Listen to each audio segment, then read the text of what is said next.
Wait,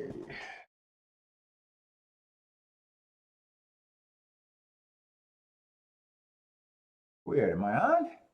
Hey, everybody, welcome to the Shake Up. We are back. Still don't have Wild Bill today, but I think he's going to be in the chat room today. So what's up, everybody? Hey, Michael Lester. We got Marco Lou, Elliot's Blats here. What we got here? Hope you. Oh yeah, I'm actually feeling good. I started feeling good like 2 days after our last show. Finally found we had to borrow a thermometer to take my temperature, but I never had a fever. So I don't think I had what's going around. So I'm feeling great, actually, other than sore just from going back and helping my cousin work on his house. Well, we're feeling good here. Hey, what's up? Bender's in the house. I don't know how to say 369's name. I'll just go with 369. What's up? So I handicapped a little bit of Gulfstream, and I even looked at Oaklawn today. Only 2 tracks. You guys had me scared saying that you guys thought Gulfstream was going to stop racing after the Florida Derby. So we still got racing. Things are good here. Hey, what's up, Parsons?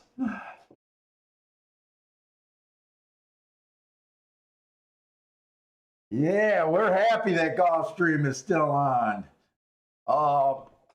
Florida Derby Day. I didn't play much Florida Derby Day at all, but I did play the Florida Derby.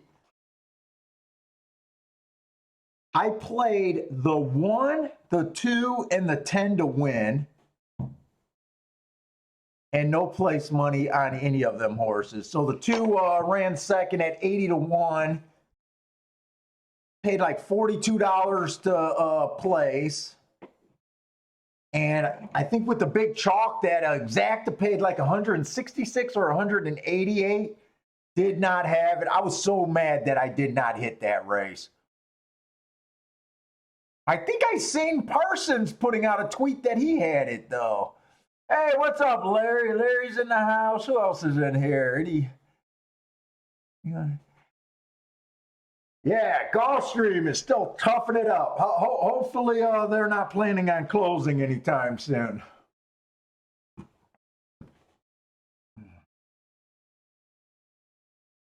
So that was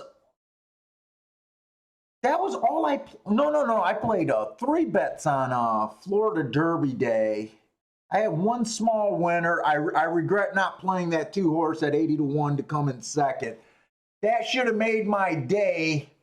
The next day, Sunday, I went to work to help my cousin, or my wife's cousin, it doesn't matter, and came back, and I caught that late Exacta 1-2. The 1 was 4 to 1, and the 2 was like I think the 2 was like 45 to 1. I barely caught it because I wasn't playing that day. It was almost like a blind bet. I did a 1, 2, 3 boxed.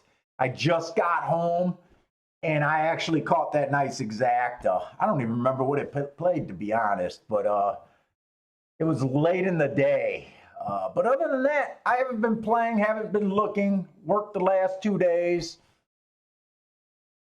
Or actually last 3 days, I guess. And we're ready to play. Oh, wait, I got to get my chat board out. Why does every time I do this, it's like it's the first time I do it? All right, let's get this together.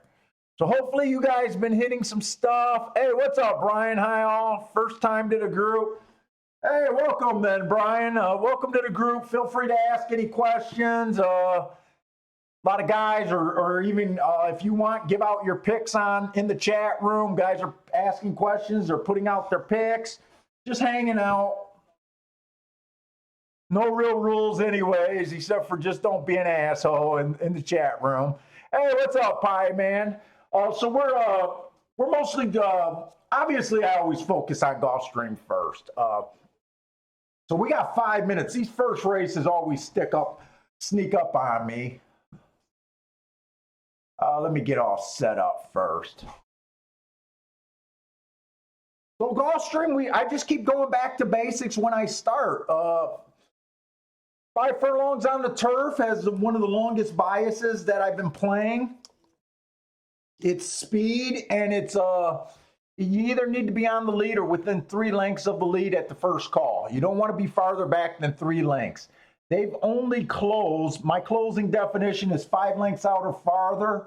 Last I checked was when I was updating the notes, I think I did it Monday night. For the whole championship meet, they only came from 5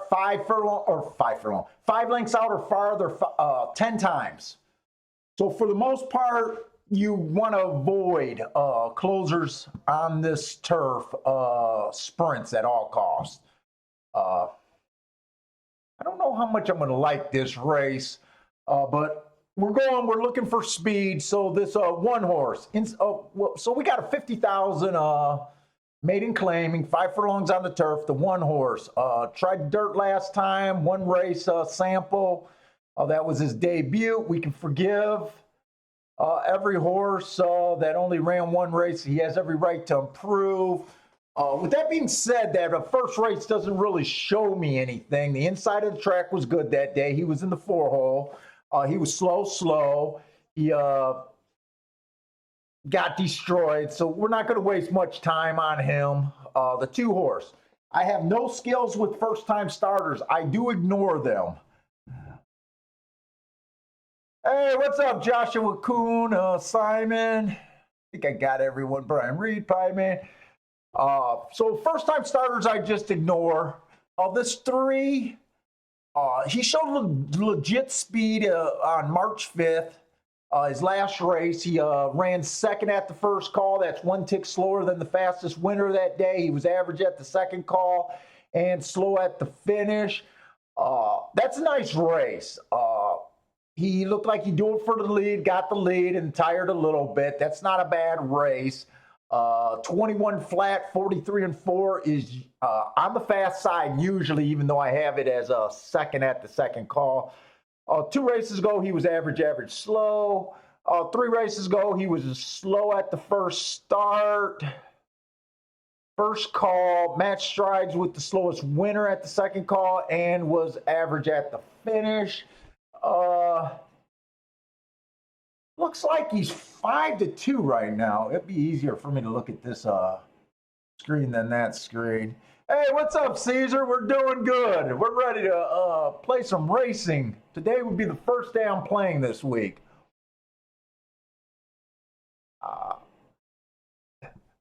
So the horses I've seen so far, this horse looks best suited, but I don't trust him completely because we have his first 3 races where he was barely qualifying on looking like the right type of running style here. So I'm a little worried that he might not be I prefer need the lead types than I do stalkers.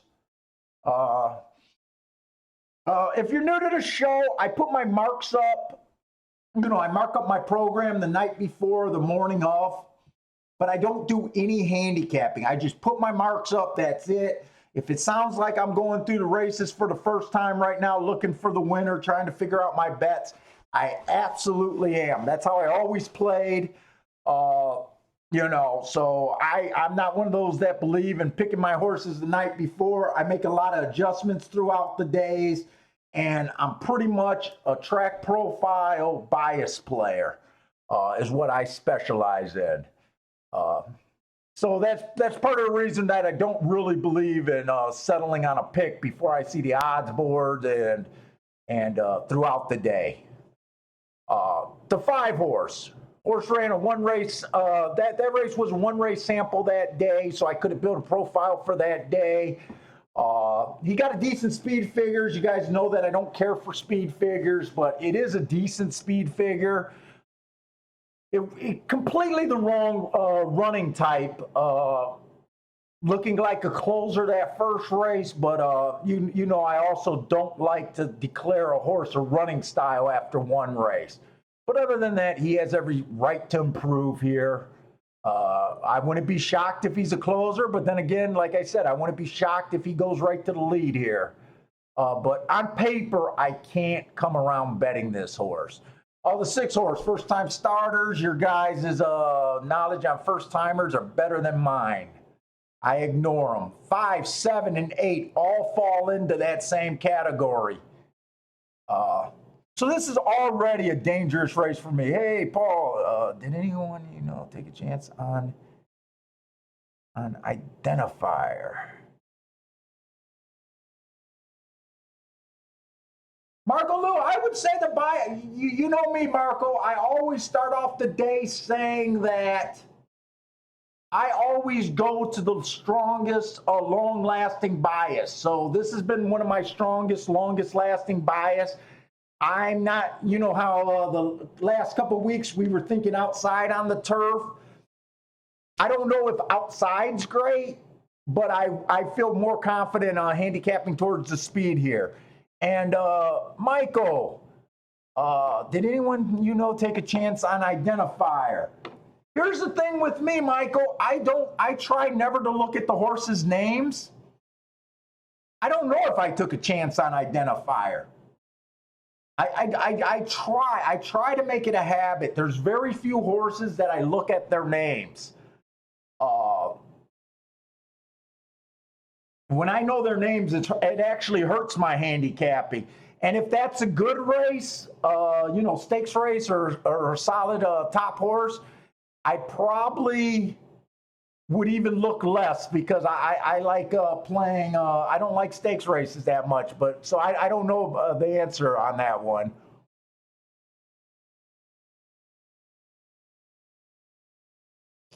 Bender, you're right. I do remember when I was doing my notes thinking that on Sunday that bias might have changed.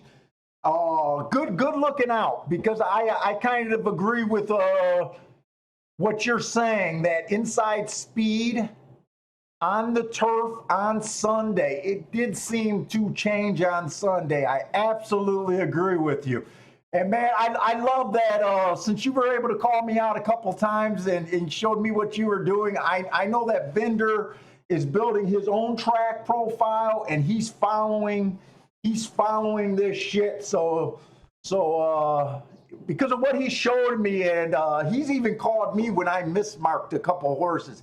He's been able to call me out a few times. So when Bender put up his stuff, he's probably a good one to listen to. I like anyone that does their original work, and Bender is working on original work over there. So I like to give him a little shout out for doing extra stuff. I think that's cool. So anyways, the 10, it was average last race. That was on a mile. You guys know I hate a route to sprint angle. I actually hate it. It might not be as bad on this horse because this horse was most of his races, he has been a sprinter and he has showed a front speed 2 races ago. He came out, matched strides with the fastest winner at the first call. For the next 2 calls, he matched strides with the slowest winner that day. Not a bad race. It just looks like a fractions that he couldn't cut in. And then the 11 horse, first time starter, I got nothing on them. And the 12 horse, I hate his running style for this race. Yeah, no, Bender, I honestly appreciate it. Remember, I keep saying, I did this show trying to help guys, and, it's not so much, hey, look at the picks. It's kind of, hey, let's think of this game and do original work and try to find your edges. So whenever guys send me shit and I like what they're doing, hey, man, you deserve it. I hope. I hope all your research has been paying off for you. I hope. I actually hope it's making the game make more sense to you. So the 12 horse, I don't like this running style.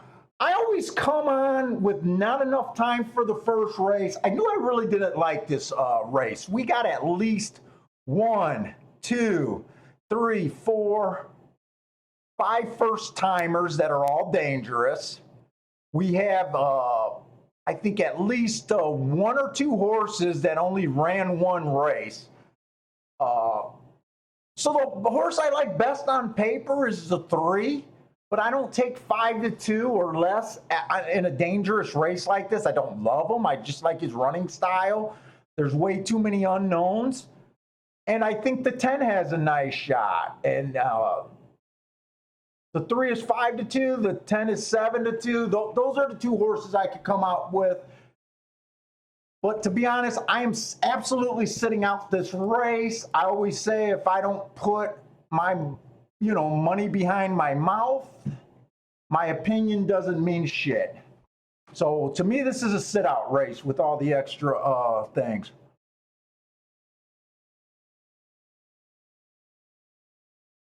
Yeah, Michael, watching Wesley Ward first time as a sprint. And I think on the turf has always been one of those things at the track they talk about. I don't follow trainers. I don't follow jockeys. But when guys say that, it means that it works to a point.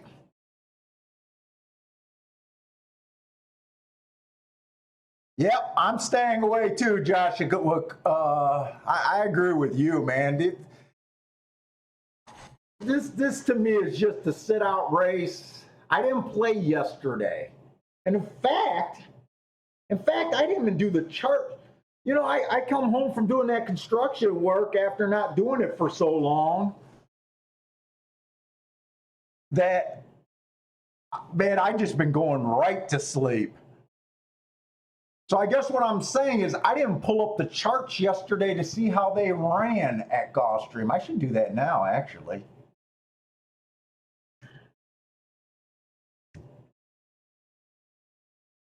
I'm just pulling up the charts to see what they did yesterday.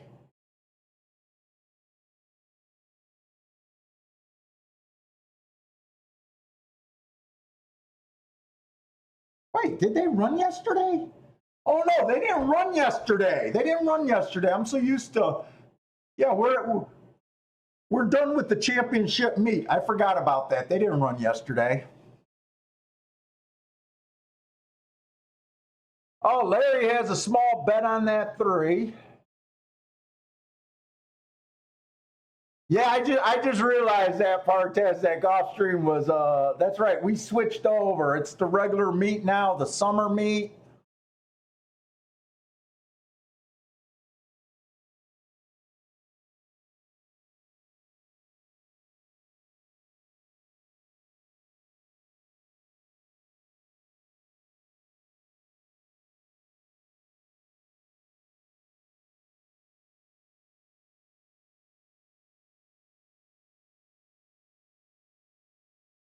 Okay. Well, nice for taking that 3. Like I said, he was a horse that, to me, the 3 and the 10 were the only 2 horses I could have bet. I don't get that excited about 5 to 2 price in a dangerous race. Oh, but I guess I could have took it there. I guess we could have took it. Who was a 2? Did the 2? I don't think the 10 held on for second. It was either the 2 or the 9. 2 was a first-time starter, so I wouldn't have had the exacta. Who was a 9? 9 was a horse that ran one race that had every right to improve. If the 9 got second, I might have been able to hit the exacta. But if the 2 got second, I probably wanted to use the first-time starter. But to me, that was a sit-out race anyways.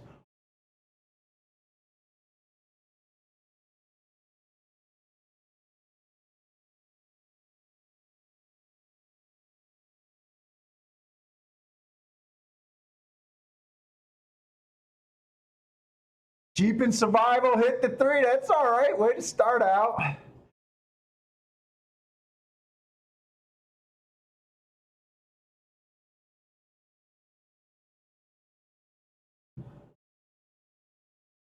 But okay, so I didn't play the race, but like I was saying, when I'm not in a race, I always root for the profile to be right.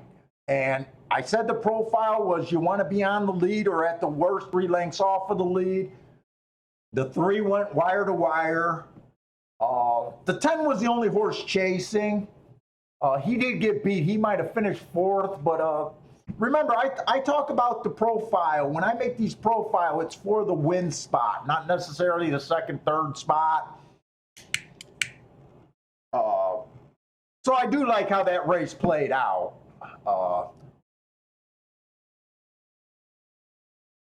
But I think the track was fair on Saturday. Here's the thing on Saturday. Okay, so Saturday was the Florida Derby. I'm going to pull it up. I don't think it was.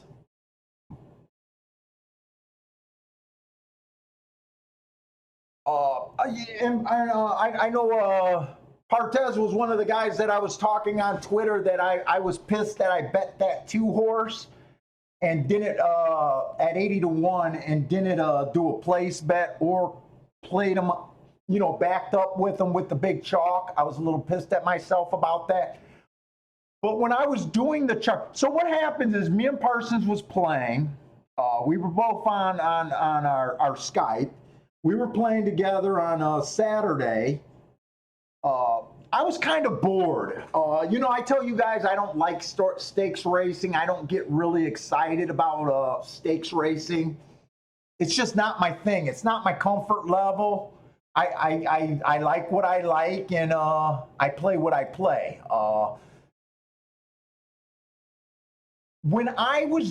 I actually played the 1, the 2, and the 10 that day in the Florida Derby.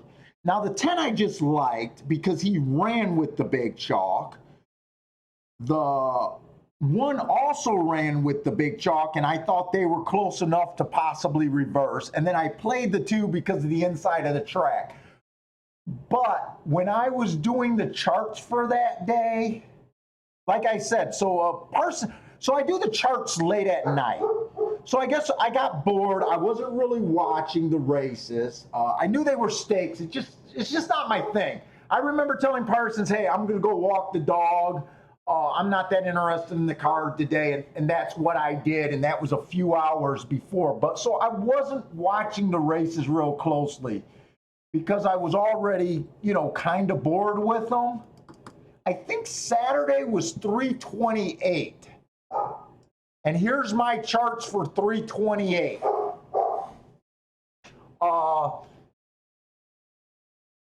The sprints are these top 2 races. There was 2 sprints that day.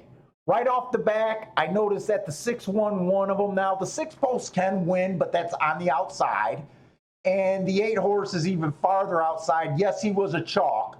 But notice they were both outside. But that's not enough for me to judge the track.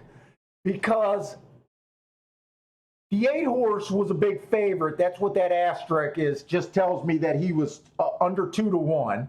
When I got nothing in this column, the horses between 2 to 1 and 7 to 2. So they were both low price horses. But when I look at the overall results, it came in 6, 8, 10. And the other race came in 8, 9, 10. That does not look like an inside of a track.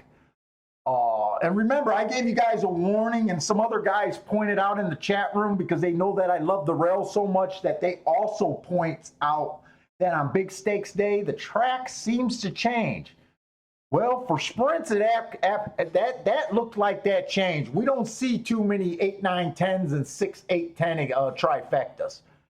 But here, looking at the dirt routes, we got the... Remember, these aren't the numbers of the horses. I do post positions. I don't care the numbers. I need to know the post in my notes and not the number of the horses. Because, sometimes we have scratch. It's more important to me to keep track of the post position and not the number of the horse. But we had a 7 win, a 4 win, a 6 win, and a 4 win. The 4, 6, and 4 are not out of the ordinary. The 7's out of the ordinary, but it's kind of the same thing. It comes in 735 was a try, 452, 674, 428. Man, there's not a lot of 1, 2, 3s in there like we normally expect on that track. So I think even though I played that 2 at 80 to 1 in this last race, this see the 7. Wait, no, wait. Yeah, that's the Florida Derby. I should write down the grade of the races, but I don't. I just write stakes. Uh, because of scratches, that 7 horse was in the 4 hole, kind of inside. I don't know, but that doesn't look like a normal inside day. But you know the bias that we were talking about going into Florida Derby on the turf that they don't change. I did notice I probably could have did good playing the turf routes that day because it was mostly outside. This 3 horse that won, remember, this horse was like 3 to 5. And this 2 horse stalked. He won at 10 to 1, but I watched that race and he angled out. So overall, they were kind of outside horses. We had 11 horse win, a 10 horse, 4, 6, and 7. So I think that bias was good. But you guys also know that of the distance that I'm having the most problems with is the turf routes. And I don't really care for stakes races, and that's why I was so uninterested in that card. But it was a good card because they had, whenever I put an L, the horse is a decent long shot. He's at least 5 to 1 or higher. When I have a double L, they're usually over 10 to 1, probably closer to 20 to 1. But look at this. We had 1 L, 2 Ls, 3 Ls, a double L. Then we had an L, a triple L. I think that was that 60 to 1 winner was that triple L. Another double. So it was a really nice card, but it just was not my type of racing that day.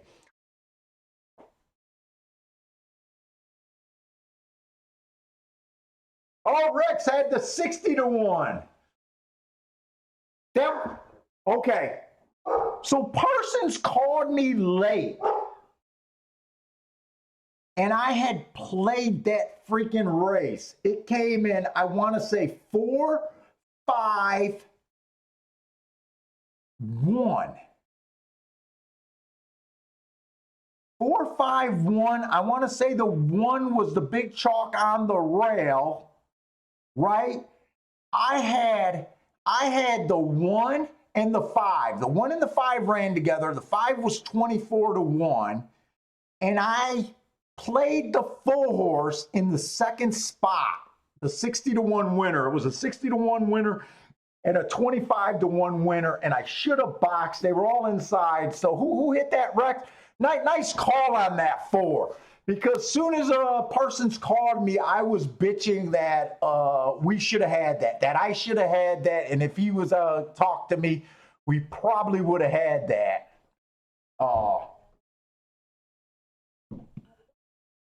But that race did piss me off. Because that was so I thought if you used the 1 who was a chalk, who I thought deserved to be the chalk. I thought if you liked the 1, you had to have the 5, right?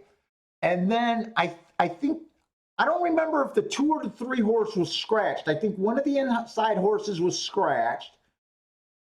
And let's just say it was the 2 that was scratched, so the 3, but the 3 looked terrible. And I thought that the 4 was the only other place you could really go that was on the inside. And I missed that, and I was kind of pissed. But I honestly wasn't betting that much because they were stakes races. But, man, you hit that, Rex hit that 60 to 1. That was a nice hit there.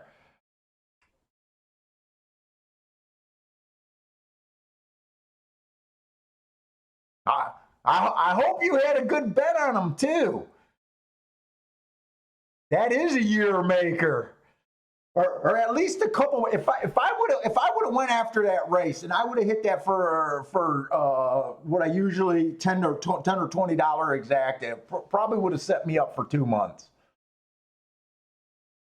That was a miss that, I always say, hey, we can afford to miss and sit out of our 5-2s, our 3-1s, our even money horses that we like, but we don't want to ever miss our 20-1s on up. Those are the difference of the year. Yeah, Steven, I am feeling great, man. I think I had probably allergies. And then with the work in the dust, doing the construction demo and all that, and my body not being used to doing all of that demo work shit, I probably just mistaken, I probably just had my regular allergies, but with the body soreness from the construction and the extra dust and, feeling worse. I probably just felt worse than I ever would have thought. I never thought I had the coronas, but I was pretty sick for 3 days. There was a bitch chasing down a thermometer. Partez is saying Sunday the track was fair. Let me pull up Sundays real quick because Sunday was the last day they raced. Whoop, whoop, whoop, whoop, whoop. So on Sunday, there was only 2 dirt. Okay, so Sunday was a real weird day. Sunday, I barely played. I think I came in late and basically hit that 9th race. I think it was the last race or second to last race. That 4-1 and 45-1 or 25, whatever he was. He was big long for second. I know the 7 and 12 won the first 2 or the 2 sprints that day. But those races were very weird to it might have been switched to the outside, but those were not good races for me to draw any conclusions. When I looked at the races, both of those were pretty much all first timers. And so I didn't want to judge it there. I didn't see the second race. The 11 horse went wire to wire. That's kind of out of the ordinary for the most part. That might be saying, the day before I said it was probably outside and the track looked a little different. Every time they do something to the track, it takes a few days for it to get back to normal. But remember I said I did a blind 1, 2, 3 because I just came home and plopped down and just played a bet? That was this race. The 9th race was the only day I seen. And when I seen that race, that one won by 100 lengths, and that 2 was the only one chasing, and he just held on for second. That looked like an inside track, but when I was doing the charts, these other 3 races does not back it up. And then we got our turf race, the 3 horse at the sprint. He went wire to wire. Like I said, that's the strongest freaking bias out there. And then this is what Bender was talking about. There was 4 turf route races, and all inside horses won that day. We got a one horse winning, a 2 horse winning. That one came in 2-1. If you notice that 2 that won, I got 2 L's, so he was at least over 10-1. Probably over 15-1 is when I really start putting the double L's. I don't have any hard rule. And then if you notice the 7th race, the 3-1 again, and I got a double L up again. Yeah, I think that was a bias towards the inside that day. But anyways. Stephen Marshall saying that 4 horse could cure any illness. Actually, he made me a little sick to my stomach that I didn't have that one. All right, let's get back. So we got the second race. We got 5.5 furlongs on the dirt. We got a maiden claiming 16,000. So this is the type of race that I normally like. I'm going to get involved.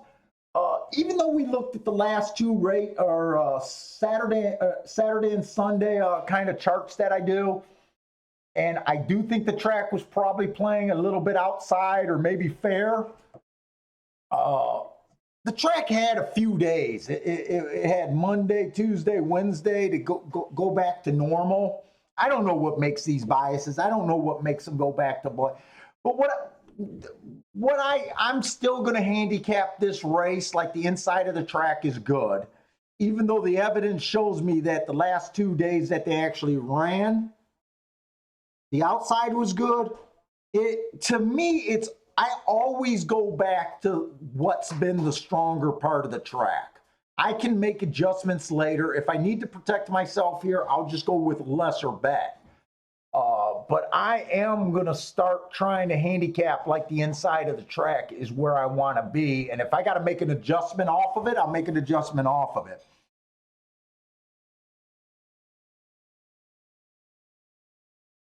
All right, so we got this one horse. Last race was a one race sample that was on the turf. We can't really compare these turf sprint times to these dirt route times. The turf just runs so much faster. Just because he's fast on the turf doesn't make him fast on the dirt. But you know, you look at those fractions, actually 22 flat is a little on the slower side at Gulfstream Park's turf racing. But I don't want to just say anything bad about him because that was a one race sample that day. I'd just go back to 2 races ago. That was also a turf race. He earned a heart. 20-4 is legit all the time. Once they break 21, we're always in fact fast territory.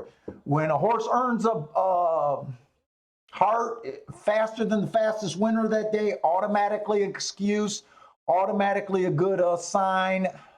And it's basically automatically an asterisk, like he ran against a bias. Second call, he went as fast, or he went 1 tick slower than the fastest winner of the day, and then he finished slow that day. But I think he went too fast too early. 3 races ago, while racing on the dirt, which he's on today, he earned a heart again, faster than the fastest winner that day, automatically excused. Then he was average. Then he was slow. This is a non-winner's horse. These are maidens. He never won before. He might just be one of those super fast horses that can only run for half a race. But, you know, I am a sucker for front speed on this turf and the inside. 9-2, I'm probably interested in this horse.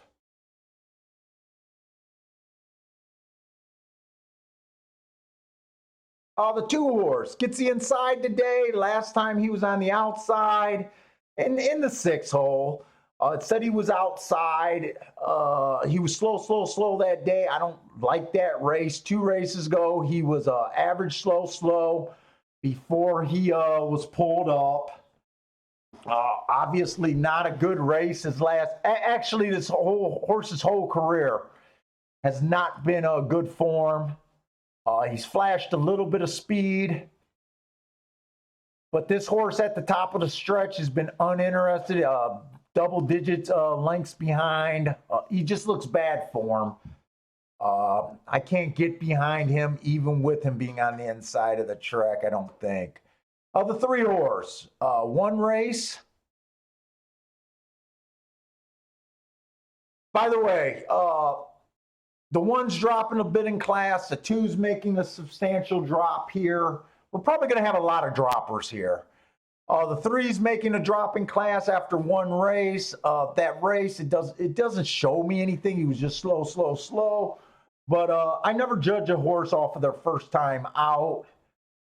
He does get the inside, but I'm not interested. I'm mostly interested in the 1 or nothing right now. 4 horse, first time starter. He does get the inside, but I don't do anything with first time starters.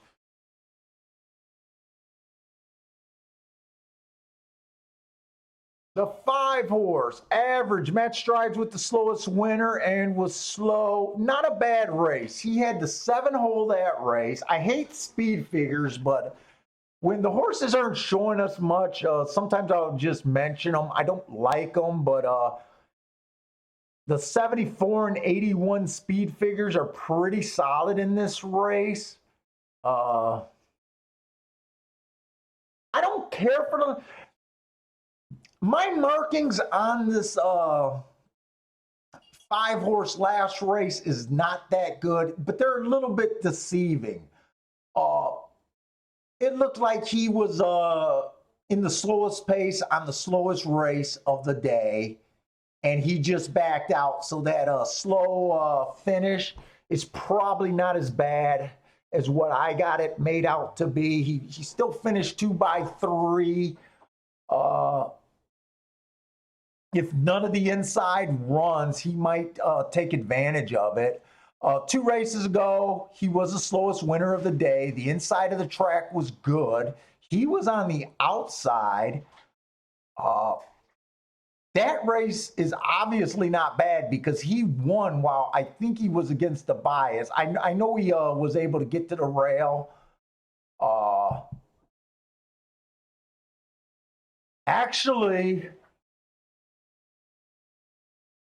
Actually, we were on the air when this guy run. We remember he was a 9 or 10 horse.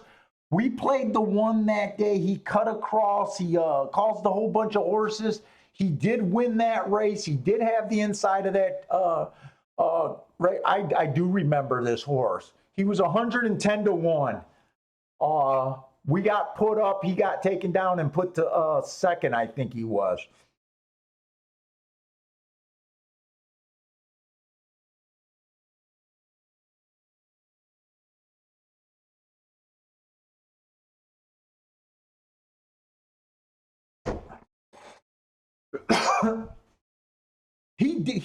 So the 5 did impress me that last race where he got taken down.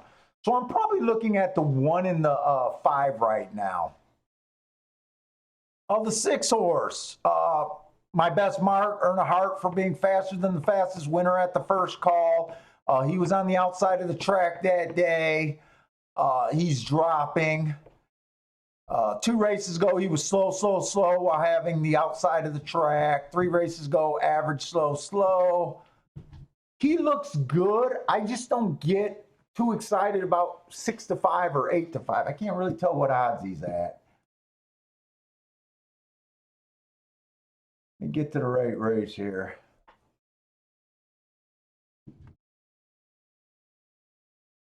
Marco Lou thinks the 4 can do damage here. I can't argue with you one way or another, Marco. He's a first-time starter. I know at 40 to 1, if you believe that at 40 to 1, this should be one of your bigger plays of the day. I believe you play bigger bets when you get a horse like that you're interested in. All the 7, 8, and 9 are all dangerous horses. They are on the outside of the track for me. I can't get behind them just because they're first-timers. Right now, we got another race with a lot of first-timers. It makes me a little nervous. The 11's also first-timer.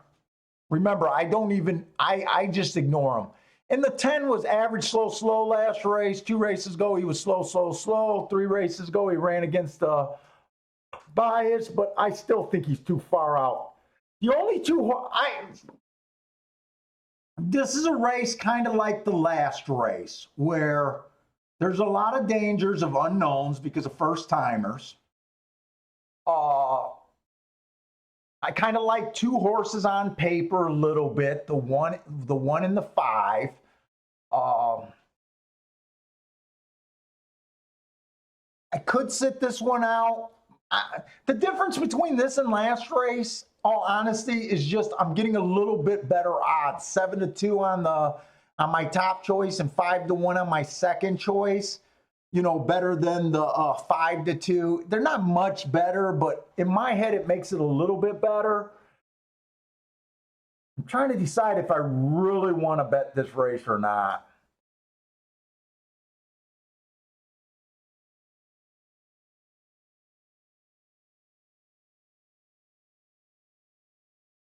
Good luck on your 4, man. You know me, I always love the long shots. And Bill would tell you to place the 4 too, Marco Lou. I'm looking ahead to the third race to see if I really want to go for this race. I'm probably going to look for doubles.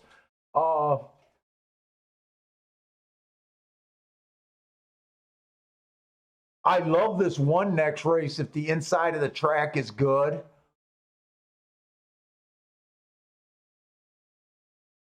Oh, I think that's only going to be a 4-horse race. I don't know if there's going to be any value here in the doubles. Let's see. They're not giving me my doubles. I need my double board. Let's see, second race. A 1-1 double is only paying $11 for 2. That's almost not worth playing because I'd rather just play the 1 to win that's paying $9 and only having to have one thing happen. The 5-1 is paying $19. You know, I'm not that excited about these doubles now.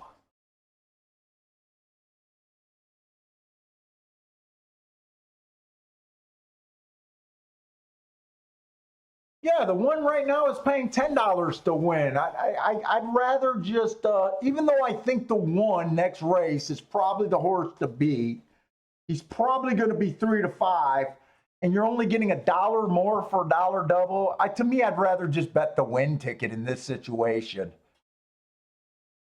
To me, it's not worth it. And I don't think the 5-1 is even going to play in any, or no, the 6-1, I meant to look up the 6-1. The 6-1 is what I was just saying, is not even worth playing. It's paying $3 for $1. Obviously, I do not want that. I think I'm going to do the 1 and the 5 to win. Let me look at exactas. Let's see if I can do something with exactas. 1-6 is paying $15. 5-1 is paying $37. 5-6 is paying $20. 1 on top of the 2, 3, 4. I think I'm going exactas.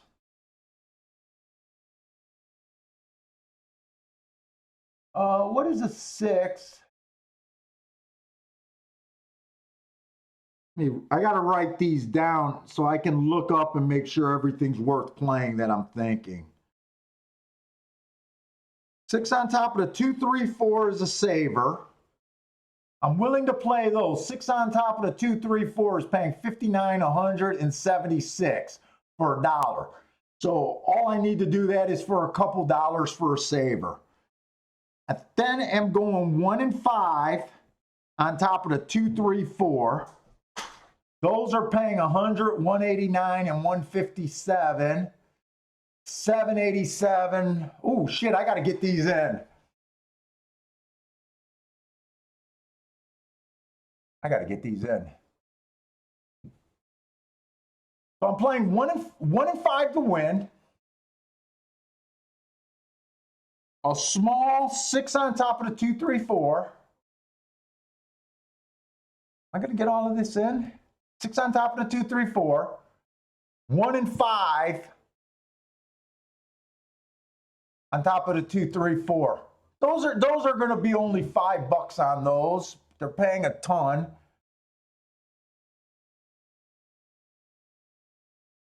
And I'm going to box the 1 and 5 exacta. Make sure I get all of this in.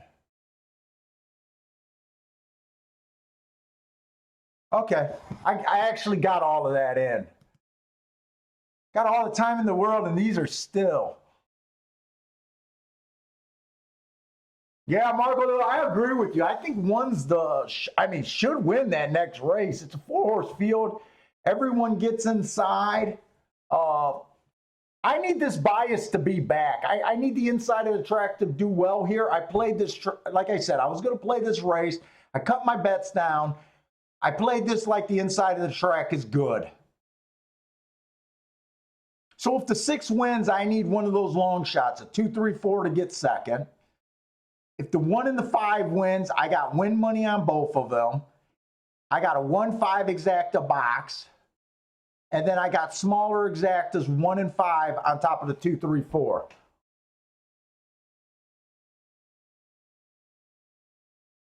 No 1 and 5 on top of the 6. I didn't think those were really paying enough to make it worth it.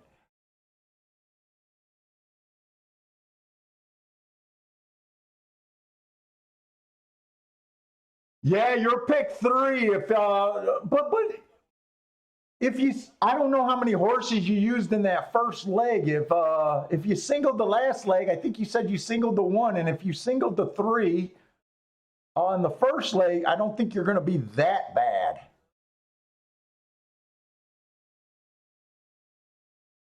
I tell you what, I didn't want this 3 to get the lead. But if this horse wins, I'm going to be screaming, we're back to the inside of the track.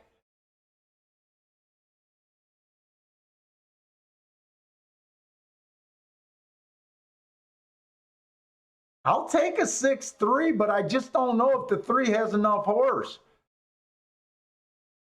And is this 1 ever going to run?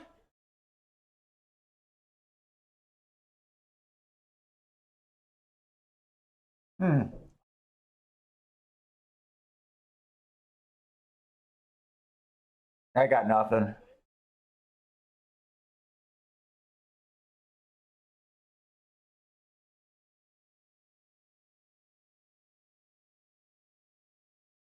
Oh.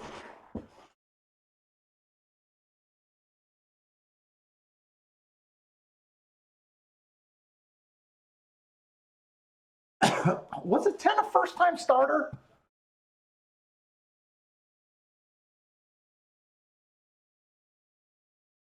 No, 10 wasn't a first time starter.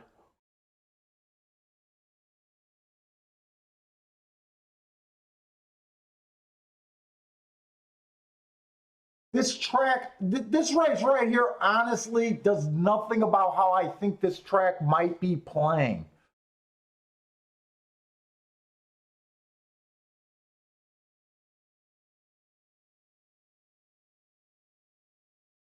Man, yeah, that race does nothing about how I think this track is playing.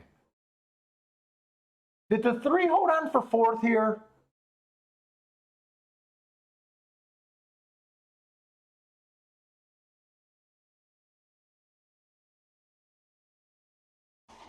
Yeah, I agree with you, Marco Lou. The 6 was just a class. He did have the heart. But you guys, I mean, you know that I don't.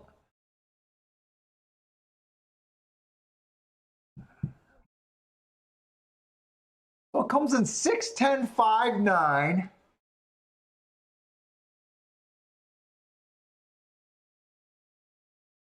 Did I just do a bad job here? We got to find out. And yes, if you're new here, I do dwell over and I go over my losses like no one's business. I do keep, because I want to understand what this track is doing. I got no problem with the 6 winning.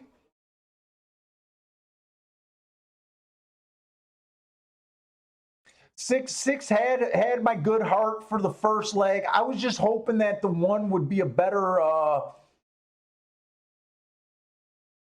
horse and had the inside. I still had enough sense to play the 6 on top of some saver exactas. The 10 getting second. 10 came off of the pace. He was on outside the entire race. The 5 was kind of already beaten. The 1 never fired.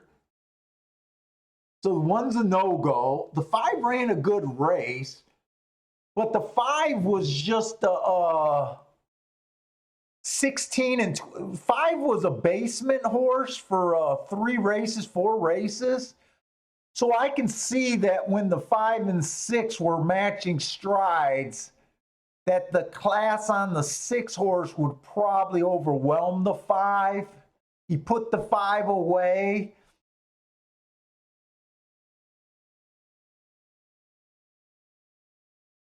I mean, the 1, 2, 3, I had no reason to bet them other than, or the 1, 2, 3, 4, I had no reason to bet them.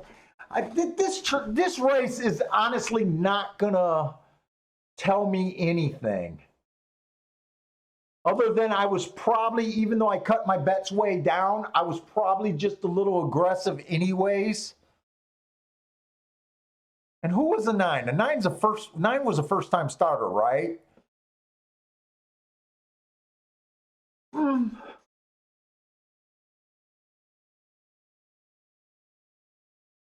Well, the next race at Gulfstream is a 4-horse race, so I'm not interested in that. And I think the one's going to be 3 to 5 or something like that.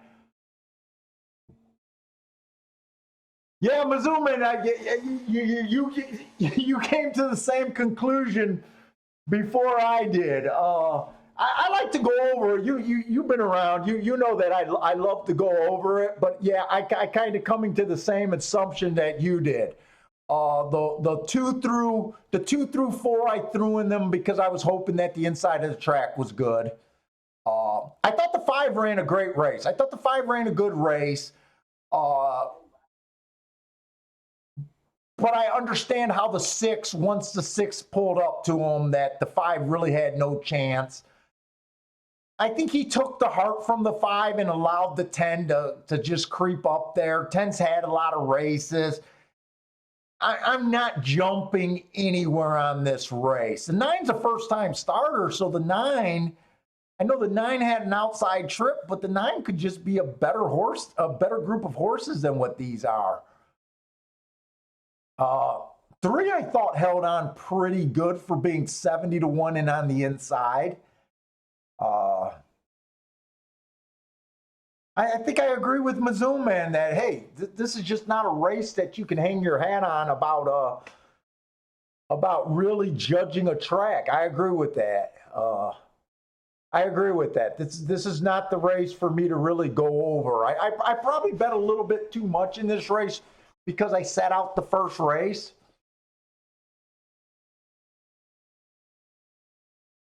What does he say? The fastest horse went to the front and stayed. No mystery. Yeah. Okay, Partez is saying that the 9 made his huge run from the rail.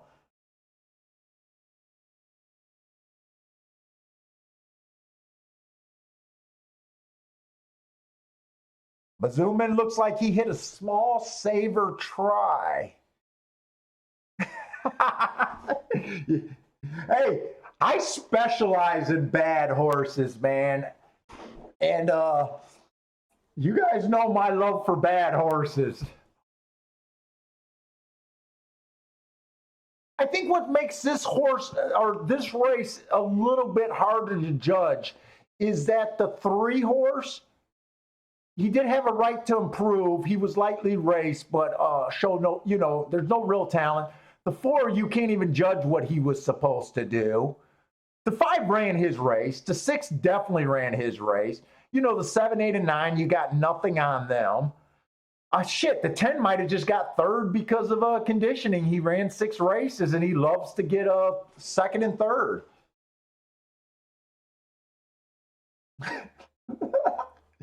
You guys are ripping on me for trying to put too much into this race. Oh, I actually handicapped Oaklawn. Let's switch. This first so the 3rd race. The 3rd race at Gulfstream is going to be unexpiring. It's a 4-horse field. Really don't care about that. We don't want to waste a lot of time in 4-horse fields. Okay, so Oaklawn. You guys know I do my work on Oaklawn, but you guys also know that I've played probably still less than 10 plays there for the entire year. You guys watch the show know that, I have no read bias-wise. or anything there. I just take my notes, chart my shit, and just keep my data. I'm trying to open up my running style thing real quick. Right now at Oaklawn, we've had, so I didn't include the last 3 days of last meet. So I'm up to date as of 3/22. This is a 6 furlong race. I'm just gonna do, this is my 6 furlong breakdown. We ran 196 sprint races, that's 7 furlongs on down. I like to have a bigger database, so I include all the sprints. 7 furlongs on down in my profile, so I can have a bigger profile. So I got a group of 196 races. A railhead, post 1 through 3 has won 70, 4 through 6 have won 62, and 7 on out has won 54 races. So that's all pretty mathematically, that's pretty much like 30%. They're all ticking 30% every group. They've wired 65 races. They've stalked. My definition for stalk is 1 length behind to 4 lengths behind is a stalking horse. That's where the big number's coming from. Basically, a little higher than 50% of the winners have been stalking. And they've only closed 30% of the time out of 196. I'm going to say that's roughly about 14%, maybe 15%. I think the track is basically pretty even post position wise, but the track favors a little bit front end to stalking types. That's all I got on that. I got less work done here. There's more shippers. I was trying to do this morning, so I actually, I got less work. I do less plays here. And where did my chat go? Did I close my chat somehow? Let me get my chat back up here. Where did I put my damn chat?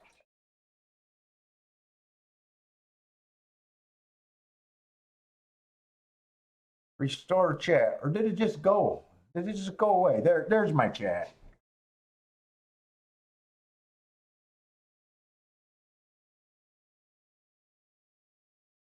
All right. So you know what? I do play this track less, but I do have my work. So the one horse,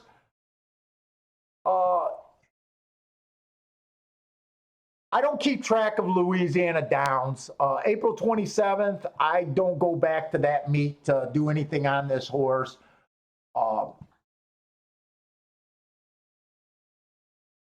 I'm just going to ignore this horse kind of side of things. The 2 horse went faster than the fastest winner at the first call last race, and he was average. He still got a -5. You know what's funny? The Brisnet hates the race. They gave him -5. I do like his first 3 points of call. Remember, I only do routes to the 6 furlong mark. That's all I track. I actually like that race. I don't like route to sprint. That's probably going to protect me. I don't know if I'll take 8-1 on a horse that got beat by 63 lengths. But 2 races ago, I like that. I had that the rail was bad that day. He came out fast. He was average. Then he was slow. I kind of like that race. This just might be another horse that flashes in the pan, kind of like that one that I'm a sucker for front speed horses. First race out doesn't look like anything special. Probably, well, his best speed figure wise, but I actually think it's his worst race. But he has every right to improve off of that race. So I'm not sure if he has been improving off of that race.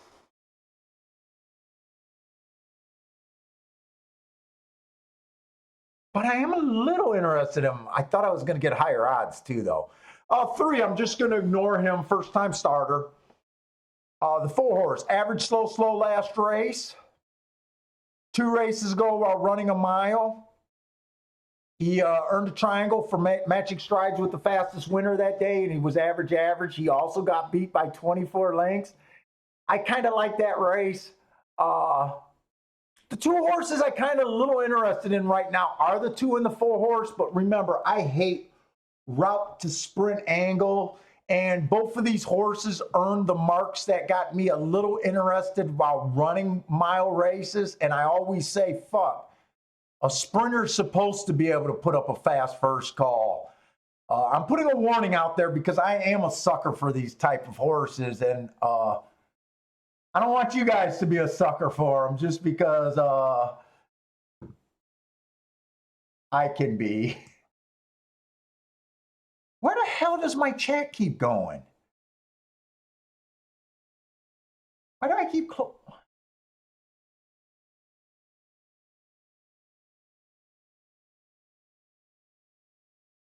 Oh, I restored it. I didn't pop it out. Okay, I know where my chat is now.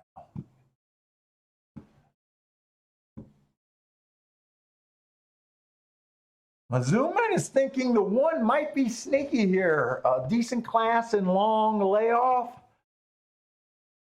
Are you at Oaklawn?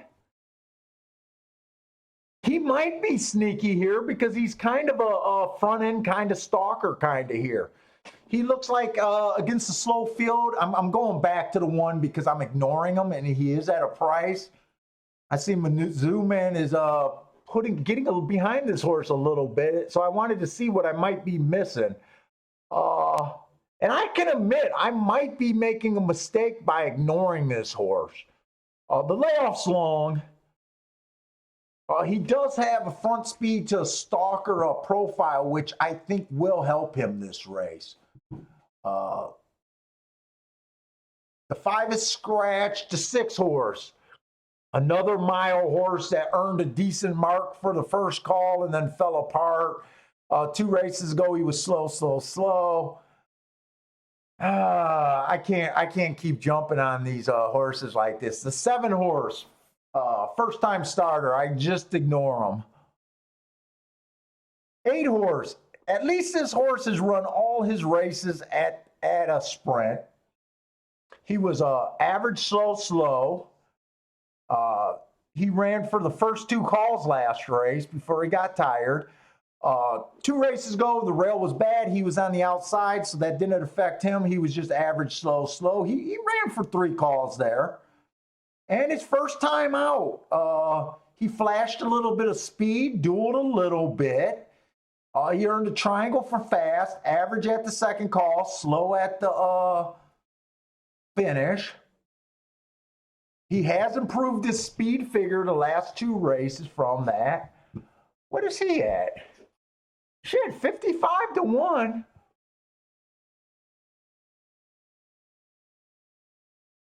Nine's the favorite here? 9's 3 to 1.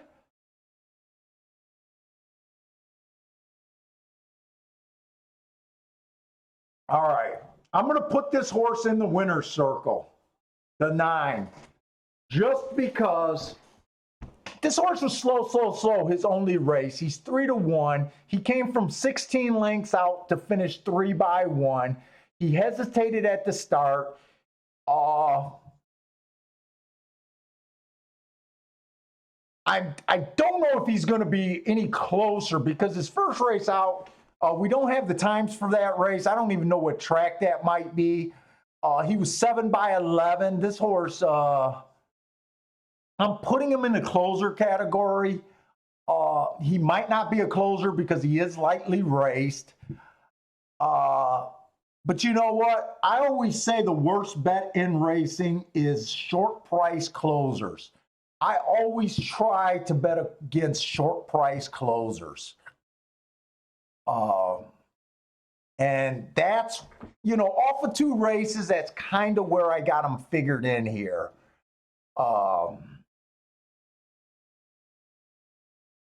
The 10 horse, slow, 2 races in a row.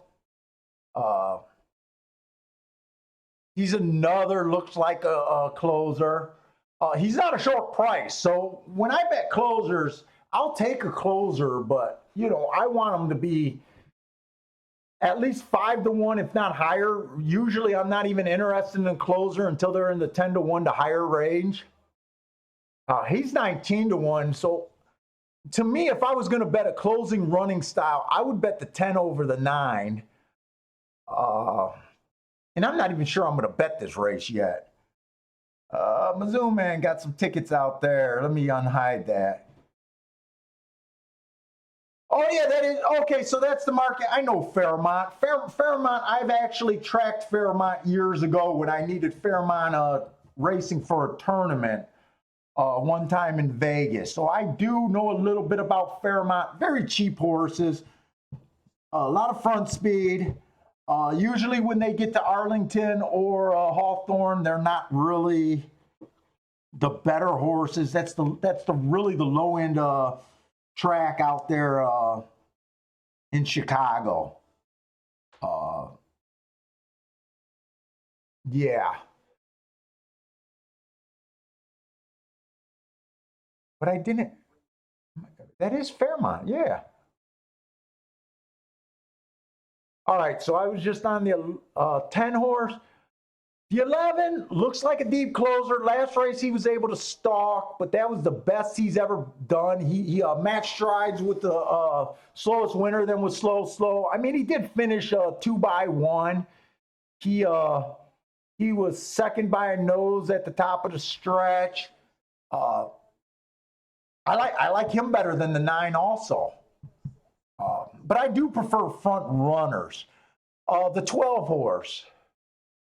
Average, slow. That was at a mile 16th. I hate route to sprint. 2 races ago, February 22nd, this horse ran on a sprint. I got that race as being slow. Against this field, that race might not be that bad. He was kind of in position at the top of the stretch. He finished 2x4. I don't think that's a bad race, especially against these. 9-1, he is a little tempting at 9-1, and the 14 made it in. I didn't expect the 14 to be in. I want to look up that race. March 20th and March 1st.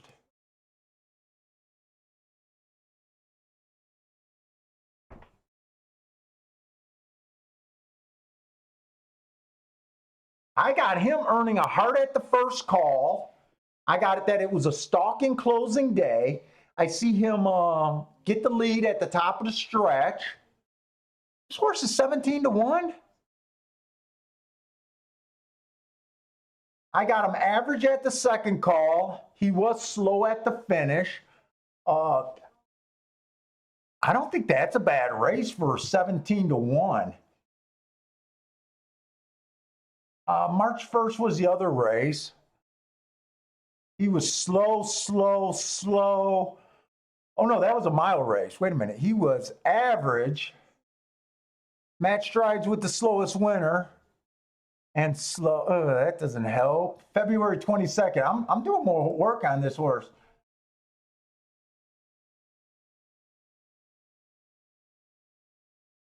$222.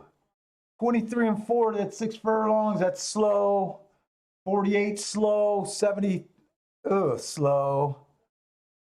I only like him off of his last race. Other than that,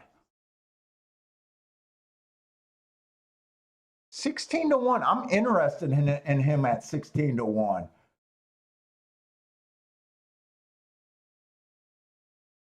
Hey, no persons. I still have not got a new phone. I'm still messing around with that broken phone. I'm too lazy to order from online. I might end up having to, but so far I have not got a new phone.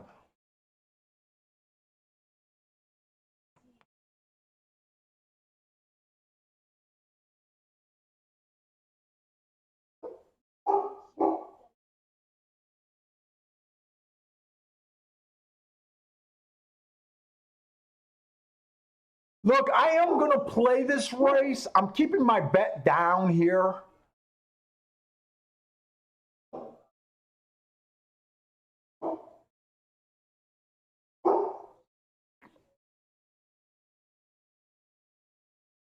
I'm interested in the 1, the 2, the 8, and the 14.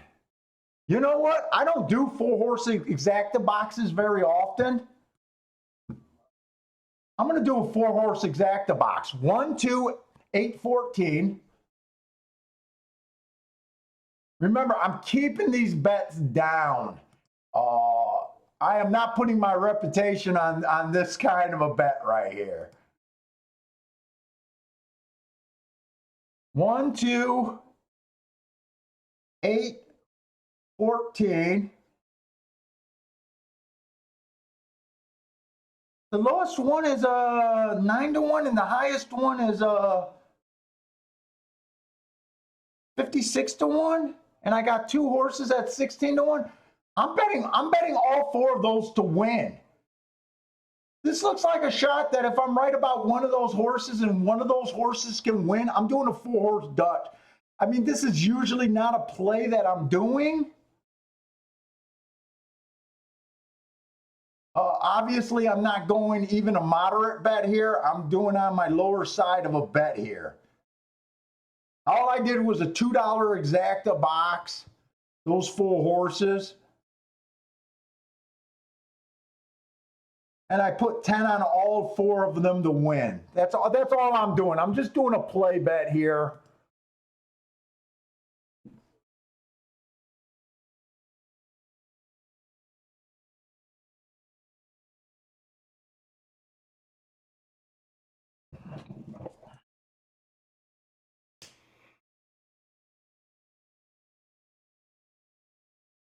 One, 2, 8, 14. 8 would be the home run.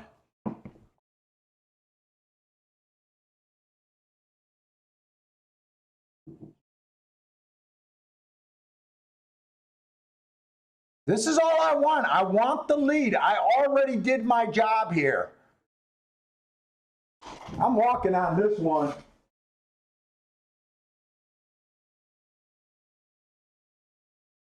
What's up, Haley?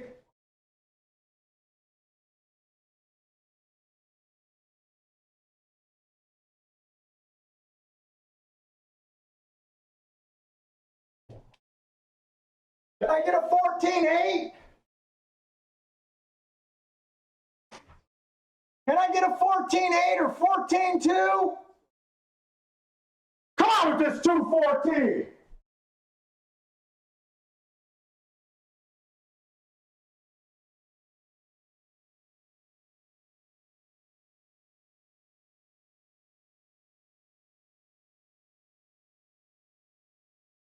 Oh, I don't think I got a 214, but I think the 2 won.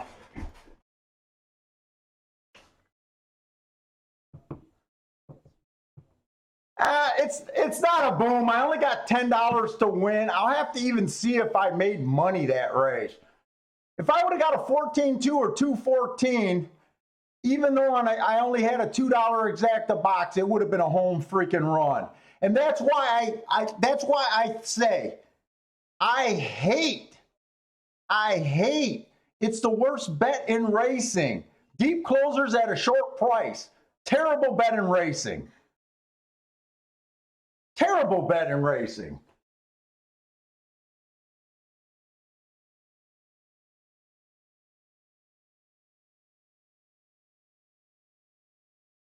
Who was a 9? Who was a 9? I think 9 was one. Was 9 one of the? Oh no, who was a 12? Who was a 12? Not who was a 9. 9 was another mile horse.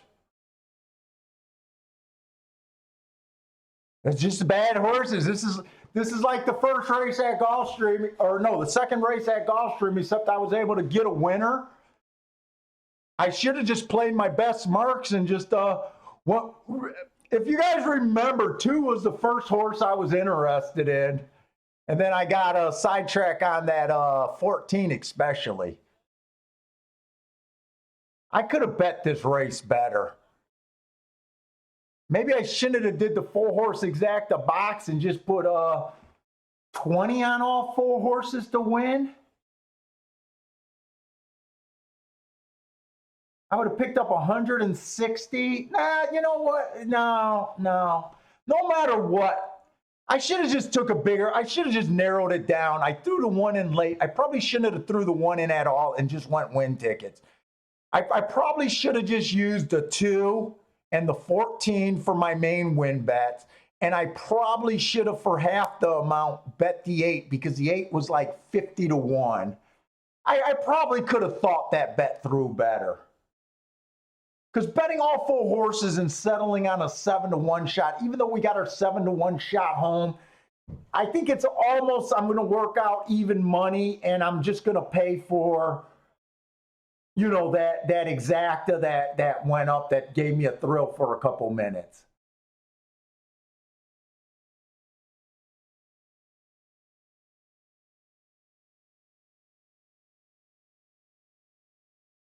Oh, Parsons saying okay, so we missed looking at oh, here's Gulfstream's race. Person said the 1 got beat. Oh, the 1 was 1 to 5. Oh, missed the break completely.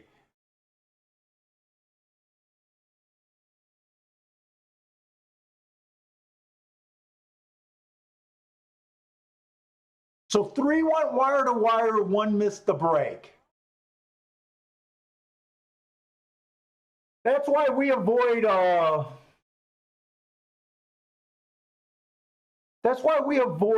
short price well, that's why we avoid 4-horse fields. And that's why I always avoid short price horses no matter how much I like them. You know, that's why when I was designing the double and I looked at the double payoffs and was like, no, it's better just you know, if I had the winner last race and rely on a double, that wasn't going to help.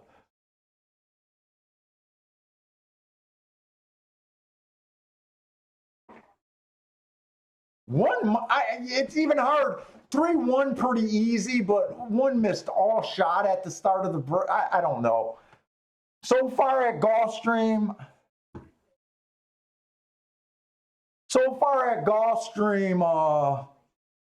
other than the turf race, the 2 dirt races. Now that race was inside, but then again, with 4 horses, you know, every winner would have been inside. Papa's little girl delivers at 5 to 2. Let me kill that.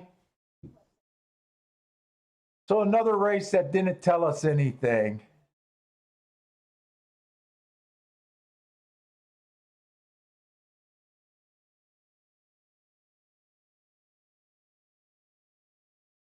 You know what I'm thinking? If I didn't realize this 14 was running, I probably would have just Dutched the 2 and the 8. I'm trying to think. I had a loose opinion last race, not a horse that I love. I'm not going to get hurt. I'm actually going to make a little bit of money. Let's see. It's 160. I get 80 back. I make like $8 in that race. Is that really what I made? Ooh. Yeah, I did a terrible betting job that race. Terrible betting job.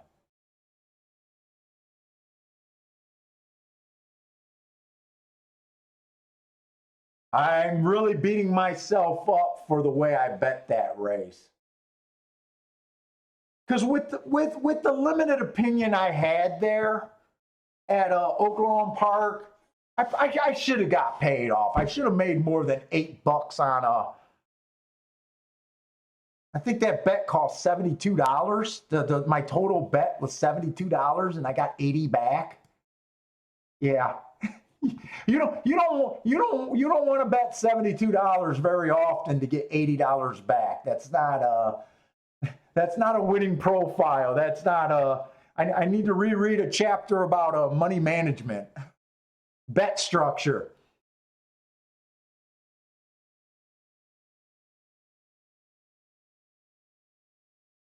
Should have looked at Oaklawn's daily double. Yeah, I probably should have looked at Oaklawn's daily double. Let's look. Let's see if there's anyone I might have liked. Let's see if I could have narrowed it down with the limited information I had.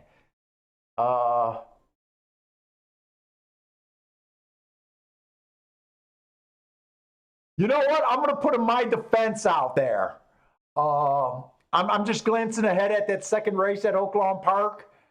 With the information I had at the time, remember, I wouldn't have had time to look up like this Gulfstream Park horse, the 2-horse. I got the fairground information to look up another race on this 3-horse. I wouldn't have had to look up any more on the 1. I don't have any information on the Indiana horses. I could have looked up this 5-horse fairgrounds. I could have looked up the Aqueduct horse. But at the time, I would have never had enough time to do it. So I would have glanced at this and I wouldn't have pulled the trigger on the double. I know that about me. I wouldn't have had the time. Rex hates the maiden races at Gulfstream. I don't mind them. When we're on, we're on.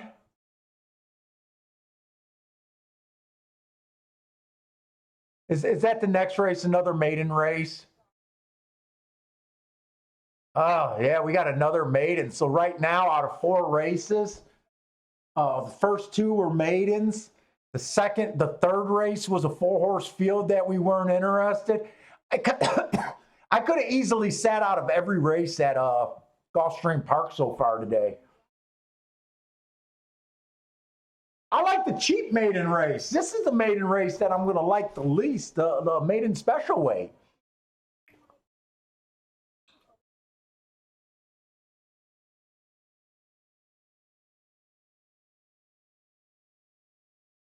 Hey, Bazoman, you know what?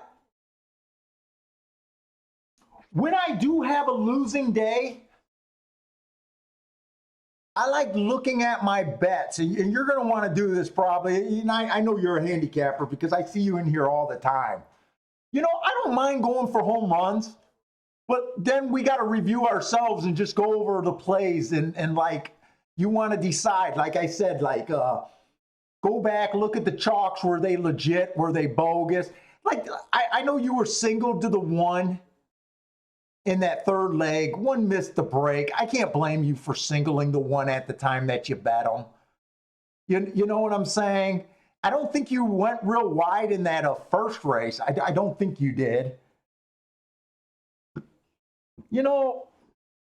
So you probably should have collected a little bit of money. I know you would have had a hard time squeaking a profit out of that pick 3. But I say you always go for the home run. But what I like to do is go back and say, should I have been going for the home run at that time? Like I know you're playing a lot of Gulfstream right now. In all honesty, I did sit out the first race. I did sit out the third race. I cut my bets down in the second race for me. I still bet a decent amount, but for me, they were cut down. I did overplay that second race, but you know what I'm getting at, where that you want to really review if you're getting in, like for instance that Oaklawn race that I did, like. I did a crappy bet. I didn't structure my bet. I didn't really have time to think through my bet. I had an opinion where I should have got paid off.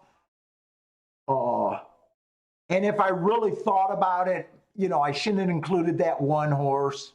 I shouldn't have did that exacta. But you know what? I wanted a horse with the lead. My 14 horse did have the lead.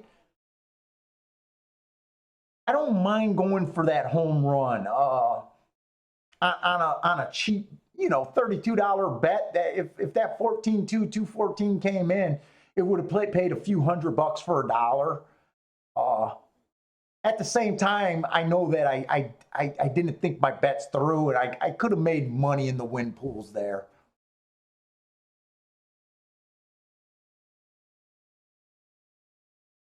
Good thing is it's early.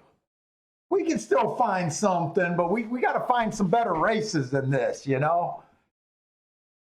aren't the best races so far today. 4-horse field. 4-horse field were the favorite. I mean, how do you miss a break in a 4-horse field?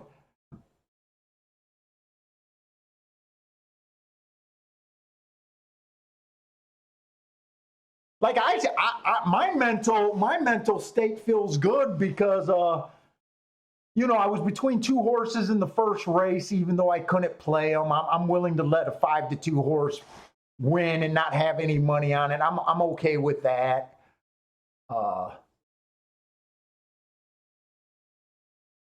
I didn't completely play against the 6, the easy winner last race. It just didn't work out.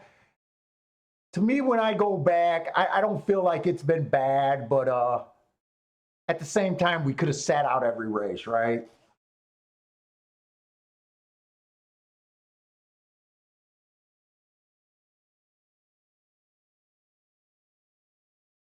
What did that exacta play in the second race?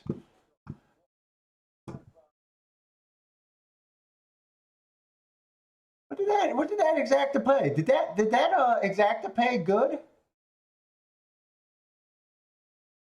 You said you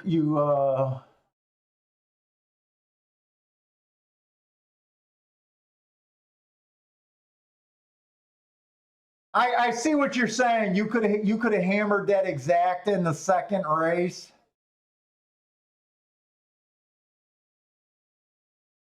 By not trying to beat the 6. I see everybody's game and money management is different. To me, I would have had to bet a $200 exacta to take that, and I would have never felt comfortable. It only paid $4.70 for a buck, but like I said, people got different philosophies on their betting. I tend to avoid exactas like that. To me, this card has just, to me, I'm just okay with, hey, this card should not have been played.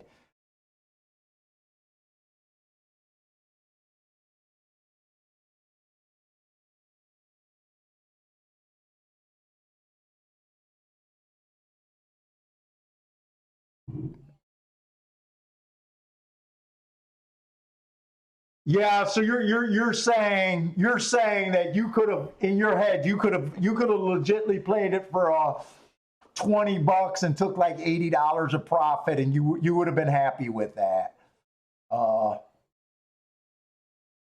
Yeah. I'm not saying you're wrong. Don't get me wrong. I'm just saying, for me, to me, I like to avoid those bets. I don't like those. It's a different philosophy. And I'm not saying you're wrong, because we got to take money when we could. Hey, what's up, Joe Brown? Oh, Nick C stuck. Oh, Daryl, what's up? I noticed you snuck in a little bit later, and I never said what's up to you. Nick C's here. Joe Brown's here. Good luck to you too. The judge is in the house. I'm surprised Wild Bill hasn't showed up. He made it sound like he was going to show up. Oh, what's up, Bill? Speak of Wild Bill. Wild Bill just showed up. Yeah, and in those long bets, so you know me, I like to play for the long term. I always talk about long term, but I know people got different bankrolls and different philosophies. And it's nothing's wrong with betting $20 to get 8. Shit, I bet 70 just to get fucking 80 back, or $72 just to get 80 back. That was a terrible bet. Anyways,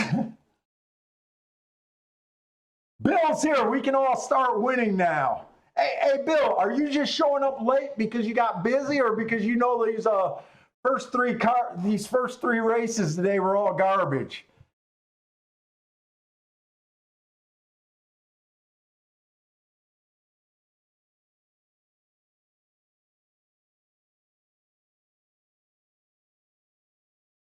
And by the way, hey, Parsons, I've been looking at your Twitter and stuff.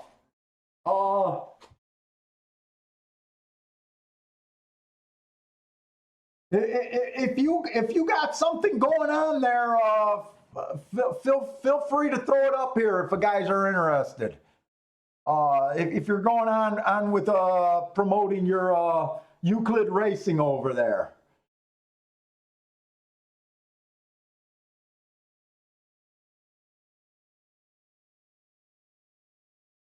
All right, so we got our turf race. I think this is our first turf route today. Sunday, I kind of showed you guys. Sunday, it did look like the outside of the track for the most part.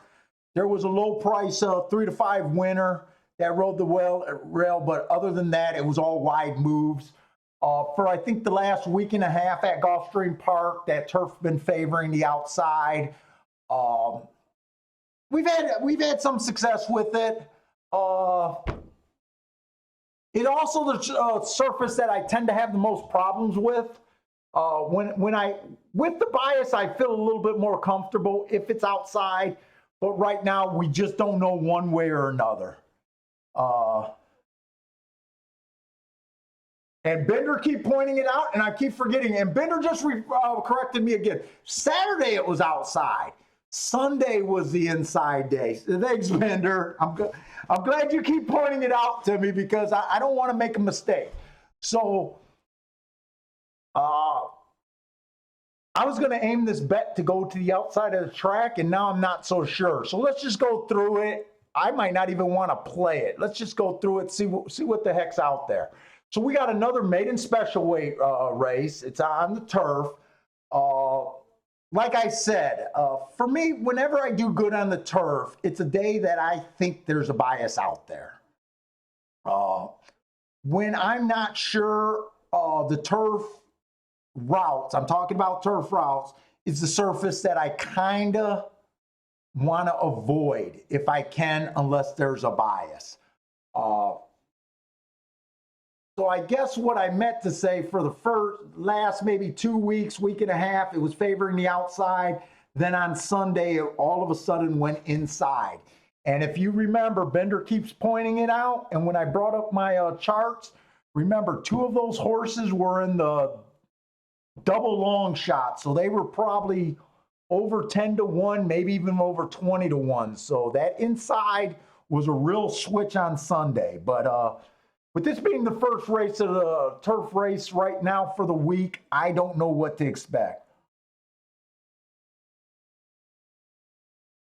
Woohoo! Parsons is trying to get some real horses in his syndicate. We put up his little baby boy that he had a couple weeks ago. He's been going to the barn. He thinks right now is the time to buy. Parsons backing up his opinion by putting money into ownership right now on some horses, some syndicates. And I think he's talking about starting another syndication with some horses that he want to lead, if I'm right about that. He looks like he's ready to join a syndicate, but $20,000 to come into that one. I got a feeling that's someone else's syndicate that he's thinking of joining. But I think he's talking about putting in some. So if you guys are interested in some horse ownerships or something, Parson might be a guy. He does syndicate. He's had some successful runners since he's been with the show. So if anyone out there, Parsons the guy you might want to talk to.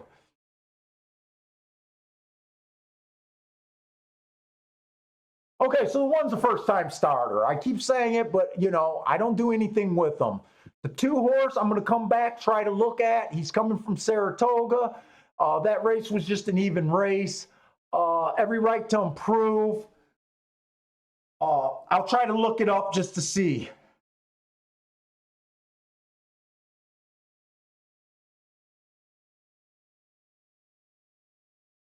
The 3 horse, I thought he ran average, slow last race.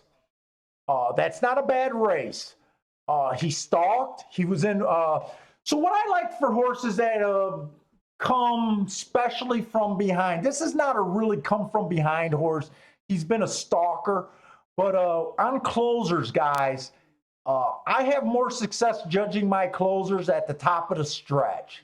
My rule for closers is I like closers. First of all, I want them to have a price. I hate betting short price closers. To me, they're the worst bet in racing. So first, I want closers with a price.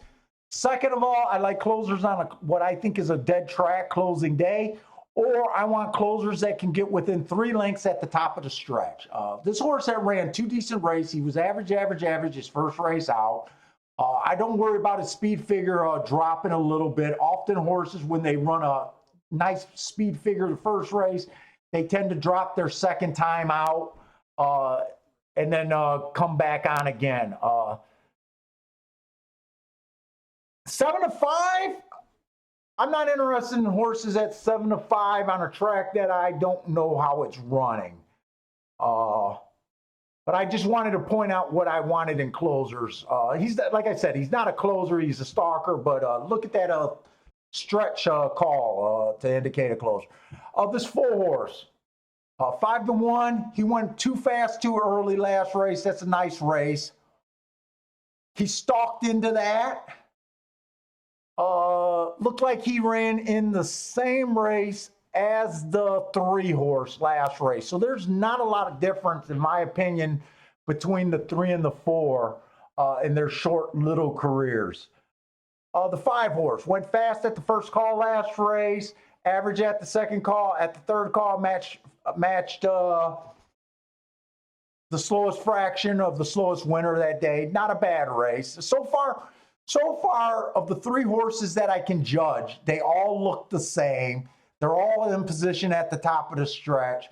It's probably just not going to be a real race for me without having an edge somewhere. And there's a lot of danger with first-time starters and just lightly raced horse. We got the 6 and the 7 are both first-time starters. Yeah, I know. Hey, everyone. I got Bill's laptop here. Maybe for the show, we should fire up Bill's personal laptop and we'll just search every first letter of what Bill's been searching. I think we could have a pretty good show with Bill's Google searches.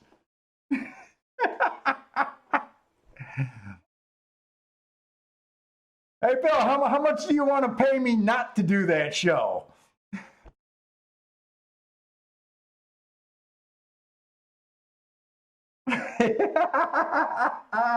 Check his internet circuit. Hey, Bill, you want to give me a couple $100 not to do that? What doubles does Bill got? Wait a minute. Bill's asking me to check some doubles.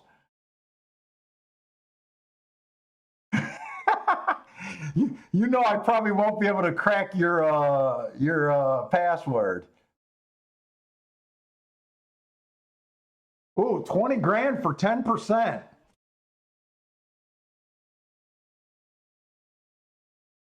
Okay, Bill has doubles cashing to the. Oh, Bill, wait, you don't have doubles cashing, Bill. You're starting. You're saying you like the 4, 5, 8 here.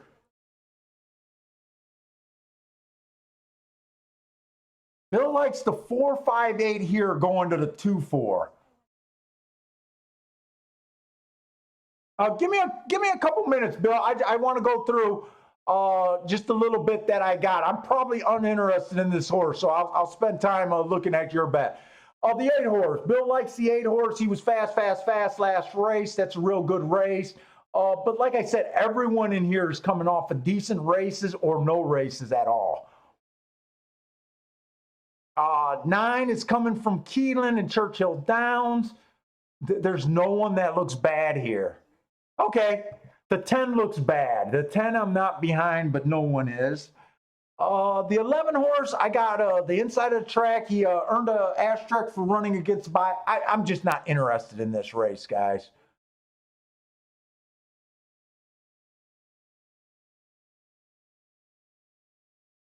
Okay, Parsons, I'll do that. I'll check. Are those picks you want me to throw up on the thing? I could throw up the picks. We probably got a little bit of time.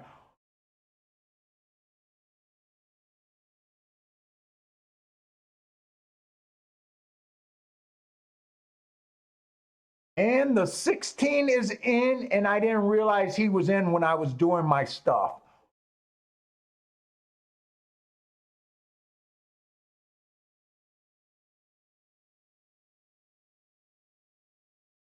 Here's the thing. I like the 3 to 5. I don't think the 3 to 5 is worth a play here. I'm sorry, 3 to 2 is worth a play here on the 3. I think he's a little overbet. Am I saying he can't win? No, I'm not saying that. I think the 4 looks just as good as him. I even think the 5 looks just as good as him, and I think the 8 looks good as him. So let's look at Bill Double. Put the gloves on and a mask. Let's look at Bill's doubles. We're in the 4th race.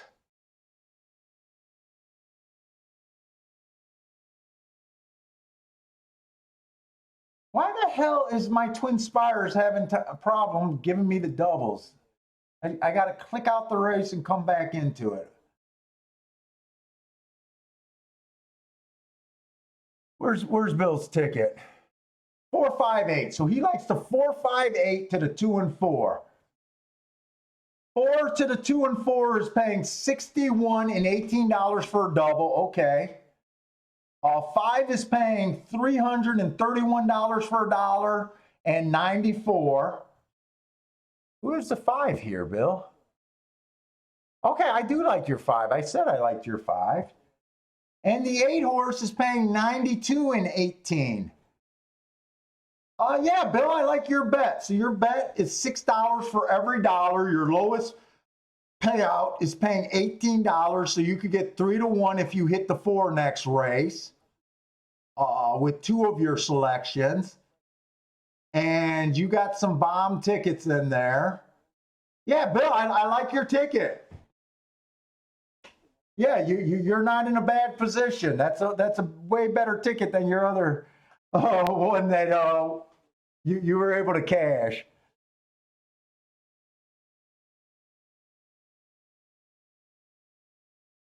Oh, sorry, I did miss Oaklawn for a race that I didn't care for.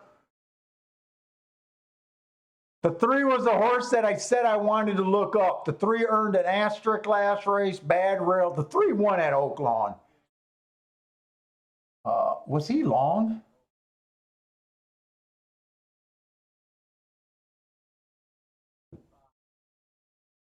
Three was 9 to 2. Wow, they bet the 1 down to 9 to 5. I know I didn't like the 1 horse. The 2 horse was 2 to 1. I can't say what I was thinking there because we didn't look at it. 3 won at 9 to 2. 3's last race wasn't good, but he ran on a bad rail.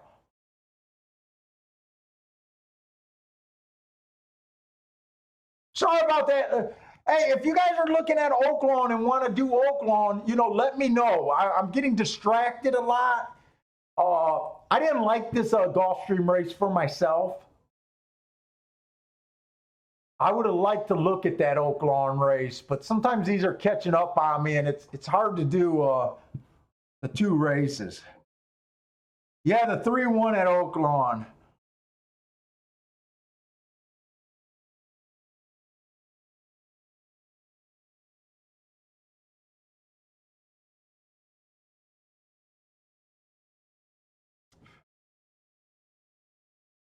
And I think someone says that we got some better races coming up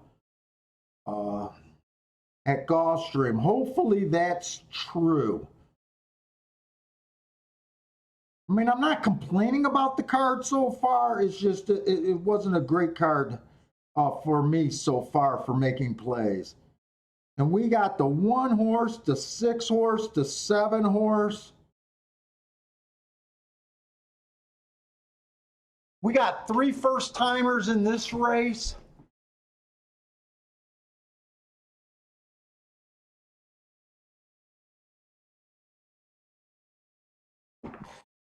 If I was forced to bet to say who's the top contenders, I would say the 3, the 4, the 5, and the 8 here. So obviously, if I bet, I would drop the 3. just because he was the lowest of my contenders, and I'd probably just be kind of with Bill looking at the 4, the 5, and the 8 here. But I just thought for myself it was best for me just to avoid a race like this. The 16 is a turf sprinter. I didn't get to mark him up. I remember I didn't get to mark him up because he slipped in because of scratches. I'm not shocked that he got the lead here.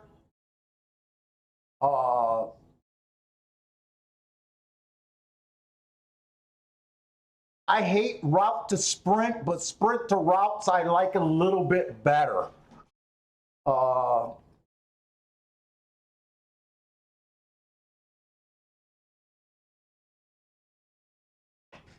So far, I like where pretty much everyone is sitting. I don't have a problem with how this race is unfolding so far.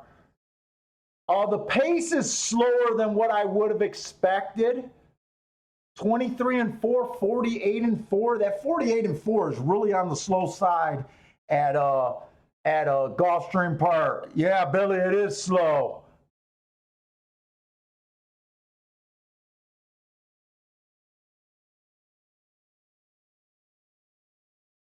I think as long as the 8, I think the 8 is the danger here. Come on, let him go. That's the Triple Heart horse. My God.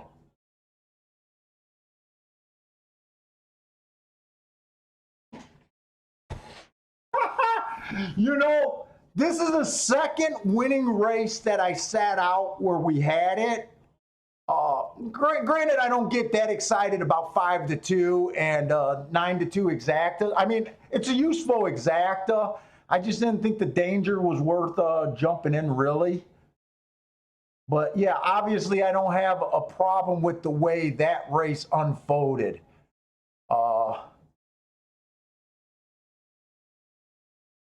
8 horse was a Triple Heart horse, and 4 horse was the Triple Heart horse. My best 2 marks on paper running 1-2. On a different day, I probably don't sit out of a race like that, to be honest. I think I just submitted with what's been going on, but see what I mean about the 3, the 4, the 5? They all look the same, so why take the why take the shortest horse in the race? All right, so Bill's alive in this double. Hopefully, Bill's going to be alive to the 2.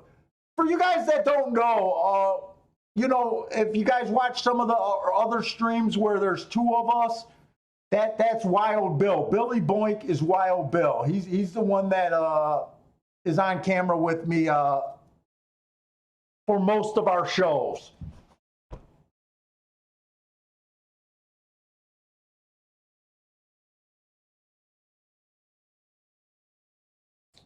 Yeah, I think this, I don't think it's going to be a bomb exacta. I don't think it's going to pay great, but I think it should pay 20 something for $1 maybe. $18. Wait, no, not $20 for $1. $15 to $18 for $1 maybe. I think it's useful. I think this. I think that's going to be a useful one that could have been played.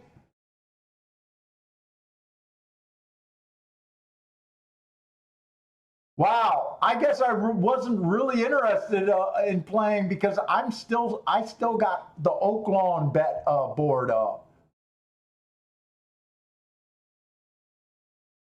Oh shit! I hope I did Bill's. No, I did Bill's. Bill, I did your payoffs right. That's right. Someone asked me, and I flipped over to Oaklawn Park. So I was just worried that hey, maybe I gave you the wrong payoffs.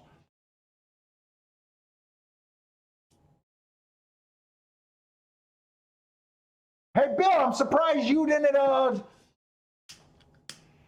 I'm surprised you just went doubles and not exactas because I know how much, I know you always like the top mark horses. That looked like an exacta that if you were here, you would have been yelling at me to play.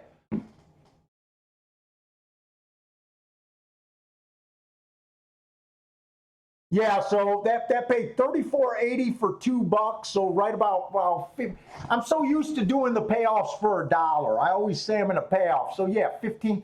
That paid roughly $16, $17 for $2. So yeah, that was definitely a useful one. Or $17 for $1, I mean to say. I'm confusing myself.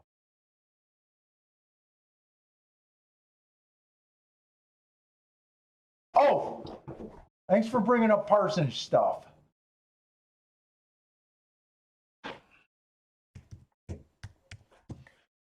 Let's see, Gmail.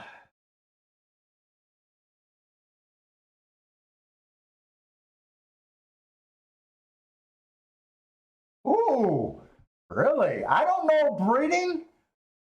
What isn't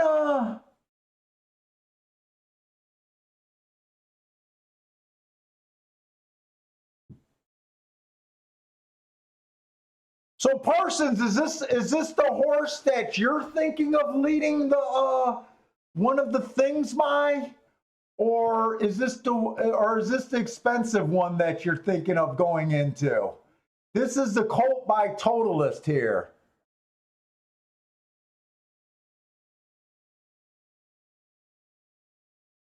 So that's a son of, is that a son of Totalist right there?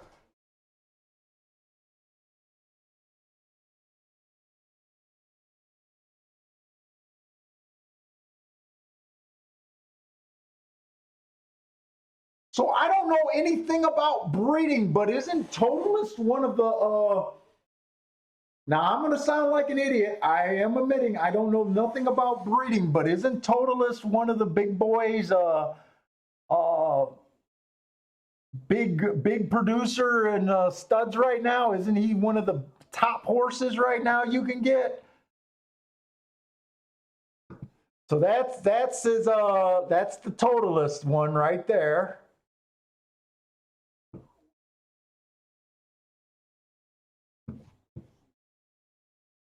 I don't know if what I've heard of Frosted. Oh, I've seen this. I think I've seen these. I think I've seen these pictures on your website, the Frosted one. I remember the big gray. Oh wait, that's not what I wanted to put up, I don't think. And there's the Frosted. Is that another Colt? Oh, Frosted is the most expensive one. Frosted is he's looking at 140,000.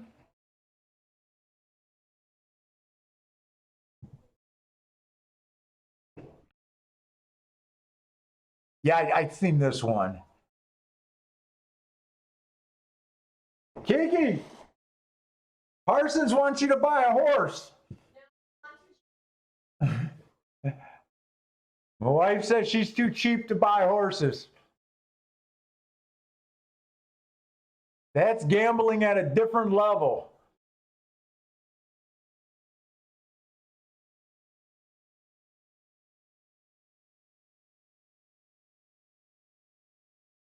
Frosted was a Derby contender, what, 3-4 years ago? My time get messed up. Didn't you like Frosted? Sound like a horse you like, Kiki. Frosted?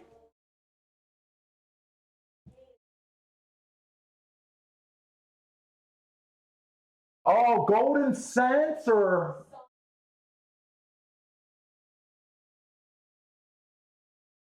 yeah, I think that was the year Orb won. Golden Sense, you were all over him for a place, and he paid quite a bit. Maybe Golden Sense or something like that. Anyway. Yeah. Like I always say, I own my share of horses a minute 40 at a time, something like that. Gotta go out the front door. Too many dogs. No, not that. I do mini timeshares.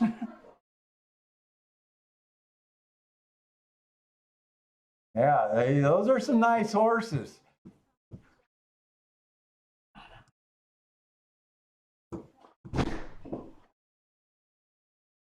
Let's see what race is coming up first. What we got here?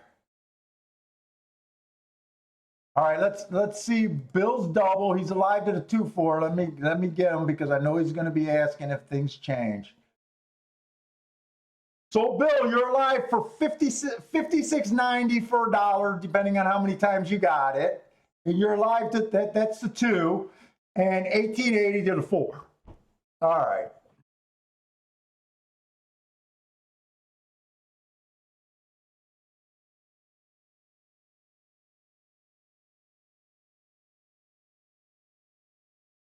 All right. And let me see, do we want to go to...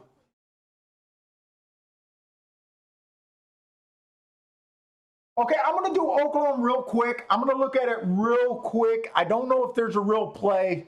You guys know that I'm going to spend all my time at Gulfstream Park. They're both about 15 minutes away. They're only a minute apart in a post position, but you know we get an extra 5 minutes at Gulfstream or whatever it is. This is a cheap race over here at Oaklawn, so I might be interested in this race. And right. All right, so we got a mile race, 8,000, claiming 8,000. Everything's on the dirt over there. Let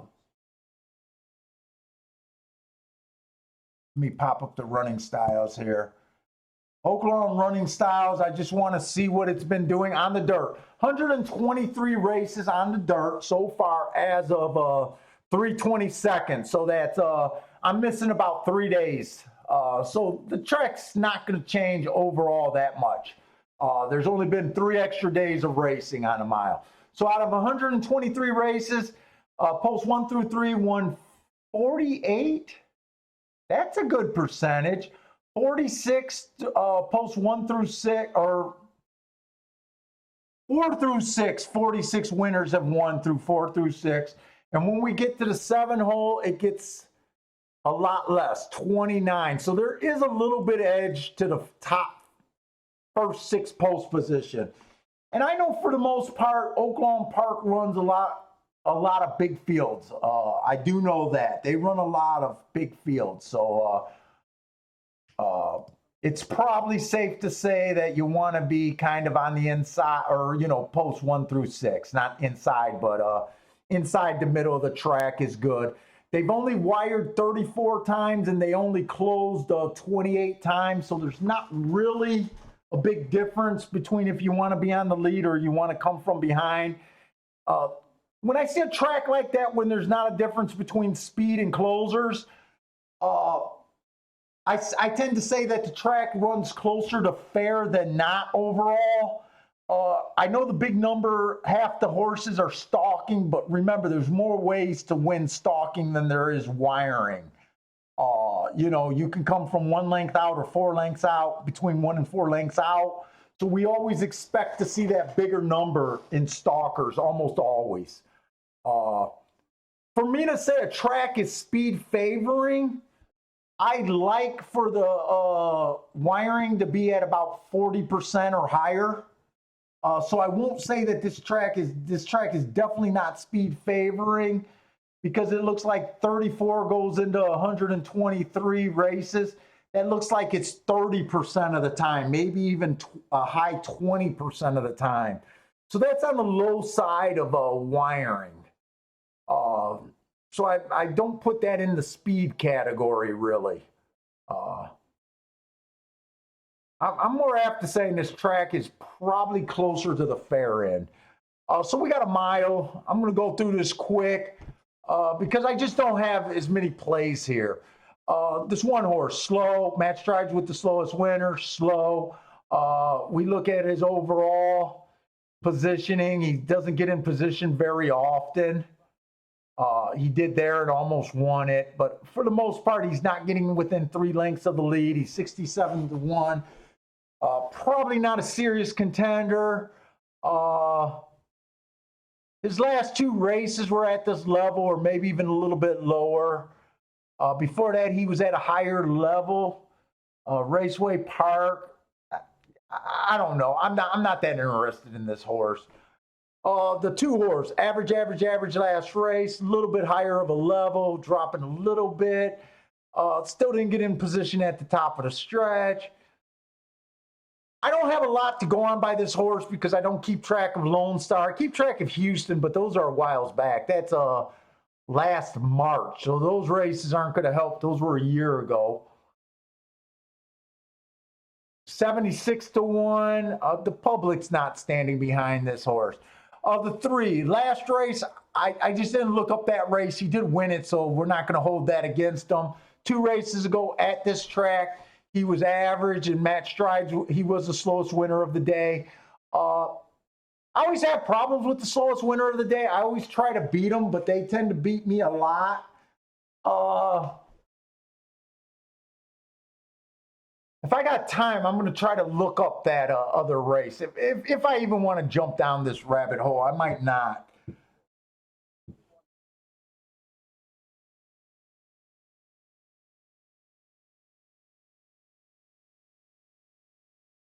The 5, the 4 horse, Stalky Closing Day last race. This horse was slow. Matt Strides with the slowest winner, fell out of it. 2 races ago, he was just slow. 3 races ago, slow. So far, I'm not seeing anything that makes me interested in this. The 5 horse, averaged at the first call last race, then he matched Strides with the slowest winner of the day for the next 2. Kind of fell out of it. 2 races ago, outside of the track was good. He was on the inside. Gave him an asterisk for that. He flashed speed. He did improve his speed figure after running on that bias. 8 to 1, I might be a little interested in this horse. The 6, last race was 1 race sample, did nothing for me there. 2 races ago, he was slow, average. Don't know anything about those other tracks. 7 horse, average, decent speed figure, dropping in class, cutting his price in half. Wow, 11 to 1, huh? 2 races ago, he was slow. That was at a $20,000 claimer. Probably forgive him for that. 3 races ago against $16,000 claimers. He outside of the track was good. He was on the inside. Or she was. These are girls.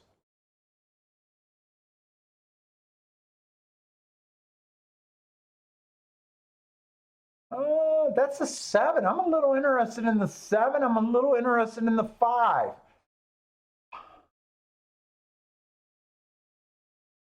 Eight horse is probably the best horse I have on paper. Average second, Matt Strides with the slowest winner. Pretty much in position at the top of the stretch. 5 to 1. There is some interesting horses here. 2 races ago, Stalky Closing Day, little higher class.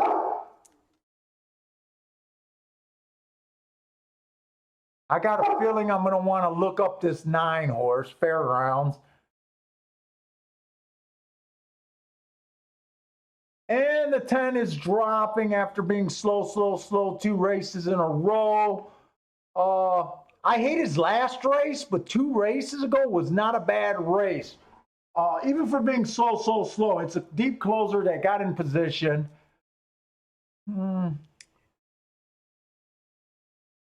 And we still got the 11 and 12. 11's coming from Fairground. I didn't look up that race because I know I didn't. I looked up that race off of the wrong race. Let me look up Fairgrounds real quick.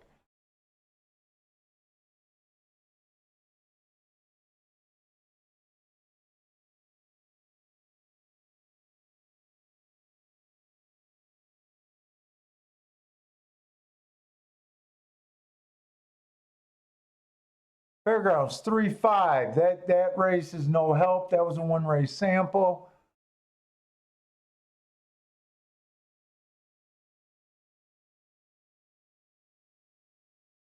Who's the other horse at Fairgrounds I said I wanted to look up? February 22nd.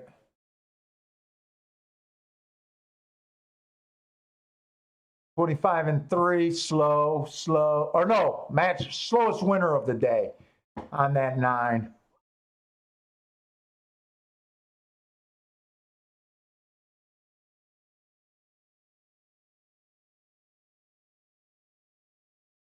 Why do I want to play this race so bad? I actually want to play this race, and I probably shouldn't even be in this race.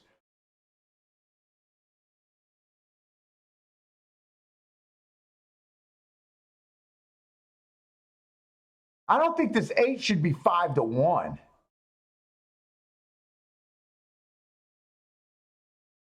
And I like the 7.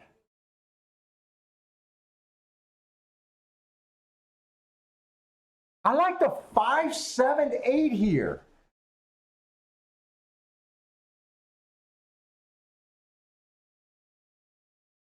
I like the 5, 7, 8 here at Oaklawn. Nick C likes the 9. Bill likes the 9.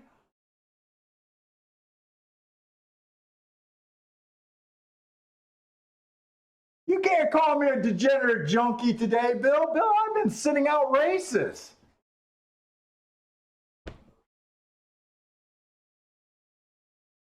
Degenerates don't sit out races. That's how you can tell the difference. If you sit out one race on a card, you can't call yourself a degenerate. You're a very patient player.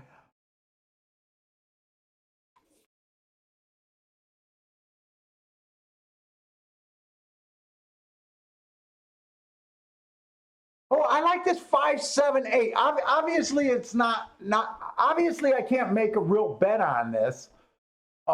When I say a real bet, I'm talking about a moderate to my maximum bet, just for the fact that it's Oaklawn.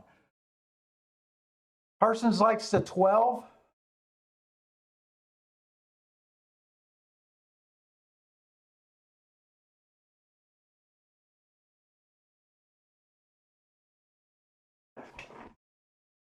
Man, I like too many horses. I like your 12 too.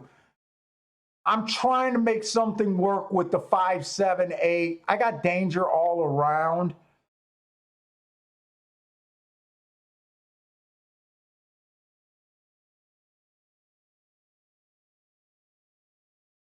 I don't think there's much in this race. Look, I'm going 5, 7, 8 exacta box, and I am going to bet the 5 and the 7 to win.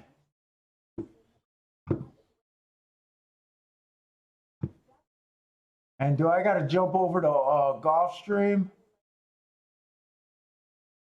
Fuck, how did Gulf? Oh man, I didn't realize Gulfstream was good. Both of these races are going to go off at the same time.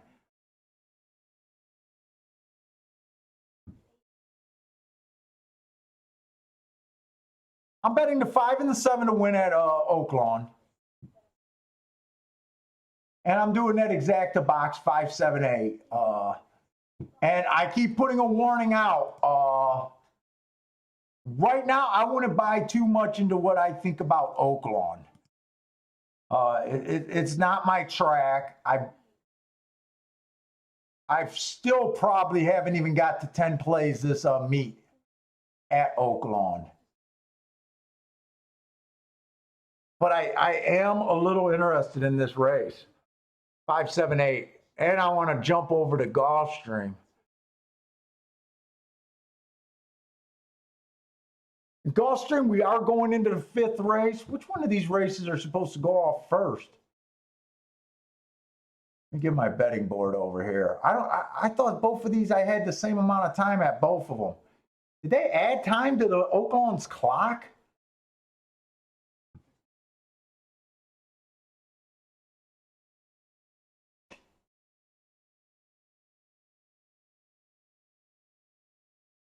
I see what Bill is betting here. We got a $6,000 claimer. I play this. I still think the inside of the track is probably where I want to be. The one has been average almost every race. He's been on the outside some of these races, although those races I haven't gave him an asterisk on those outside days. The this horse got a lot of speed. He was fast at the first call last race, average and slow. 2 races ago, inside of the track was good. He earned a heart, ran against Tobias, got an asterisk. 3 races ago, he was the fastest winner of the day. I do like the 2. 2 is 10-1 or 8-1. He just got hit. The 3 horse.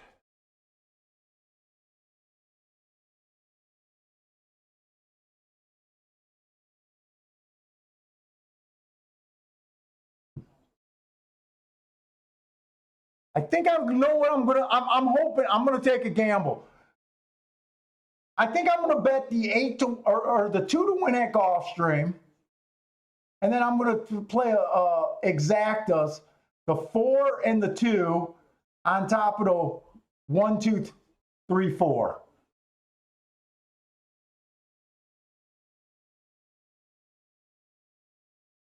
And I gotta watch that on the other monitor. Hopefully we'll be able to get both of these races in live. Yeah, I think I'm doing a show tomorrow. That's why I'm not at Marco's house remodeling.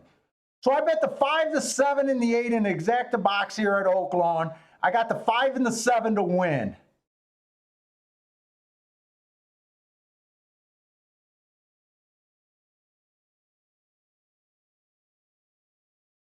Don't go too fast here.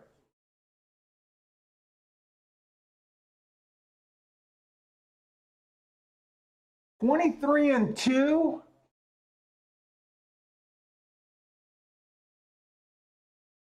Come on, keep this 7 interested for me. Keep this 5 moving and keep this 7 interested.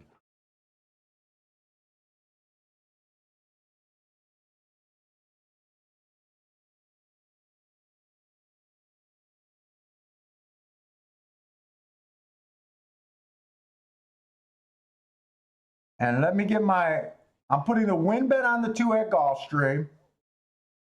And I'm doing that exacta. I got to put that in now. Come on. 5, 7, 8. Keep this 7 moving.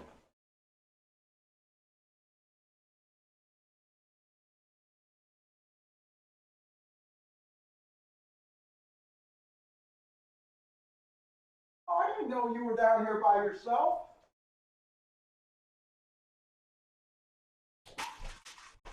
Come on, 7. Keep your ass moving. Come on, 7. Give me this 7, 8. Oh, wait. It's already over. All right, give me the 7 to win. I'll take the 7 to win. Come on, 7.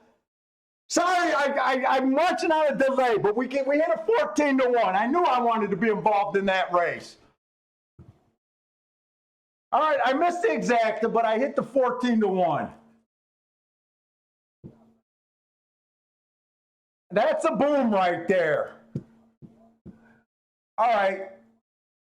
And I'm doing the exacta 2 and 4, 1 through 4.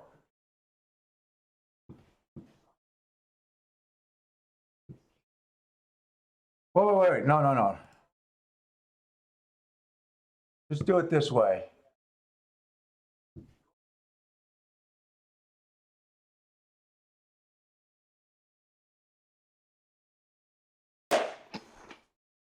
I'm winning at Oaklawn. I've never had a winning meet there. I don't know if I can count this as a winning meet because I haven't played that many plays there, but it's all back on the back of a 14 to 1 winner that you just seen. And then I had a 20 to 1 winner probably a few weeks ago.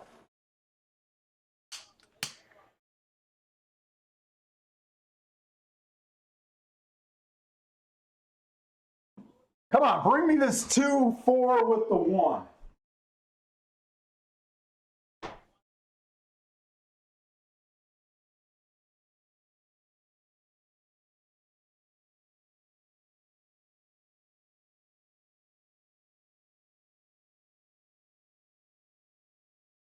Come on with this 2.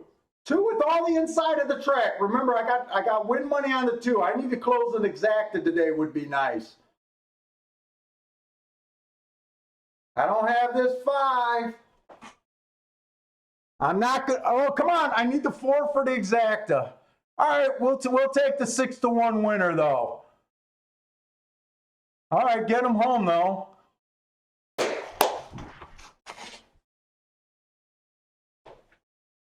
We're heating up.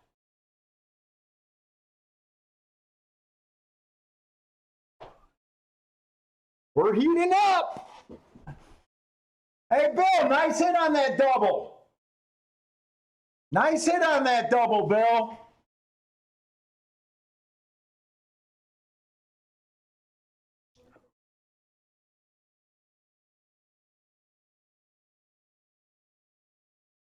We are heating up. It'd be nice to hit one of those exactas. I could have really been having a big day. But we'll take it.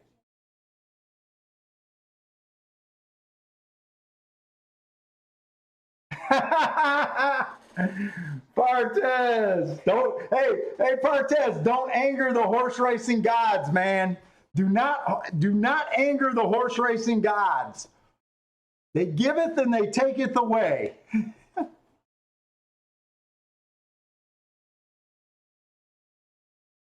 Hey Daryl, where did you hit the 10-cent super? Did you hit that at Oaklawn? You had to hit it at Oaklawn, right?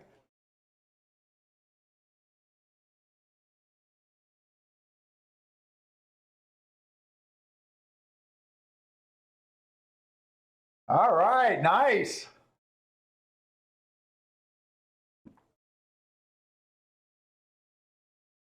I didn't like that those 2 races just hammered on top of each other, but you know what? I can't get mad at the results.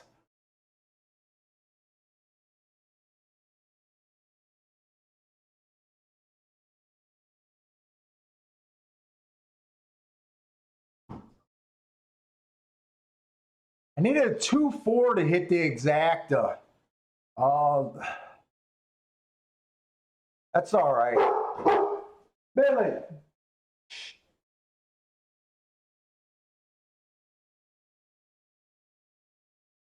Yeah, we're heating up, guys. Come here, you want a treat?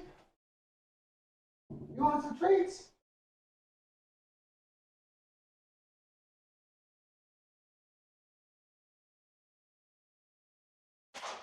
We can afford to feed you now.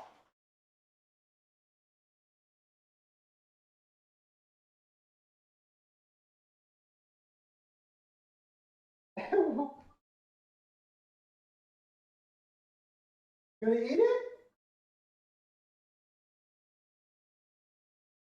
Yeah, I got more.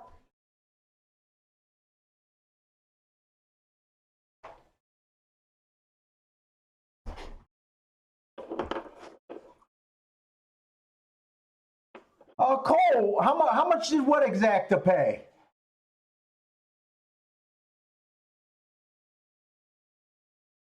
Hey, what's up, Michael Lester? And you snuck in here. Cole, you snuck in here. What's up, guys?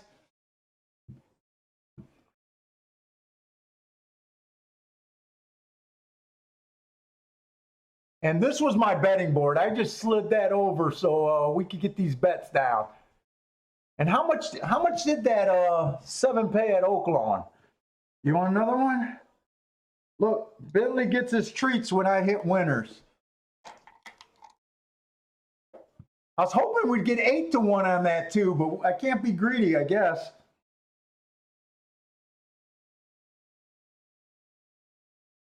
Let's see if you're talking about the 2-6 exacta, that paid $43 for $2. I want to go to Oaklawn because I didn't even get to see that horse had to pay $30 though.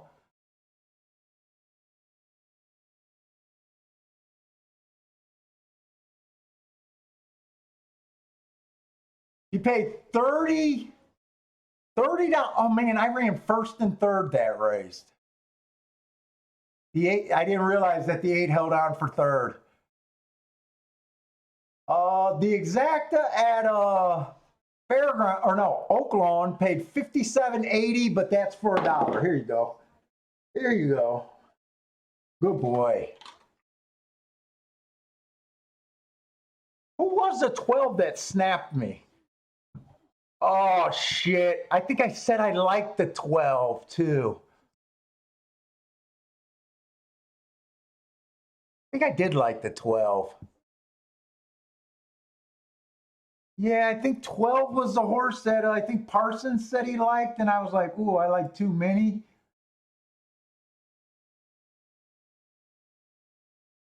All right, what's going on? Read your chat. What do you want to see? People are saying, nice hit, Bill. Answer your questions. What was your question? Thanks, everyone. Way to go. Where's your question? Hey, Bill, you can't come over. You're not allowed over. You're sick.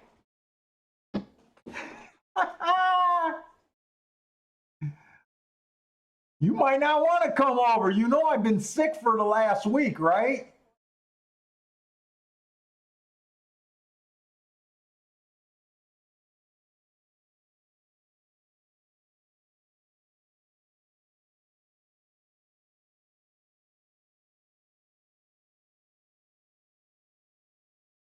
What did Cole hit?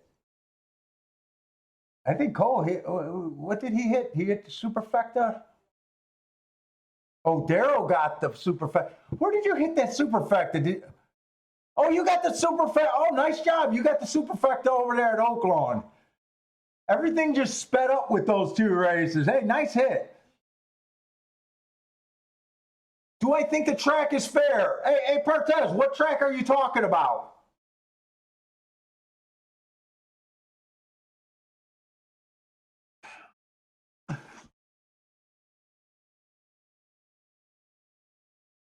Kiki said if you go on the webcam and you give her your baby temperature.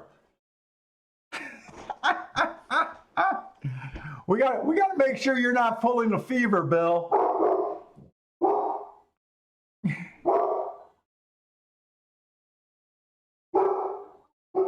Daryl, does anyone have an idea why some of these tracks are not closing right now? Are you talking about why are they running? Why are they being allowed to run? Or why are the running styles not closing? I think some of these tracks aren't closing right now is because they get a agriculture pass. I think because all the track people or most of the track people live at the track. They got to be at the track to exercise the horses. They got to be at the track to feed the horses. So I think that they're able to run, without the virus spreading out all over the place. That's why I think Florida's getting away with it and Oaklawn's getting away with it. I know Florida is getting a lot more cases of that.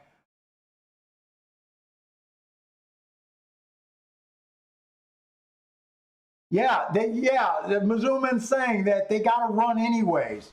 And, a track is kind of like its own little city. From what I understand, most of the people that take care of the horses and are there all the time, stable hands and stuff, most of them, I think, live at the track.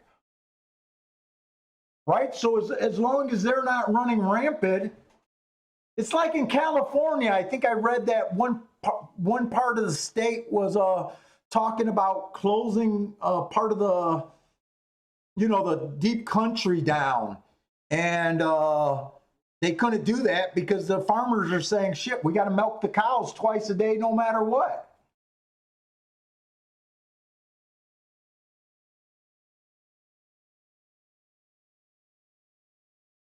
We have no sickness here.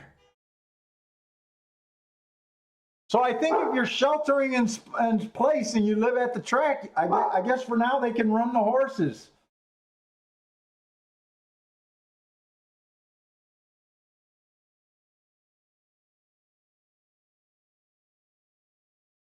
You know, my sister, who's a nurse, she thinks her family has already had it too and got over it.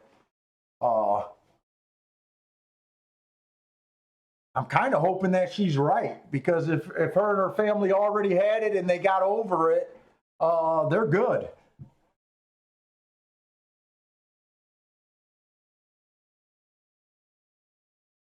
Oh, you had a headache and fever about 5 weeks ago? Shit, you might have had it.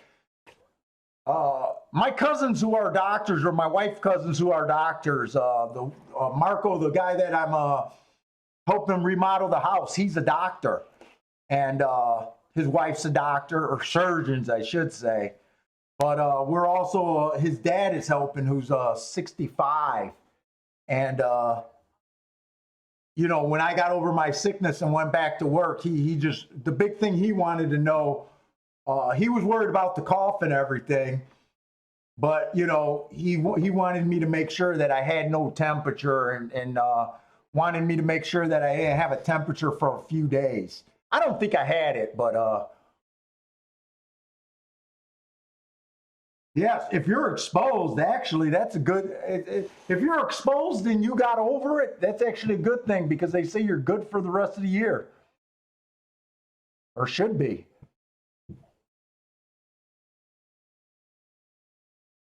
Okay, what we got? Where do we want? We want to. Let's stay hot out here. Got cigar ashes everywhere.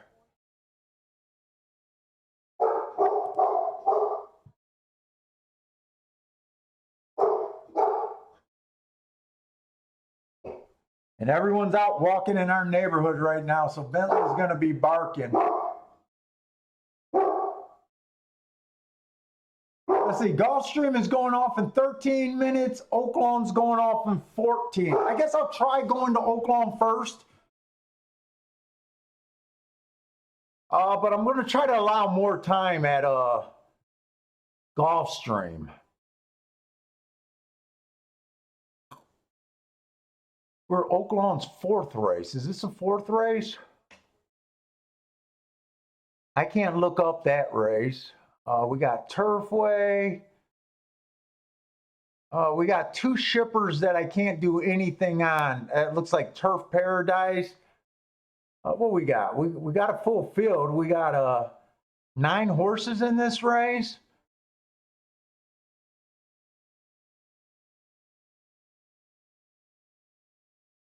I was hoping, I wanted to glance at this race and have no interest in this race.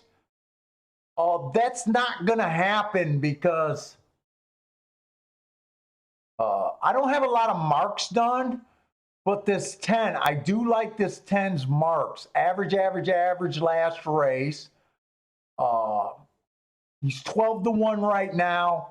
He had a bad rail 2 races ago. He was off the rail, but he earned a heart for being fast. I believe that heart was really fast. So he didn't run on the bad rail, but he went too fast to win that day. And I believe, so sometimes we don't believe hearts, and sometimes we do. This horse, I believe in the hearts, because he put 2 races in a row where he was nailing hearts. 3 races ago, it was an outside closing day. He tried to basically go wire to wire. Well, he tried to stalk. He was on the front end dueling, and he went too fast.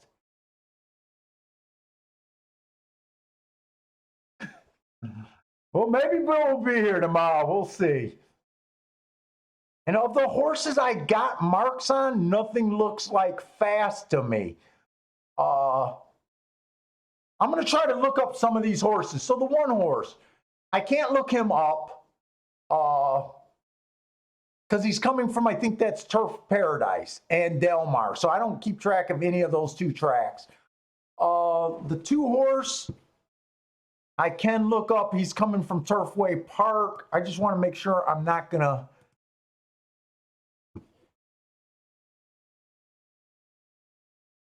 Let's see, 319. January, February.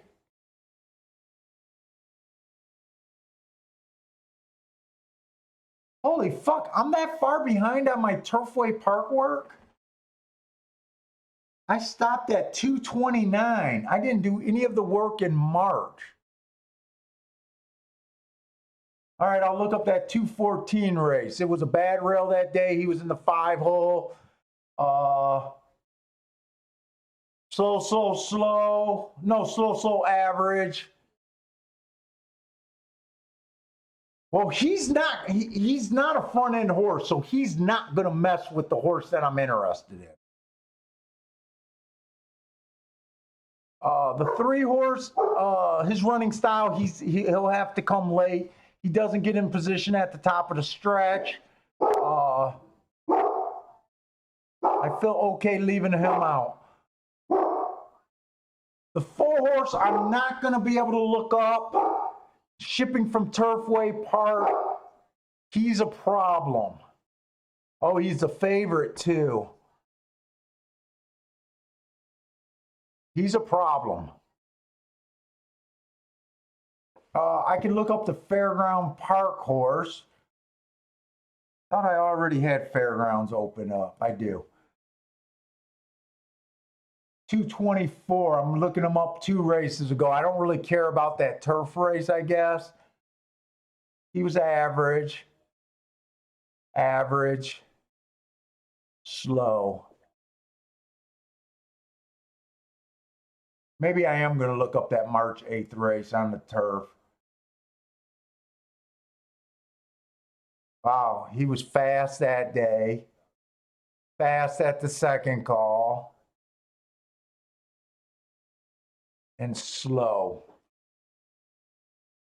And is there anyone else that I really care? I think at Oklahoma Park, I am just going to bet this. I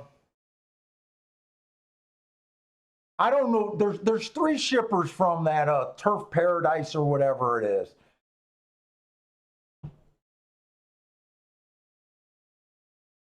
I'm going to ignore them. I'm willing to bet this 10, probably just to win, maybe to win in place. 13 to 1, do I want to do a place bet? I'll do a win in place bet on him. We get Oklahoma Park. I'm putting that bet in now because I want to go to Gulfstream Park.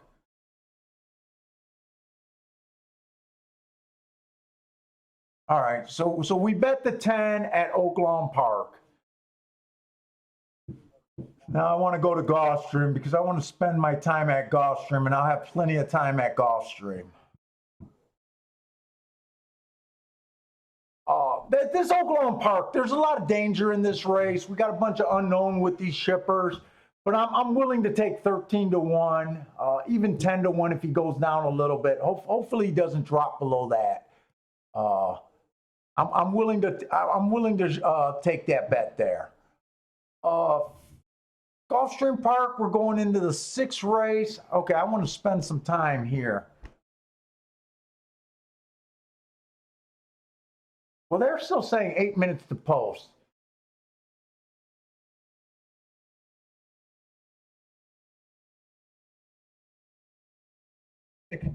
Very in her only turn. All right, but we want to do this. So we got another mile race at Gulfstream. We did see 1 mile race before. I want to say it was the 4th race, right? I just want to look at the charts real quick. That's when the 8-4 came in. Oh, they don't have the charts up. That 8 kind of rated. I remember that 8 rated, and so did the 4. I want to say the 3 and the 12, that a sprinter got the lead there. So they definitely rated. They didn't close. They were kind of close. Doesn't really tell me how the track might be playing. It just, I like the horses. I didn't bet there, but those were the best 2 horses on paper that I had. So we got a mile on the 4th, claiming 50,000. This one ran a sprint race last race. He was slow last race. 2 races ago, he was average on the turf. He is a sprinter, and he is more of a dirt horse. His 2 route races weren't bad, 4x2 and 2 by a nose or neck or whatever. Uh, 4-1. I don't know if I'm that interested in him. Let's see what's out there. Let me get my chat and everything back. Let's see what's going on. God, I got so much shit open. Where did my chat go? There it is. Okay. Did she shoot you down?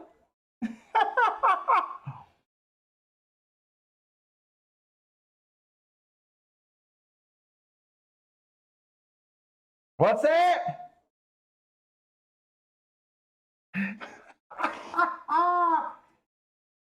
You mean I can't have a play date?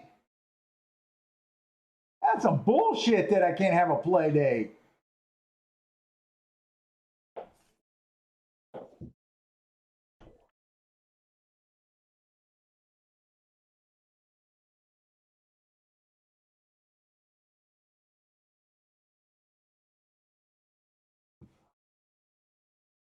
All right, where was I at? This 3-horse. Average last race. That's a nice race. 4x3 at the top of the stretch, coming off the pace.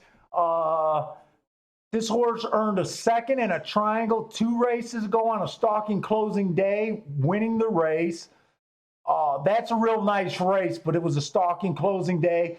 Usually when these stalker closer type, he's a stalker closer type, and he earns these really fast marks, these triangles, hearts, and seconds. Those are really good signs that he's in form. 7-1, really? Who are they betting here?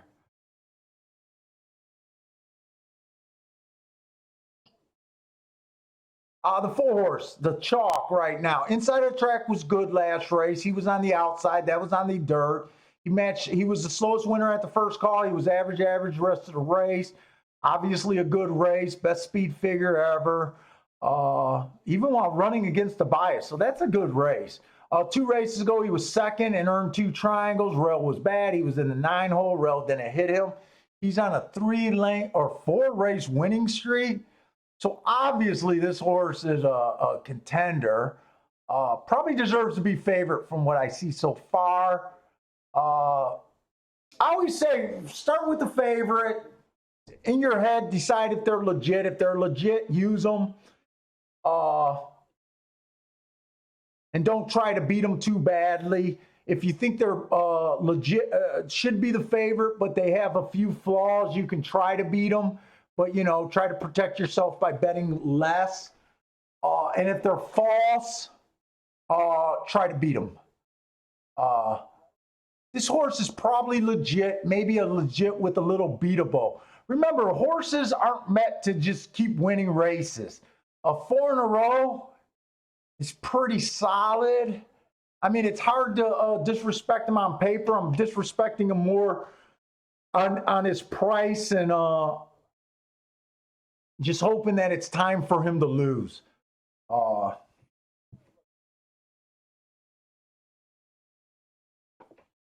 Let's see, the 5 was average last race. Let's see, I'm trying to make sure I can put on the Oak Lawn Real race because I do have a bet on the 10.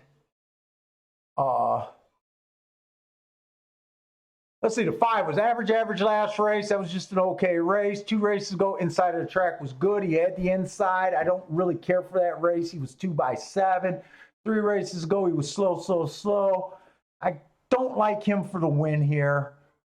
The 6-horse, bad rail last race, gets an asterisk for running against that bad rail. Average. I think you could forgive him for that race, but that was a nice race anyways. This is a 6-horse I'm talking about. 2 races ago, he was slow. I guess on paper, you got to decide if he really liked the turf. I don't think he's a bad shot at 7-2. He's 7-2, not 10-1. I'm looking at the wrong horse. The 7 was the slowest winner last race, trying to turf for the first time. 8-1.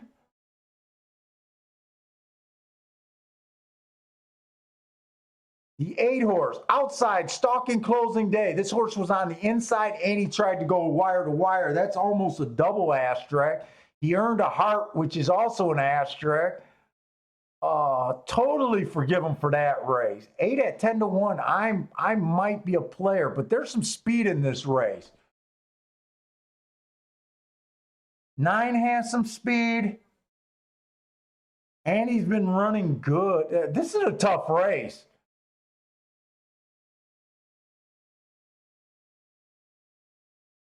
And what's wrong with this 10 horse?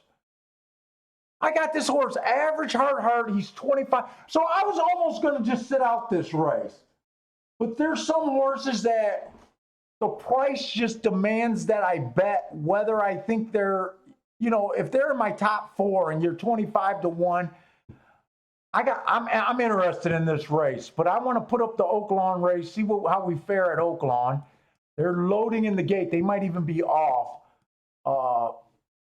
I'm bringing my form over here because I'm probably going to take a shot at a Gulfstream. Smoking hot, Mom. Let me, on my other monitor, get this set up. Okay, so we're live on this 10 horse, 12 to 1. Oh, and he swallowed up already. And he's dueling with that Turf Paradise horse at 4 to 5. They're going fast. I doubt it if I'm going to survive this.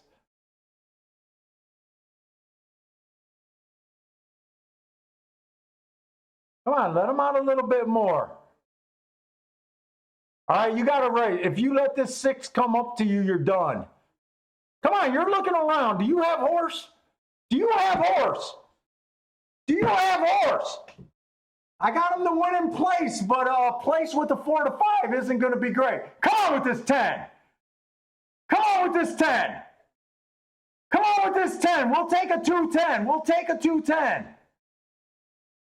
He won. He ran a great race. I think I got nosed out for second. I obviously do not regret that bet.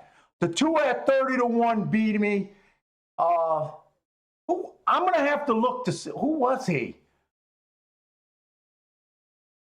God, he ran too good to lose. He ran too good to lose.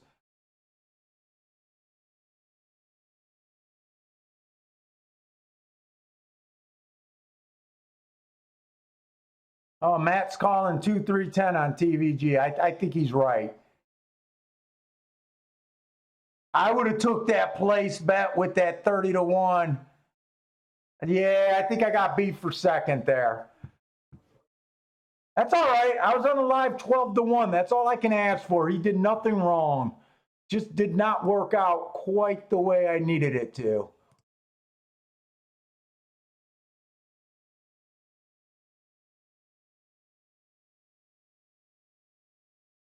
Matt's calling outside. He's calling closers. He's saying that Stalker's closers have won every race there. I'm not sure. I don't know. All right, anyways, I was going to try to sit out. I was going to sit out this race here. Still time to wager on. Whoa. Late pick 4. I got The horses are approaching. 2 monitors giving me sound. I'm not going to be able to resist this 10 at 23 to 1. And I like the 8 at 12 to, at 11 to 1.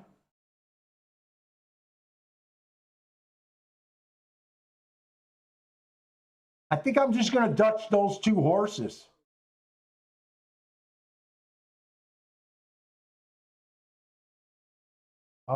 I hope they don't get in a speed duel. So I'm betting the 10 and the 8 here. This was a race that I was going to sit out. But I mean, some races, you're getting odds on your horses that you just think are out of whack.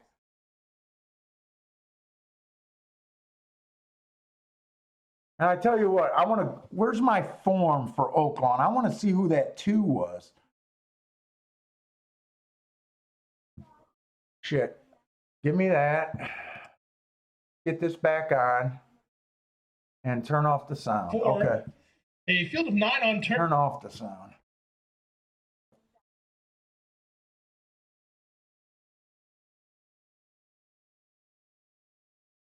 shit, the two was the Turfway Park horse. God damn it, I love Turfway Park horses.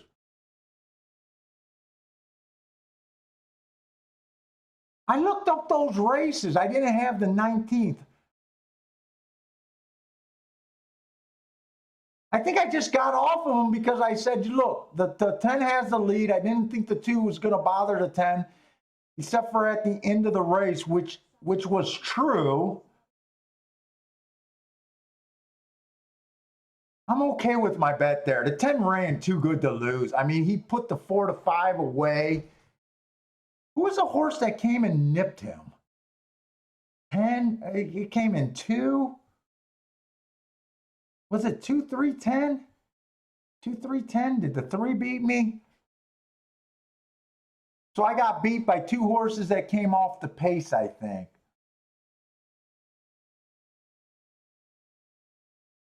Let's see, I want to bring this screen back to Oaklawn. I don't think I got second, but I'm going back to see. Yeah, 2, 3, 10. Oh my God, $62 to win. The 3 paid $24 to place. That 10 ran too good of a race to show.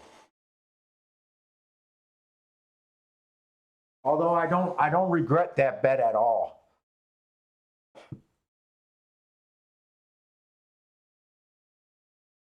I don't regret that bet at all.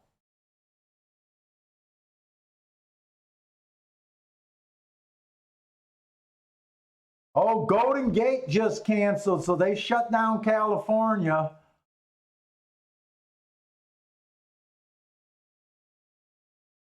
Yo, Paul, I'm going exact to box, 7, 8, 10, winning plays. Is that at Gulfstream, Bill? I don't know what track. I'm assuming you're playing Gulfstream. Almost. Oh, they almost had that $900 10-cent super. Oh, that would have been a nice 10-cent super. My God. How did you miss that, Daryl? Did you need the 10 to get up another spot, or what did you miss on that? Mazuman hit 864 exacta. Where did you hit that at? 864. 864? Where did you hit that? Larry Butt had the 7, 8, 9, 10 exacta box. I don't know what track that was at.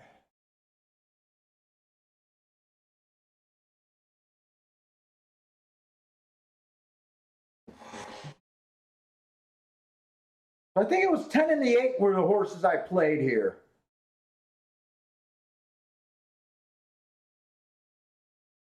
$23 and 3, this is a little bit faster, although I do like where my 10 and 8 is at. They'll get first run if they have anything here.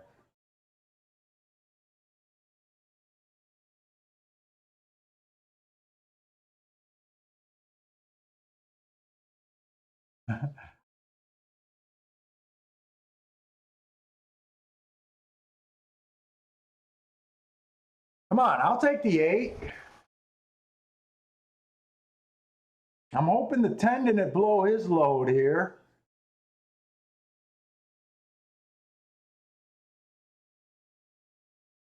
This horse on the outside is really moving easy.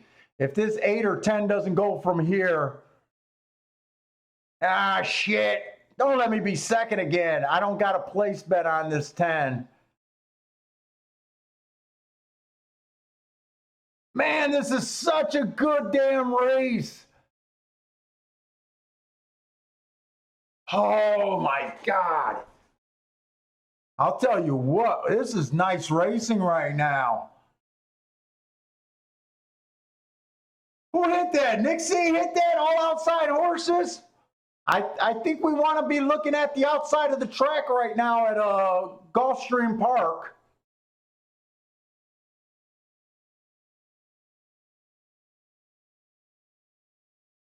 What did that come? 7, 9, 10? Was that 7, 9, 10?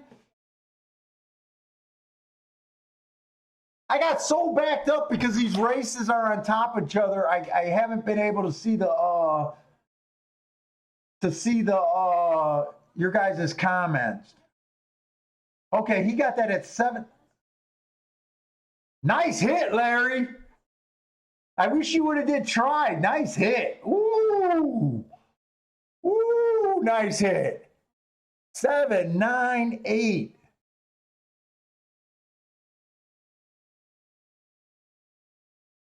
Seven, 9, 8. He almost had the super there. He definitely could have boxed a try there. Nice hit.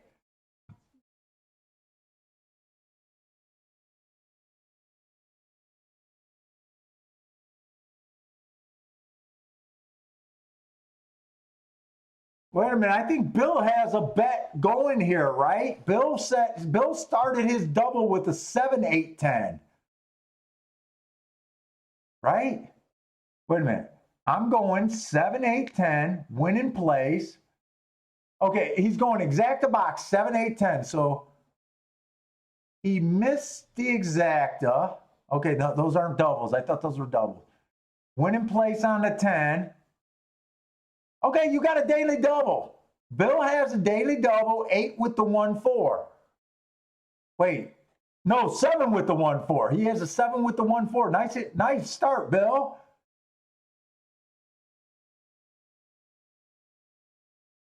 Larry hit the exacta box. Nice. He could have played the try. Nice.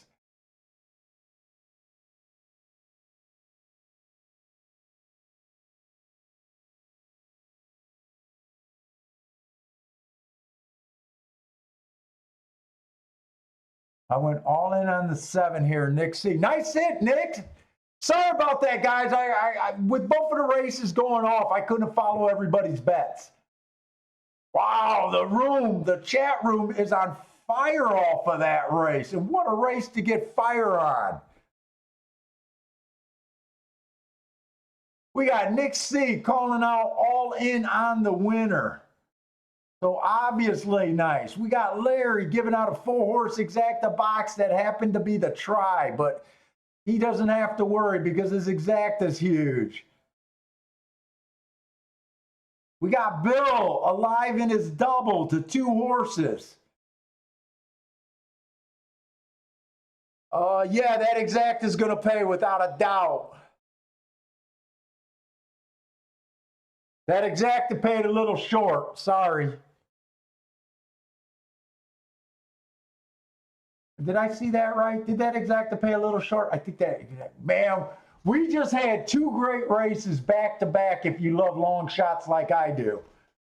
Oaklawn and Gulfstream Park. Those are 2 good races to go into, whether whether you were right, and half the chat room looked like they were right there. But even if you were wrong, that was the right race to put your money in. Nice handicapping, guys. Really nice handicapping. I wish I was thinking that the outside of the track was the place to be. And now with the 8 winning the first turf route today, and this race, if we got any more turf route races, I will be focusing on the outside of the track.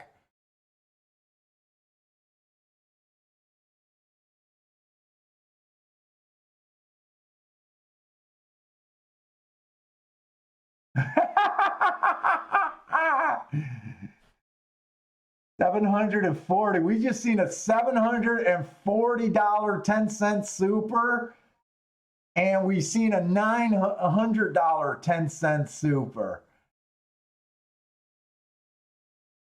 Yeah, was that 7 a square? You know, those are the horses I have the most problem with. I got to bring these back. Let me get situated again. I want to look at that race again.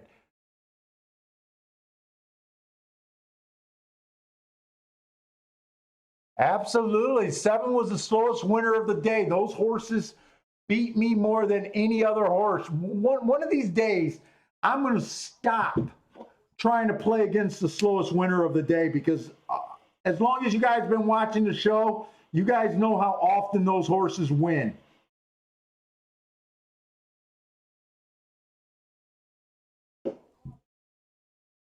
Seven. Who was a 9? Dude, there was not a single bad marked horse on the outside. Other than the 6. And I think the 6 was like 70-1. I think they made the 4 the favorite, and the 4 was the horse that we said. Horses aren't meant to win 100 races in a row. It was time to bet against this 4. This was absolutely the right race to go after. Absolutely. Nice job, guys. Nice job.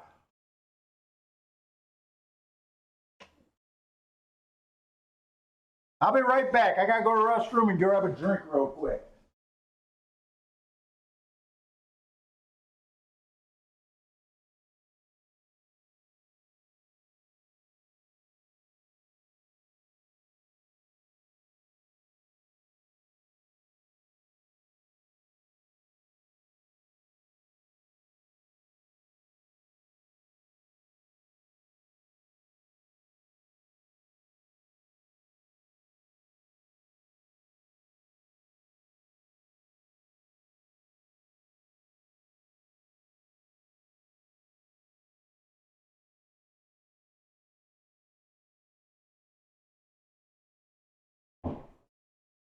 Let me grab a drink.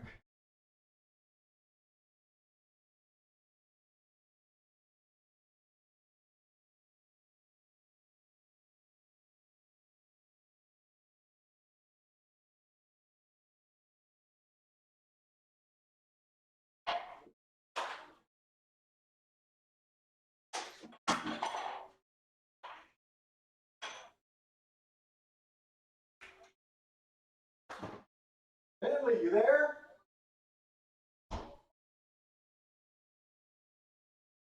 Send him down here. There's an ice cube on the floor.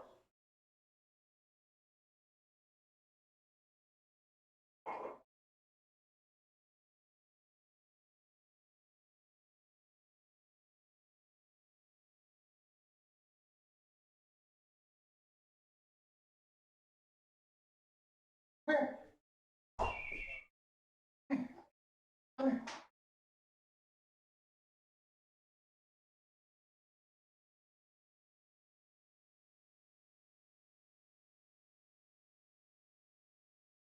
Yeah, you like those ice cubes.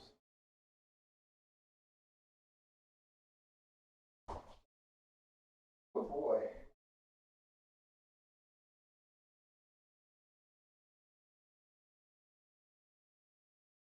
Woo, I tell you what, today's a good day of racing, man.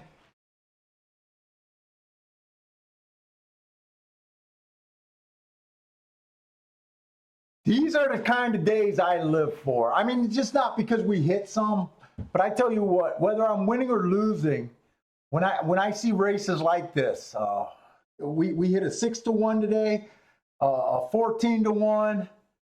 Then we got to see these 2 races with a 60-1 winner. I don't know if anyone hit the Oaklawn race, but then we come back in this Gulfstream race. We got nothing but long shots completing a try, and the chat room, a lot of guys from the chat room had it. I love long shot days, whether I'm winning or losing. And you can't complain about prices today, I'll tell you that.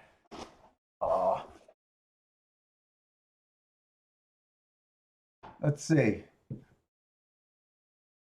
the hell? I'm doing all I can. Hey, can someone tell me?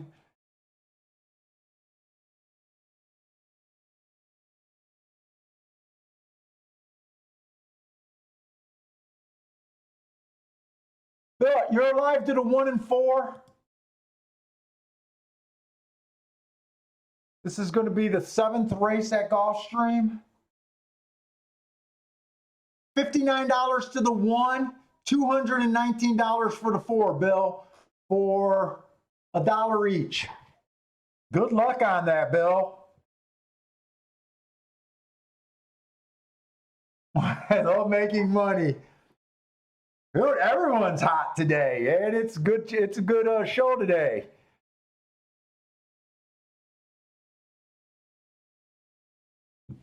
I'm going to start off with Gulfstream first.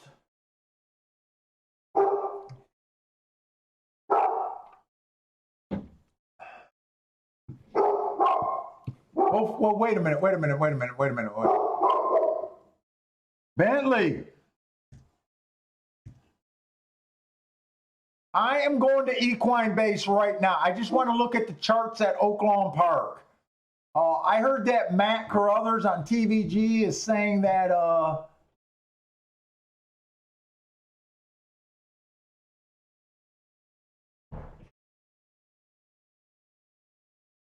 Oaklawn Park, he thought that the track was backing up. I'm not ashamed to take information from other people. I just want to look at the charts to see if that might be true. The first race was a 6 furlong race. The horse did stalk. The 2 won that race, paid 7-1. He came from 3 lengths off at the first call, two lengths off at the second call. So far, stalker. The second race, the 3 horse won. He came from 2 lengths off. The horse in the 5 hole came in second. He came from 3 lengths off. So far, I don't have a problem with what he said. And the third race was a mile race. That was a horse we had, and he came from 4 lengths off. So you might want to be looking at stalkers today at Oaklawn Park, which, if what he says ends up being right, and for the rest of the day it's all stalkers, that means that bet on my 10 horse that tried to wire the field after putting the favorite away ran exceptional. So that is something that I'm going to want to look at from here on out. They only have charts printed for the first 3 races. How many races have they ran at Oaklawn? How many races have they ran at Oaklawn? Yeah, they only ran 4 races today at Oaklawn. So far what he said, so we know that the 2 closed in the last race. And I will tell you one more thing that I might have noticed. Small sample size. We only looked at 3 sprint races, right? There's only been 3 sprint races. The last race, it came in 2-3 inside. The second race, the 3 horse won an inside number, post position. And in the first race, the 2 horse won. It might be inside stalkers. Early to call, but that is something that might be extremely useful. That might be extremely useful. Where's my chart for Oaklawn? Where's my damn chart for? Oh, here it is. And we're going into the 5th race, and that's going to be a mile race. So the mile race there was only one other mile race today, and it was won by a stalker, but he was on the outside.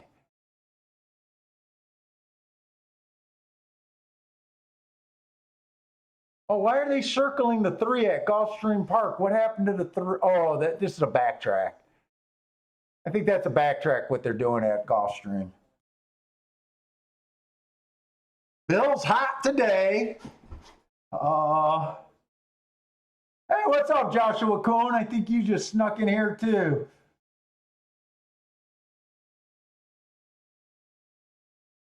Oh, Burnt my lip. That's done. That's done. When you burn your lip on the cigar, it's too small to keep smoking. Who do I got enough time for? Oakland's going off, and these races are going off at the same time. I think I'm going to want to look at Gulfstream Park first. We got a dirt race, mile and 16th on the dirt, made in special weight. This one is coming off a one race sample last race. Obviously not a bad race, but I don't have it in a profile with a one race sample. 2 races ago, so that was obviously a good race. He had a 4-length lead, then tired out. He was on the inside, but other than that, I don't know about that race. 2 races ago, I got that the inside was good. He was in the 7 hole. I do have a question mark, so that asterisk, let's just say he improved from his first to second race. He had every right to do so, but he might have ran against the bias in that first race. This 2 at Tampa Bay looks like a front end kind of stalker type. I'm going to try to look that up, but let me go on. Oh, shit. I hate these. So right now we got the 3 horse, both coming out of one race samples. Last 2 races, can't do nothing with that. The 4 horse went fast for the first call last race. Average, not a bad race. 2 races ago, he was average. Wow, 30-1. That does not look like a bad 30-1 shot. 5 horse, average. Finished 3 by 12. The winner ran away and hid. 6 horse is a fast horse. Maybe I'm not that. This is a tough race. Right now I'm seeing a race where everyone did something decent. Everyone's lightly raced. Now I do, if I bet this race, I'm going to favor towards the inside of the track. But right now, this is an extremely tough race to call for me to come up with something that I love. To me, it just looks like a bunch of horses that either did good, that are all lightly raced. No one looks like a standout to me. So I guess what I'm saying, it's going to be hard for me to settle on like one horse other than I like the inside of the track. 6 ran a nice race. 2 Hearts is the same as an asterisk. He went way too fast to win. Right now, I wouldn't be surprised if anyone won this race. I can't throw anyone out. The 7 horse, average last race, earned a really good speed figure if you like speed figures. 2 races ago, he earned an asterisk. Inside of the track was good. He was in the 6 hole. Nothing. See, he's done nothing wrong. I guess I would say with those 2 speed figures, he probably deserves to be favorite. You guys know I don't like speed figures, but right now in a race that, I'm admitting that it's going to be a tough race for me. I will say I don't have a problem with him being a favorite. And you know how I said to judge what you think of the favorite, if they're legit, phony, or deserves to be favorite, but is also beatable at the same time? I think he deserves to be favorite. I think the main thing that makes him possibly beatable in my mind is that he just has the 7 hole. The 8 horse, average, slow last race. Nothing wrong with that race, but if I don't like the 7 in the 7 hole, I'm not going to favor the 8 over him at a farther in the 8 hole. And same with the 9. 9 does nothing wrong, got every right to improve. He had bumps at the start, steadied at the first turn. He didn't run his race, but I'm not going to take the 8 or 9 just because they're outside. That being said, I can't get behind the 1. Well, I can get behind the 1. I don't care for 7-2. I like the end. I'm probably not going to bet this race.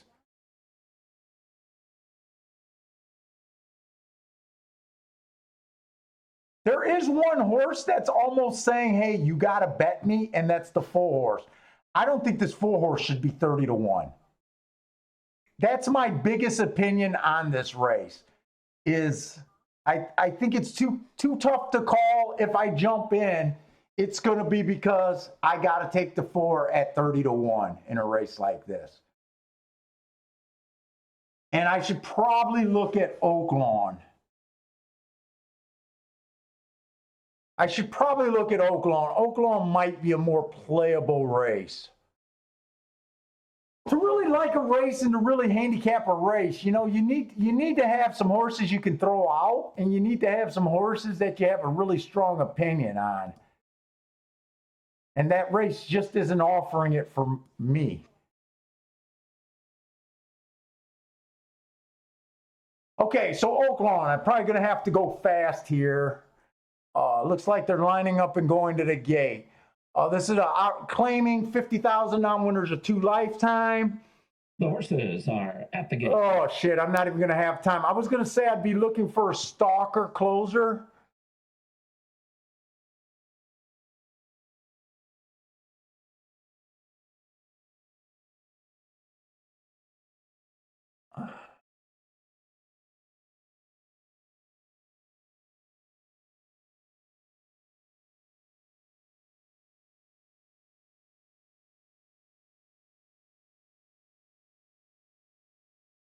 Man, I mean, just at a glance, I'm a little interested in the 8, and I'm a little interested in the 1. But I'm not going to have a play here. Mainly because I don't think I'll be able to get the, I got the betting board. The 1 is 8-1, and the 8 is 3-1. Yeah, I don't have a bet here. They're off, so probably best right there. Oh, that cigar's done.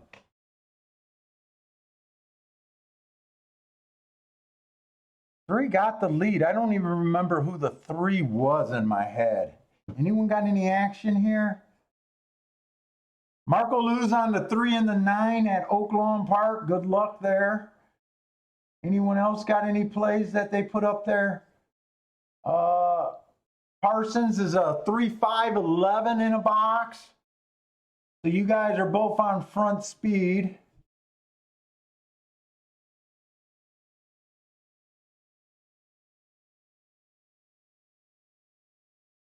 And I want to make sure this Gulfstream race does not go off. If 4 is 30-1, I'm almost willing to bet him to win in place. I'm not going to be able to get creative here.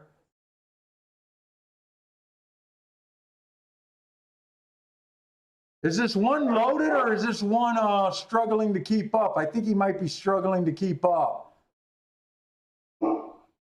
Okay, so they did wire this race. It looks like we're going to wire 3-7-1. All right. Still time to get involved on the late pick 3. Race 7 to the first finish line is up next. 3-2.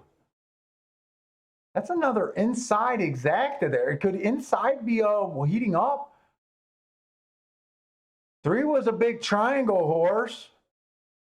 But I was kind of looking at that speed, hoping for back in horse. 3-2. Does anyone have a 3-2, 3-9 on Marco Lou? Hopefully those are win bets. Parsons had the 3. But he just said he did exacta, so I don't know. Oh, he did have the win. Okay, nice. Yeah, sometimes I can get jumped into jumping on biases and stuff, and they might not be there. Like I said, take anything I think at Oaklawn right now with a grain of salt, even though 1 minute. We're having a good day there. It's not hard to have a good day when your win bet was on a 14-1, so that's kind of saved my ass at Oaklawn Park. Gulfstream, do I really want to bet this race?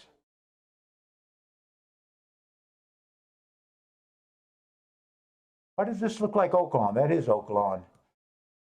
confusing myself. Hold up, I want Gulfstream. This is the 7th race, right?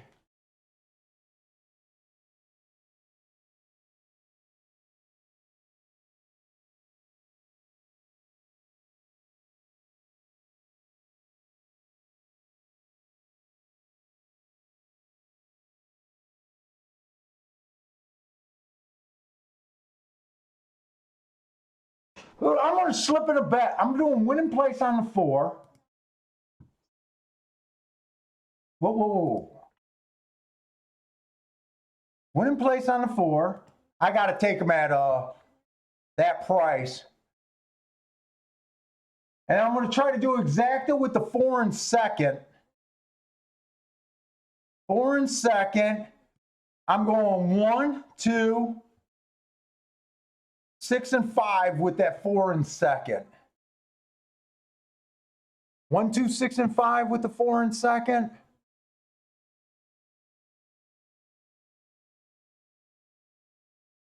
One, 2, 6, 5. You know what? I don't care for the 7. I'm going to include the 7 in that exacta.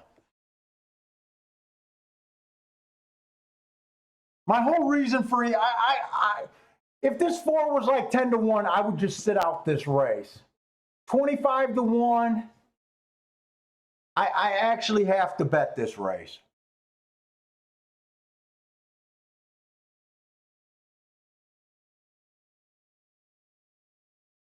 I want this 4 to get in the inside and just be interested.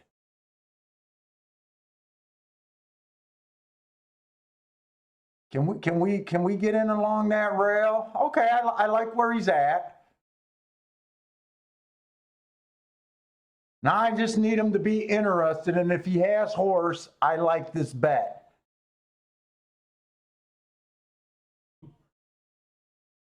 The whole reason behind betting this race was just my opinion on this 4 should not be 30 to 1. Hector got the 4 and the 9 to win in place here. I think Bill is alive to the 1 and the 4 here for his doubles.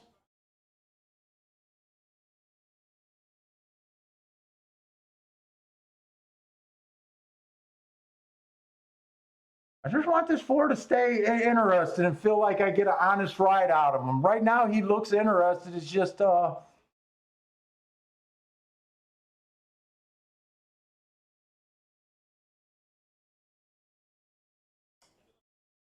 yeah, I don't think he got a run. I think all the horses we used are going to be there, but I don't think the 4 is going to get second.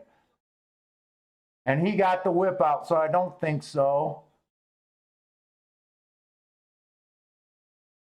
I'm glad I didn't go that crazy in this bet.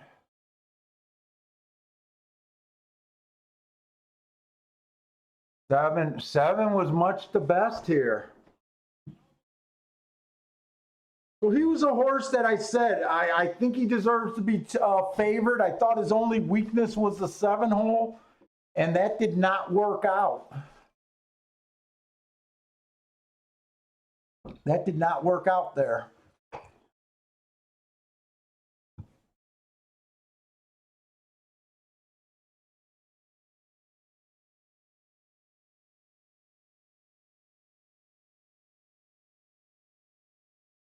Yeah. That, like I said, that was a looser play for me.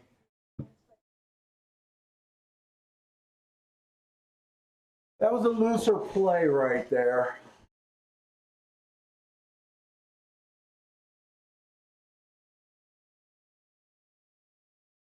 What was that? 7162? 71625? 7-1. Those are all the horses I used on top of the 4. That race was pretty formful.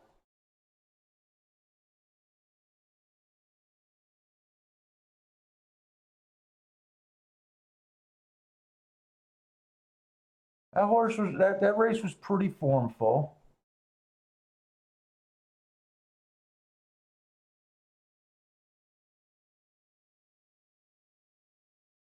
I think the one got better. I'm trying in my head thinking, did the one run better because of the rail or not?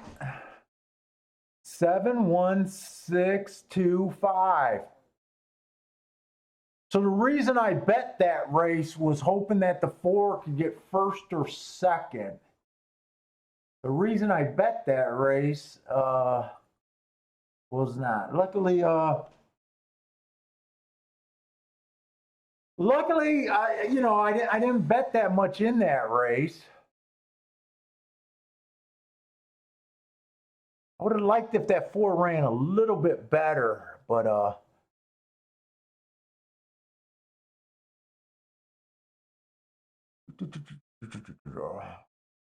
I don't think there was any money to be made with the 7-1.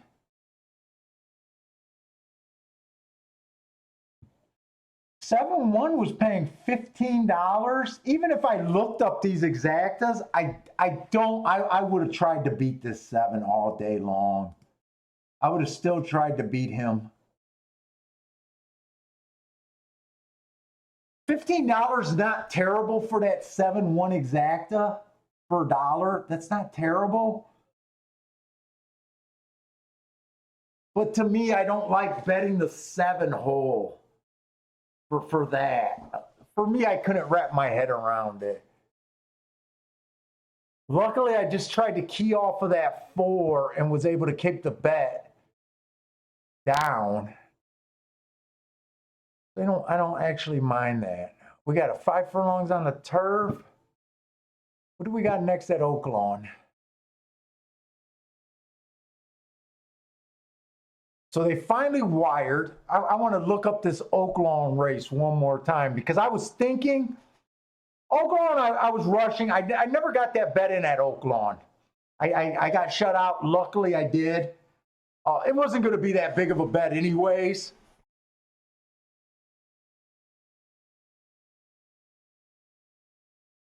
Who did I use? I used the 1 horse. Oh, I used the 1 and the 8.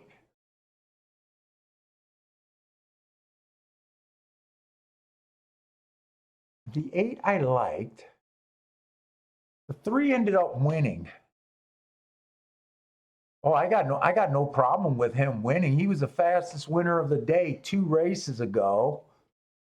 The next race was real. I just wasn't thinking speed might. I was kind of hoping that speed wasn't going to be good. What did that race even come?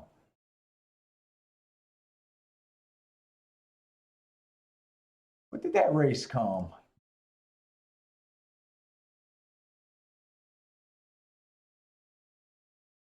That's the 4th race, right? 4th race is official, right? Oh no, that was the 5th race. Wait. That was the 5th race. Oh, 3-2 is what it came. 3-2. 2 was a fair horse, and he closed.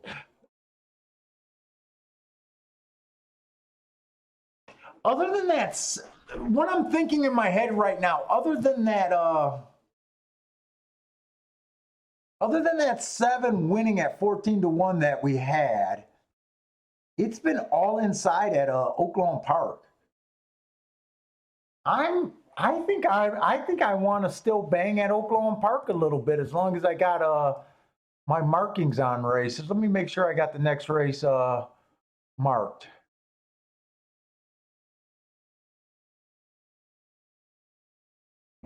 Yeah, I got next race marked. I at least want to look at this Oaklawn race.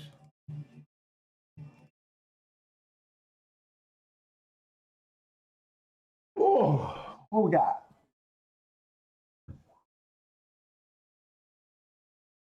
The 7 was a Ken McPeak. I don't know who Ken McPeak is. Play. I don't know who that is.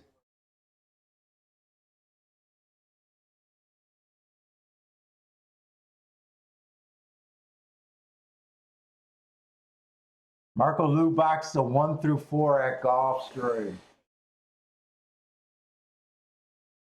I don't think that was a bad bet.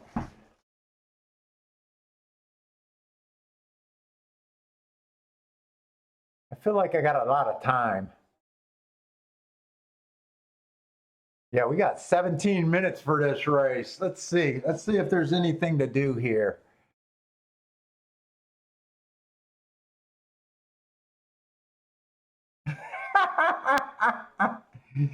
It's a very famous trainer.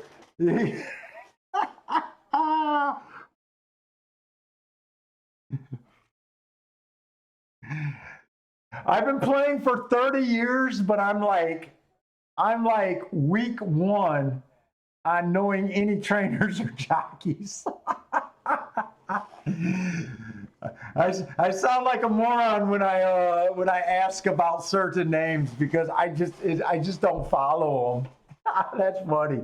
Very famous trainer. I have no idea who he is.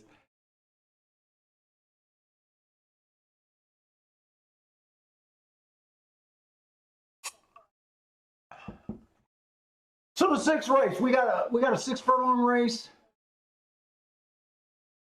at Oaklawn Park. I'm a little interested. I'm still a little. I know it is hilarious though, isn't it? 30 years in the game, and I can name very few trainers. Not only 30 years of 5 days a week playing. And I can name very few trainers. That's kind of crazy. I can even admit that that's crazy. It's so funny when I go on Discord. I used to hang out in Discord a lot more.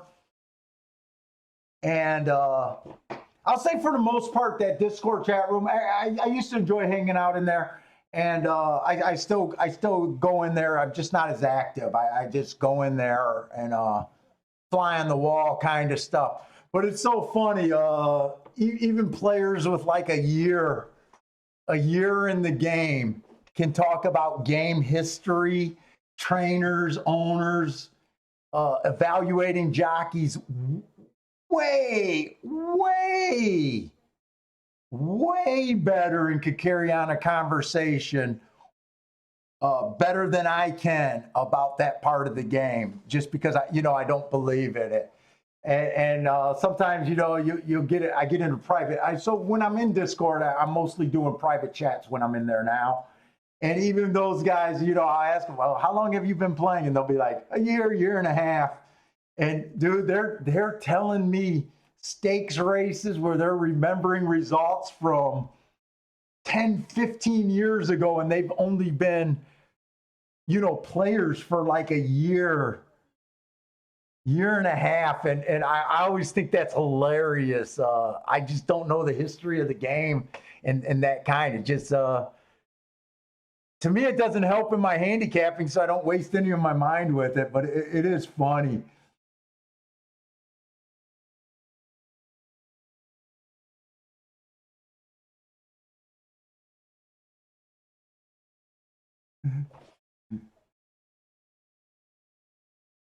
Mizuman's saying, yeah, but you don't need them for cheap race. And you know what? That's what I found. I found my niche, and I've survived for 30 years.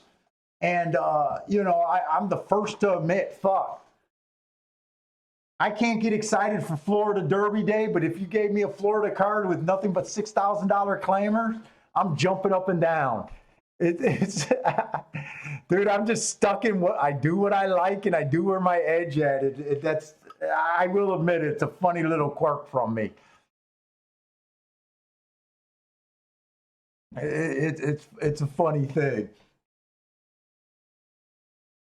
And Mizuman's saying that he enjoys the big days more and the big preps more. He's been doing this for 30 years and 35 years, and he's always ignored the cheaper. See, I cut my teeth at DRC. That was nothing but bottom barrel racing, and that's where I first had my winning season back in the early 90s. That's where I cut my teeth. That's just my comfort level. Even this race at Oaklawn, I said I'm interested in this Oaklawn. It's a States.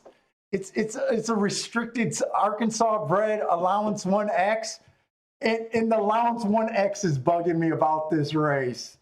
But then I had a thing. So this was also my theory back in the day. You guys know I'm big on theories, you know, with the biases and the speed and what I like.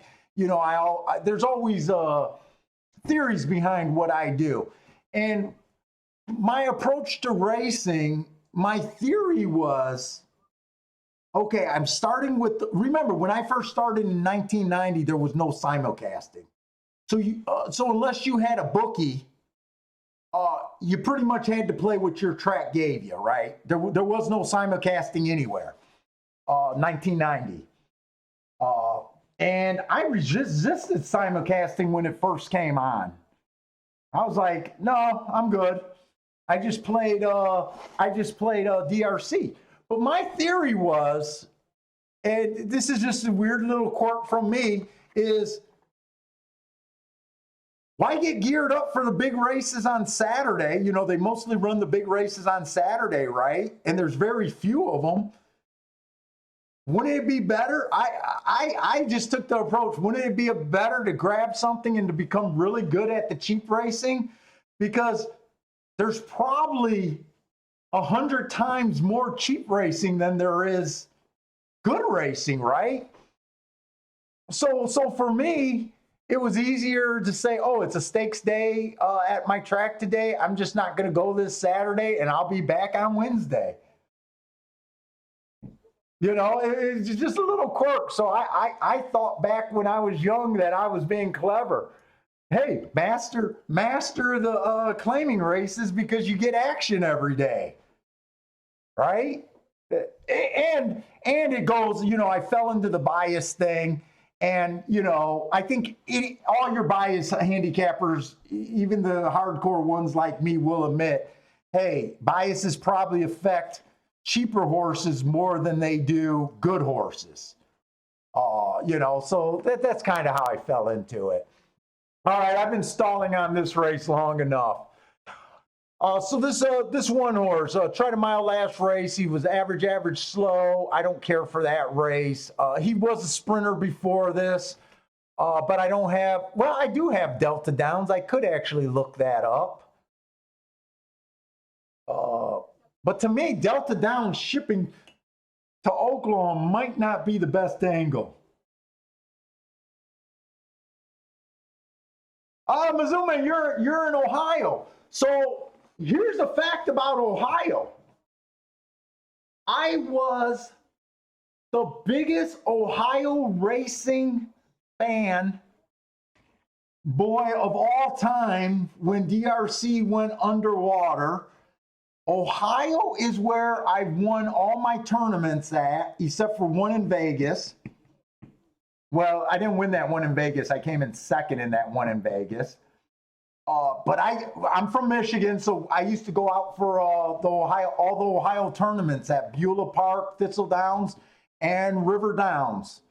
I used to, when they were doing the live tournaments, I would be there for almost every live tournament during those few years, probably in the mid 2000s, I guess. And then Ohio racing really fell on hard time. I loved Ohio racing, but then they got that hit where they really went on hard times, and I never really made it back to Ohio. But I used to love Ohio racing.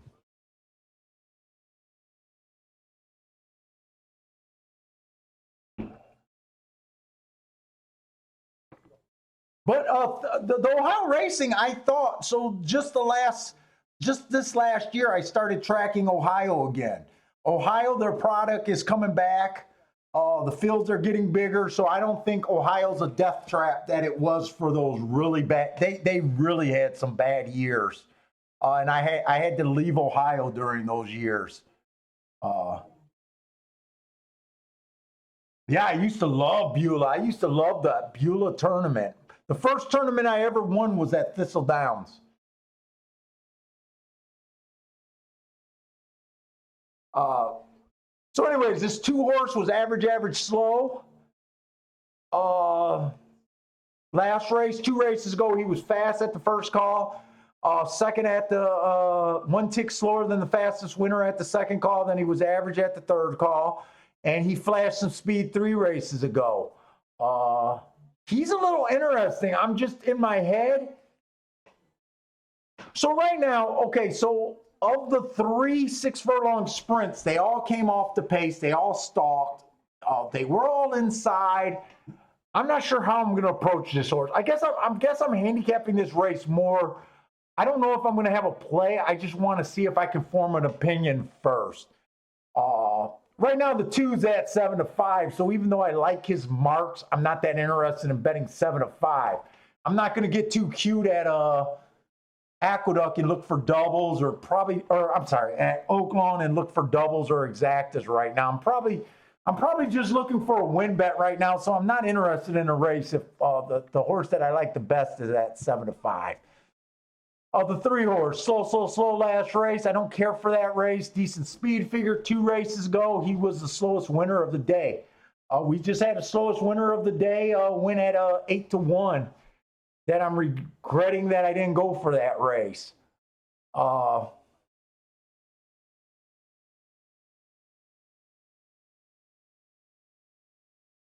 I'm so distracted right now. The 4. Matt Strides with the slowest winner for the first 2 calls. He's running it. He ran in the same race as the 3. Him and the 3 basically ran the same race last race. There's not much difference between the 3 and the 4. 2 races ago, he came out. Matt Strides with the slowest winner. Then he was just average.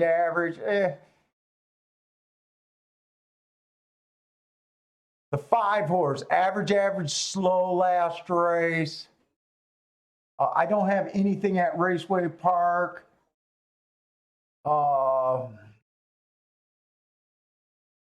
6 horse, average, and then he was the slowest winner. So we got 2 slowest winners in this race. That horse ran at for a maiden claiming race. Maiden claiming 40. Oh, the 5 looks underclass here. Wait a minute. This was allowance one. What kind of race is this?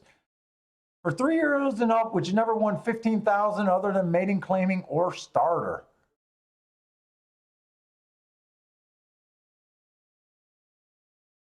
Five horse looks like he's really misclassed here. I think the 5's a throw out just on class. The 7 ran on a bad rail last race. Still managed to win. He was actually fast at the first call. Matt Strides, he was the slowest winner at the second call. That's a real good race. 27-1.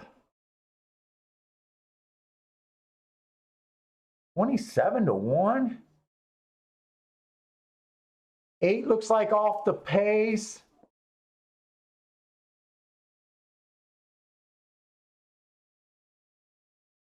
Nine is another off the pace last 2 races. I'm kind of losing interest in this race.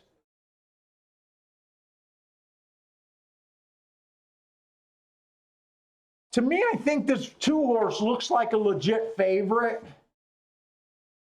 I honestly think he's the horse to beat. I think he has a huge advantage on the front end of a lot of these horses.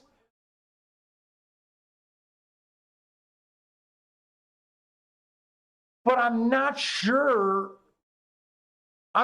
First of all, I'm not sure he's a good bet at 8-5 anyways.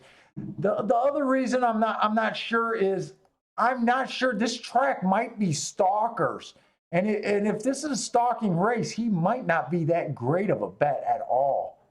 I probably don't want to get I probably don't want to get involved in this race. Mizzouman's going for a 4 horse exacta box 2589. How do you highlight people's names, Rex? Oh, I don't know if you're talking about in the chat room. I don't know if that's a question for me. I don't know how to do that. If you're talking about in the chat room, I don't know how to do that.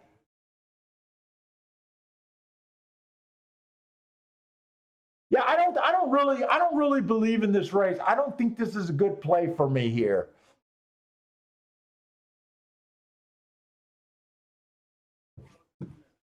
Gulfstream Park is probably a better play if I could find something there. Gulfstream Park. I'm switching over to Gulfstream Park. I just don't have a play at this Oak Lawn track right now. I guess I'm like kind of just rooting for the 2 and very disinterested in it after, but I can't bet a 8 to 5. I just don't. I come with my betting philosophy. You want to bet a little to win a lot. And 8 to 5, I just got to bet a lot. And you're still going to win a little. I mean, even if I put 200 on them for a $200 bet, you're only going to get like 580 back, 560. To me, there's a lot easier ways to win an extra $300. So I guess I'm just not interested in that race. Okay, this 5 furlongs on the turf. It's another allowance race, but the running style is the most important thing here at Gulfstream. You want to be on the lead. Our 3-horse wired the first race, even though I didn't feel like betting a 5 to 2 shot. You want to be on the lead or within 3 lengths at the first call, not at the top of the stretch, at the first call. This 1 horse was the slowest winner that day. 2 races ago at a 7.5 furlongs. I hate route to sprint. I consider 7.5 furlongs a route. This horse looks more like a router to me. He was average second. Not really that interested in him, especially at 8 to 5. The 2 horse went too fast, too early. Let's watch this race at Oak Lawn.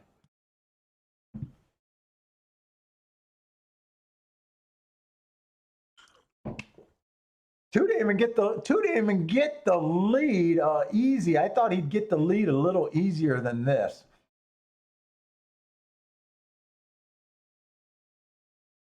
I don't know if he's hooked. Usually you don't like horses dueling like this, but sometimes 21 and 4, this went too fast. I think they're coming off the back end here. This is why I don't believe in taking short price horses, no matter what you think of him.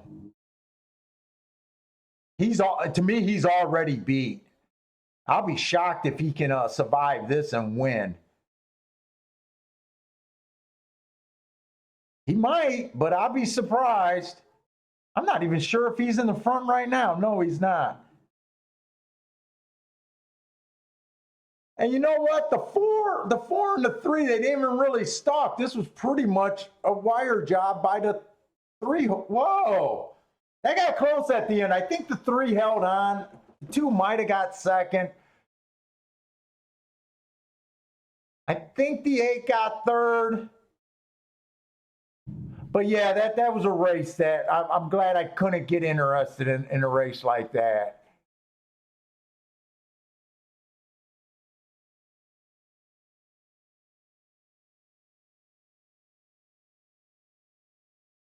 All right, I'm going to try to get interested in this race.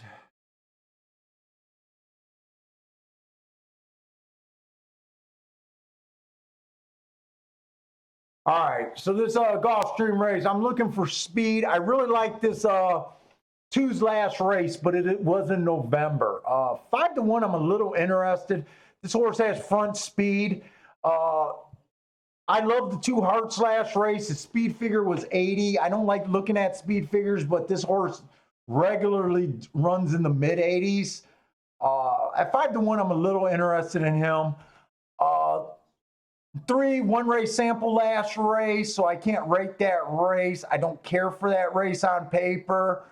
But he had some better races before at Woodbine. I didn't get around to looking them up. The 4 horse. Last race, he was 6x3, 6x3 at the first call, 6x3 at the second call. Not a bad race. Remember, I said you got to be within 3 lengths at the first call. Full time to wager on the late daily double. We're on the which he is. But I'm not that I'm just not interested in prices like that. The 5 horse broke his maiden. He wired. I like that. He was the slowest winner of the day. Those squares are winning today. 6 horse, I hate route to sprint on the turf. 5 horse, or 8 horse, I really don't think he's a contender.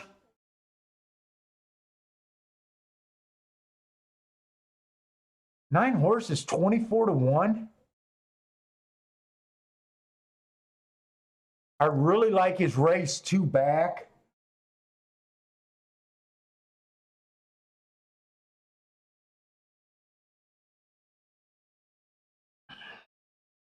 This 9 has never run on the turf. His running style got me completely interested in this horse.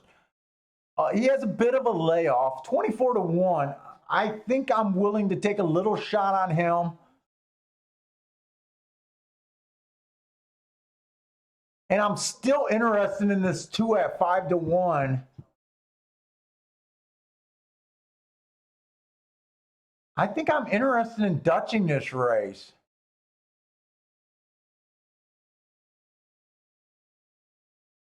Who else can get the lead? The 5 can get the lead and crush it. I don't have time to think this out.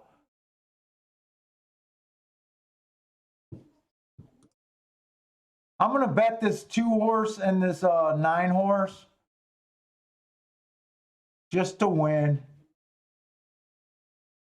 All right, I got that in. Hey, Caesar, a lot of guys say that the farther the rail is out, it helps front speed. I've said on other shows, that's been an old track thing forever. The farther the rail out, the more kind it is to speed horse. I only like to make comments on what I got studies on, or what I do on my own notes and what I believe for myself. In all honesty, this track favors speed no matter what for the sprint races. So I've never dug deeper to go back through and to decide when the rail was out. Does it matter? But there is a saying that when the rail's out, bet speed on the turf. That's been around forever, but a lot of losing things that track guys say forever doesn't mean it's a good thing. So I guess I can't really answer that question, but that is one of the old thing that guys say at the track forever. And I love this 2 on the lead, so let's get them home.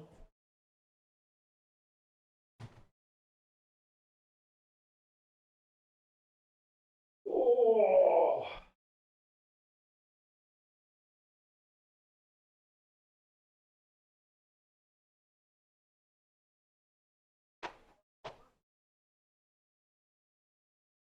Don't let the slowest winner of the day beat me, because I will beat myself up, because I said I'm not going to let the slowest winner of the day beat me again. If the 2 lose, just don't let it be done by the 5.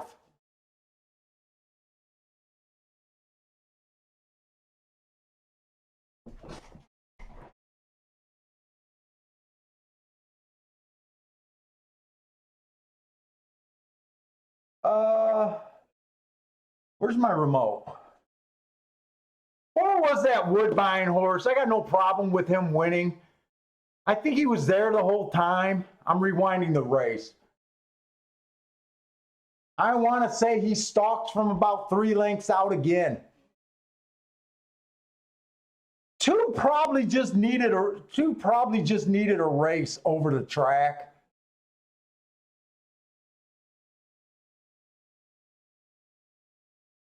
Yeah, 4 was within 3 lengths at the first call.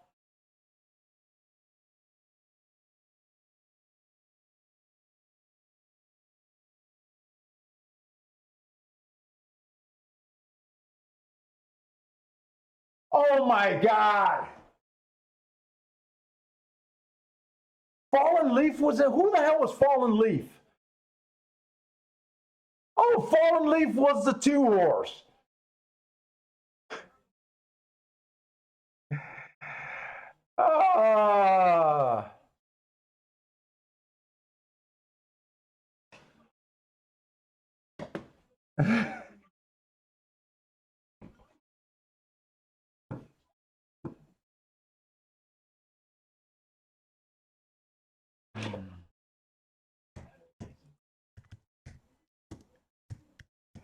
You know how I said I don't look at horses' names? I didn't realize this too was Fallen Leaf. I know this horse. You guys probably know this horse. You know how a lot of times I say horses don't owe me anything?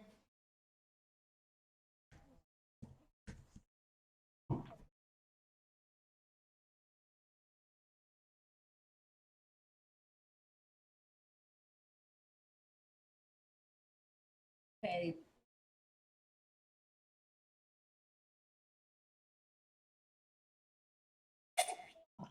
I probably would have set out this race if I would have realized this was Fallen Leaf. I'm bringing up a famous race from Fallen Leaf. I was at Detroit, not Detroit Race Course. I was at Northville Downs. I had giant pick threes, giant pick sixes going to this horse. You guys probably seen this video. I think I talked about this before. This horse was 7-1, and I absolutely loved this horse. This day. A lot of horses I say don't owe me anything. Fallen Leaf owns me something, and he owns me a lot. I had this horse at 7-1. I had win money, big pick threes going to him, and daily doubles. He's the 7 horse on the lead. And a horse. This race is over. Oh, you guys didn't show it, you bastards. Hold up, hold up. So I'm at a picnic table at Northville Downs, peeking through the window where they show the televisions.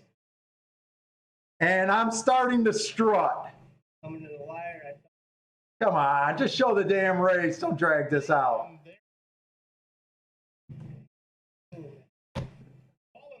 How was I going to lose this? Because I bet on Fallen Leaf. Fallen Leaf duck.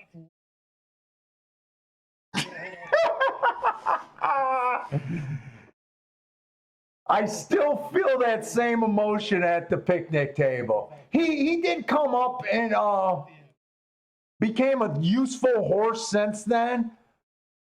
But I say the horse owns me because the horse has never been close to 7-1 again. He actually became a nice, useful horse since then. He won, I think 4 races. I think that was in summer of 2017 he won. Or maybe it was 2018, because I think we were at the track.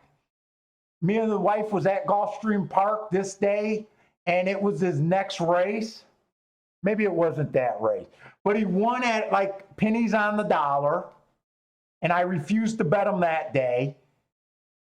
He's won at 90 cents on the dollar, $1.60 on the dollar. Worked his way back up in class.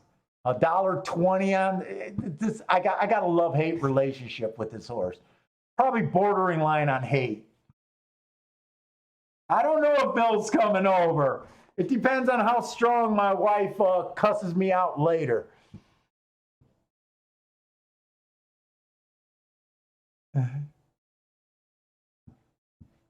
I didn't even realize that. I remember his name because I had to look up which stupid ass horse decided to jump the rail on me.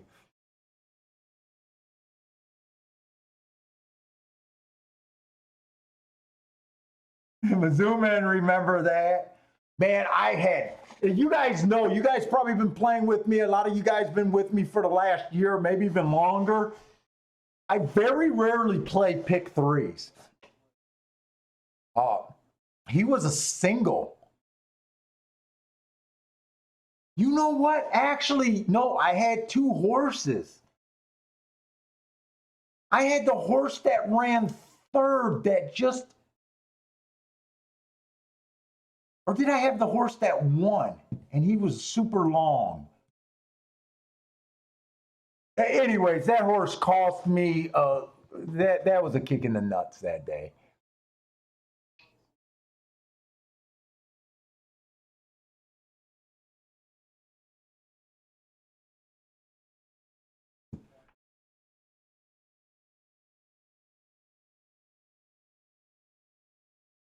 What? I paid $230. What? Wait, what win that? What won that? The 4-horse. Wait a minute. What won that? That was the 8th race, right? I'm lost. Fallen Leaf. I didn't even realize that was that horse.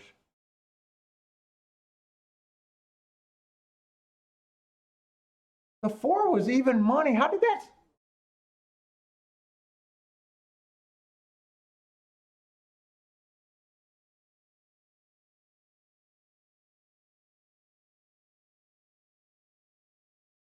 How did that try and superfecta freaking pay?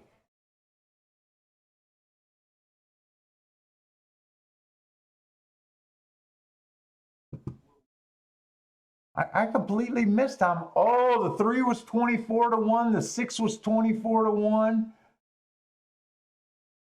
Oh, okay, that explains it.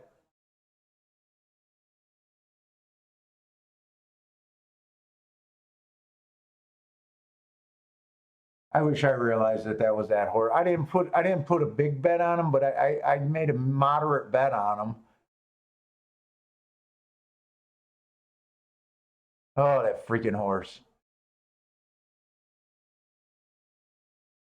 All right, we got the 9th race at Goshen. What do we got at I want to see if I got more at Oaklawn even handicapped, or do I just want to concentrate on Gulfstream?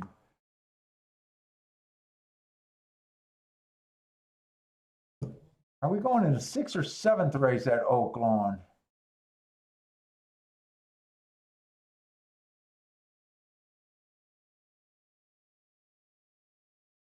Going in the 7th race at Oaklawn. I just want to see if I got anything handicapped, because I don't think I handicapped the whole day at Oaklawn. Oh, I looked at most of Oaklawn today a little bit. Might as well look at Oaklawn here. I did the work.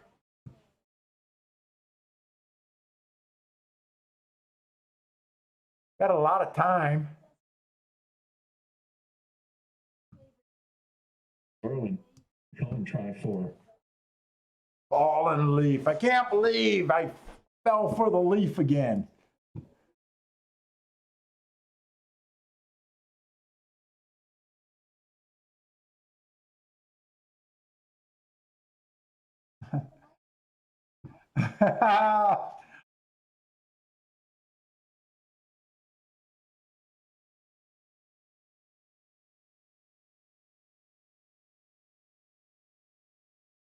Mizzou, good race. Oaklawn 7th against the front-running favorites.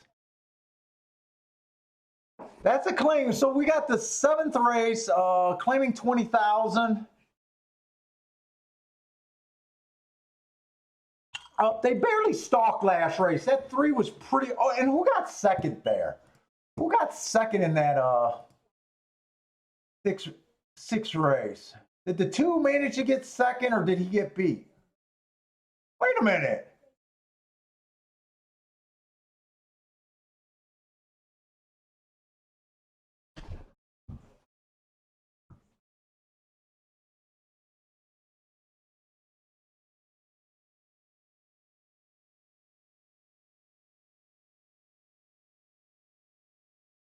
Oh, you guys didn't even let me know. That 2-horse won? That 2-horse won at Oaklawn Park?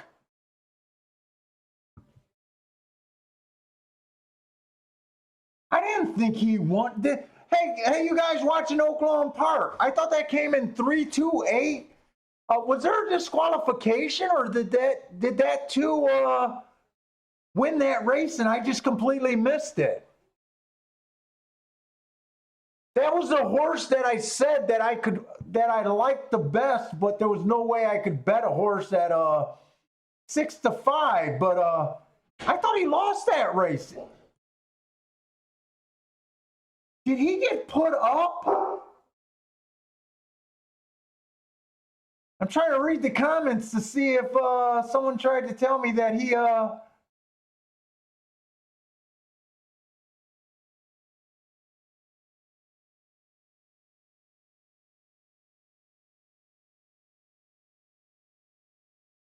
I got behind on the comments because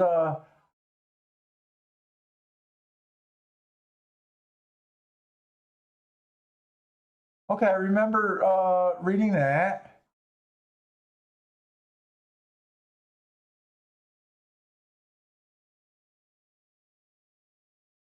Hector is saying I said something about the 3 and the 4 being the same horse.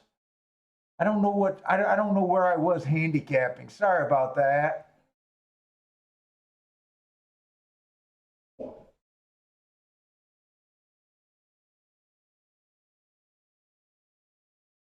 Marco Lou had the oh he looks like oh because 2 3 okay I got it.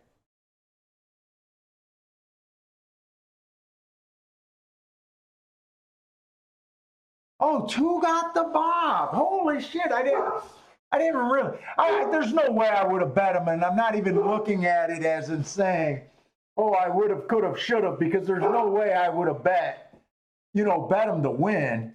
Yeah, I was on the 2. That's why I was curious. I thought, oh, well, even though I said I liked him, I didn't expect him to win by that, and I would have never. I would have never bet. I would have never bet him at that price though. But I was just shocked that he won. So is the inside of the track? The inside of the track won every sprint race there at Oaklawn Park.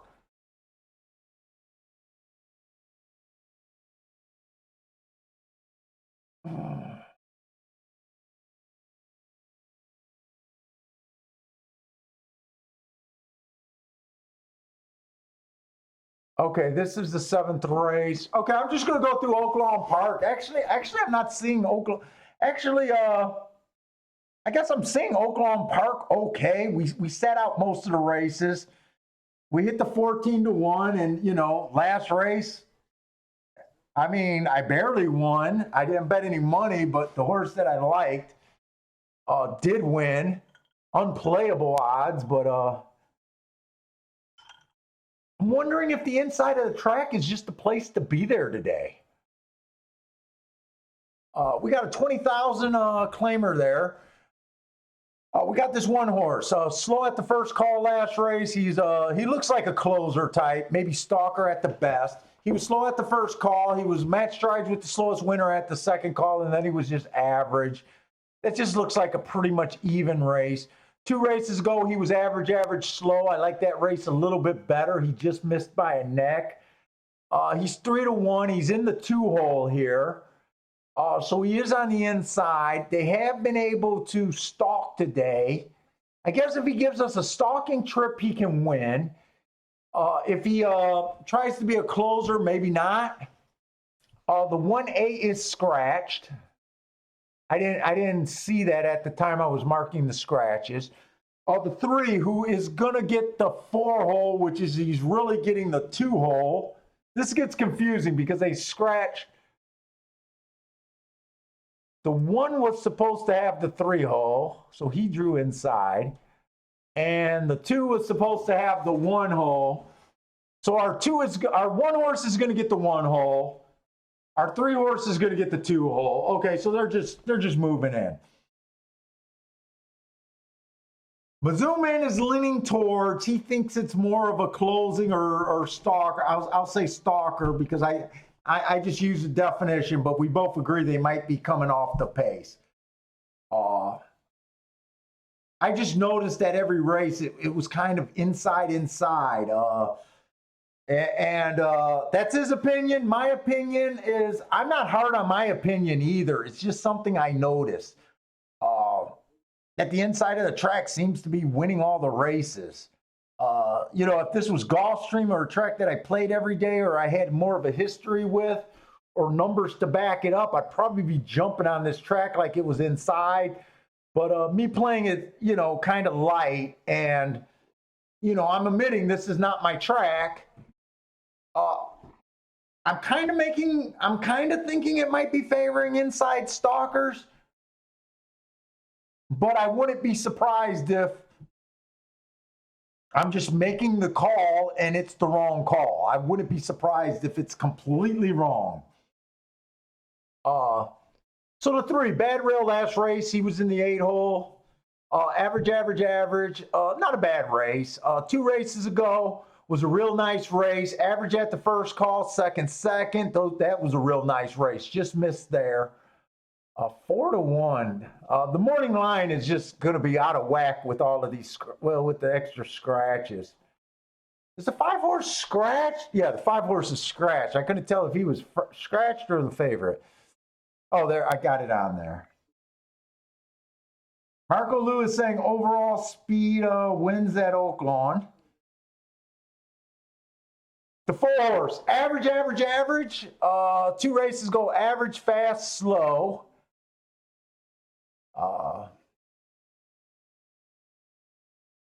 I see a lot of horses that I'm a little interested in this race. 6-horse has a lot of speed. I think he's going to move over 3 holes. No, he's going to be in the 5 hole. It's really confusing with these extra scratches. Bad Rail last race. This horse was in the 8 hole. Rail didn't affect him. He was average, fast, average. That's a real nice race that he's coming off of. This, whoa, 43-1. 2 races ago, Rail was bad. He was on the outside. He was in the 5 hole. He went fast again for the first 2 calls. And 3 races ago, he was fast, average, slow. This horse won. I usually don't look at records, but I see 3 races in a row where he was fast and he fell apart. So I just wanted to look at the overall record to see if he's ever had any wins. He won 4 races out of 27. Usually I'd never look at records on a horse. I just wanted to get in my head, is this horse a quitter? Because I'm a little interested in him at 45-1. I didn't think I would be. The 7-horse also has a little bit of speed. I'm not going to have a lot of time here. And so does the 8. Wow. I like all the horses on the outside of the track here. Wow. The 11 looks good. The 10 looks good. The 9 looks good. The 8 looks good.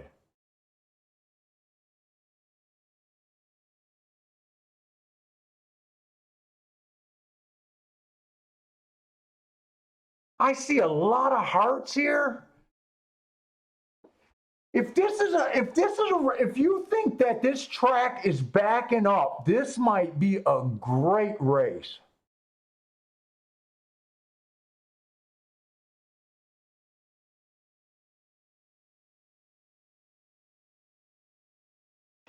One is, or 11, I'm sorry, is nothing but speed. Oh, 6 is in the 4 hole. Yeah, I'm confusing myself with all those extra scratches on the inside. Okay, so he's not in the 5 hole, he's in the 4 hole.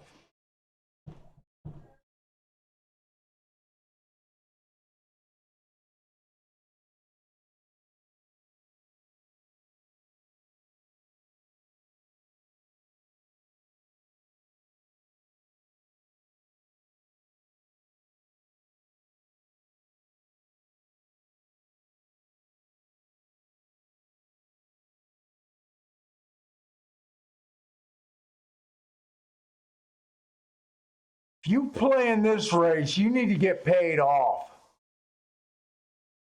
I want to take the 1 because I'm kind of thinking that it's might be inside, and I kind of thinking that it's stalker closers off the pace. I think there's a lot of outside speed. The problem for me to jump on a 4-1, who's not even in my top 4 choices, is not. God, I wish he was a little bit longer.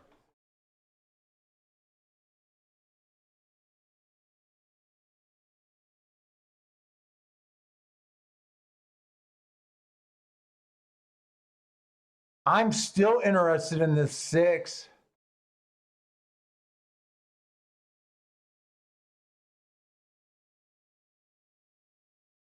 And I'm interested in the 8.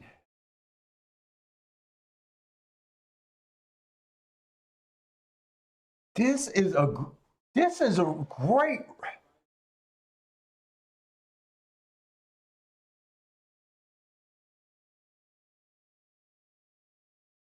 Dude, I think I got to jump in this race. I think they're forcing me to bet this race.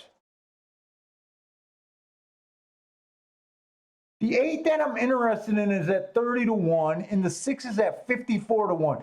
I'm either going to be super right,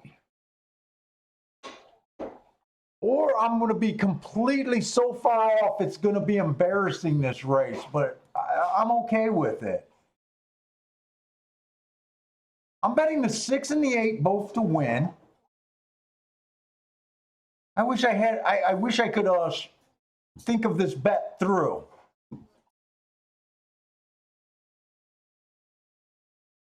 You know what? I'm betting them to place also.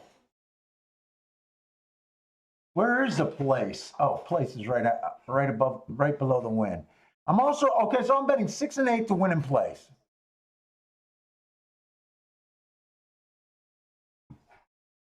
Oh no! God damn it! I don't have time. I hit bet pad. Okay, that bet went through. And then I want to play exact. These are small bets right here. I'm betting the 1 and 3 on top of the 6 and the 8. And I got that in. I'm either going to be really right or embarrassing wrong here.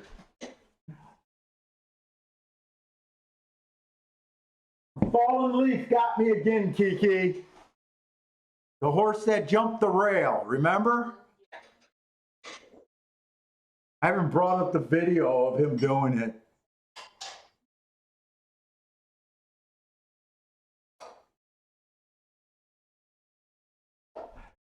Not sure. Hey, what's up, Not Sure? You slipped in here too.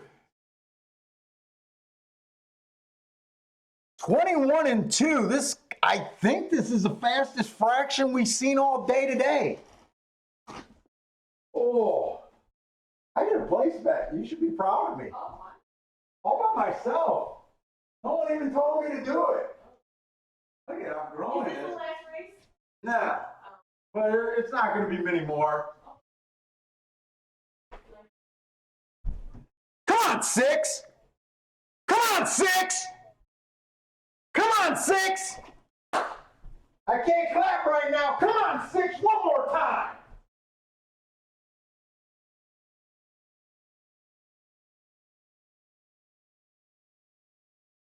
He ran too good to lose, people, but that's a boom for place.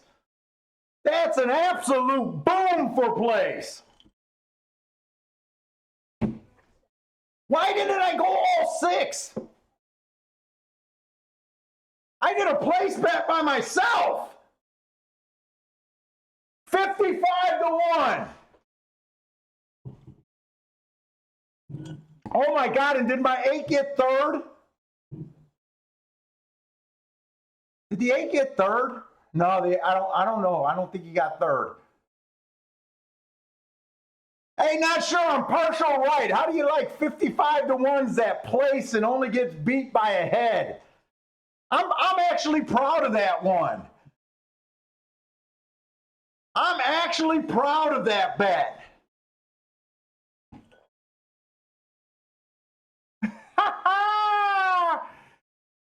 I am so proud of that bet. He ran too good to lose. Why couldn't that 3 be the 7?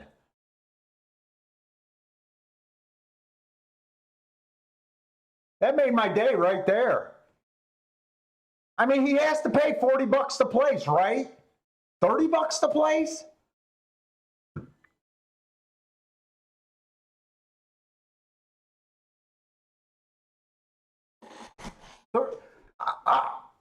I just burped up. Oh. I almost threw up on camera.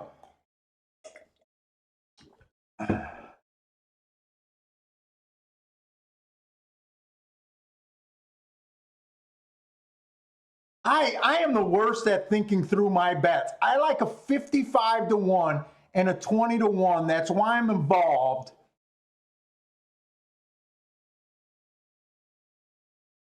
I feel like I should have hit this exacta. If this was Gulfstream Park, I think I would have hit the exact in this situation. Ifs, buts, and coconuts, but I go after things a lot more aggressive at Gulfstream Park. I don't even know why this horse was 55-1. I don't even understand it.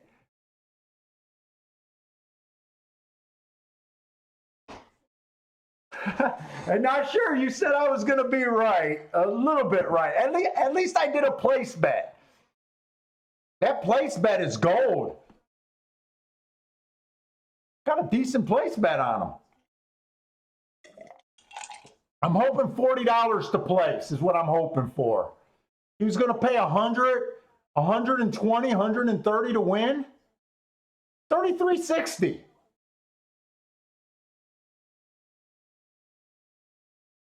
The exacta paid $130 for $1.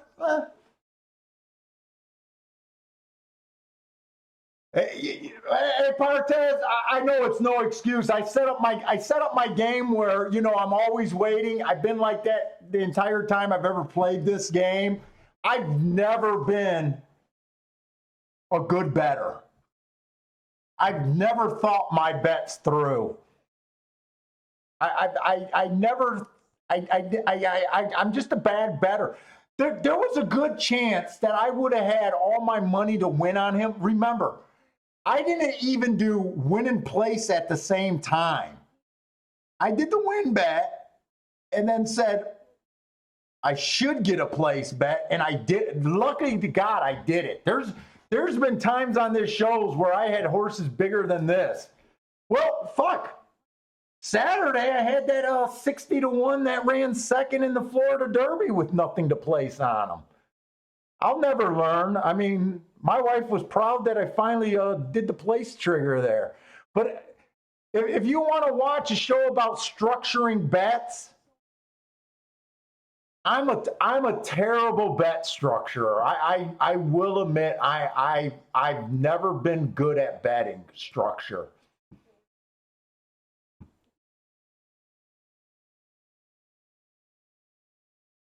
Never been good at betting structure.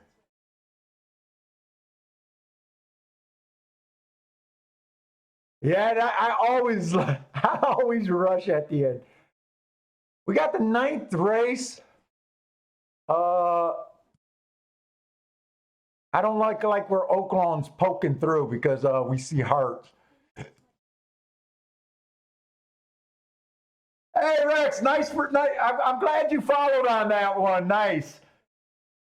Approaching the starting gate. You know what? And I'm not going to have time to even look at this Gulfstream Park. I'm just going to tell my thoughts. Right now, we're hoping that the outside of the track wins. I'd be really happy if going into the rest of the week we got an outside bias on this turf route. I'm okay if I'm going to miss this race and not be able to get a play in. I see a lot of danger in this race. I'm not going to have any time to go. 7 looks a little interesting to me, but I'm not going to have. So does the 11. But in all honesty, I'm not going to have time to even give myself a shot here. If I was rushing last race, this race is going to be a cluster. So I'm going to watch this race, kind of hoping that the 7 or the 11 wins. And if they don't win, I'm kind of hoping that we just see all outside. Let's just hope that the outside bias is kicking at Gulfstream on the turf. Save it for tomorrow. Hopefully it'll be there for tomorrow and the weekend, and we can go.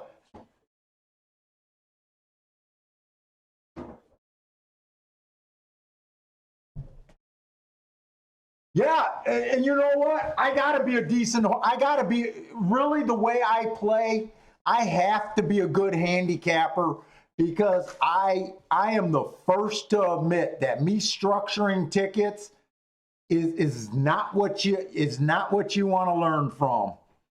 It's just not. I'm a way better handicapper than I am a better. Luckily, I'm on enough long shots, and I think I'm lazy on that because I know I'm a good handicapper, and I think my eye for long shots is the only thing that ever made me make a profit in this game. Being a good bettor is might even be more important than really what I do. Being a good bettor and thinking through your bets. But I will admit I'm not that type. It's like I always say these guys that handicap the night before and they structure their bets, and to me, I just don't understand that, even though I will admit they can have great success that way, and they might even have a better success than I do overall. I make so many adjustments by what I think the track is doing emotionally. I've always rushed in and put my bets in at the last minute. Last second. We can't even say last minute.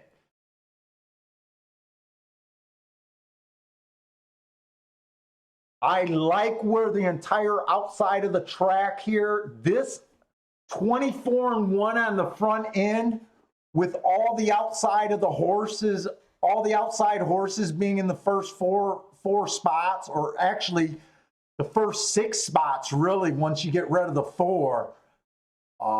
I think this might go well to thinking how this track might be playing. I don't care who wins right here, as long as it's somewhere 7, 8, 10, 11. I will feel good. Now, 7 rode the rail 90% of the race. He still might be good enough to win. I think the 9 got some. Remember, 7 was kind of the top choice in a glance. And this is what we want to see. If we're rooting for a bias, this is what we want to see. 14-1, 7-2, 4. Woo, that makes me excited. First of all, I'm excited for today anyways, but that's what you want to see when you're rooting for a bias. Long shots there. The whole outside of the track was there. I don't know who got third. I think it was the 8 at 40-1, but he might have got passed.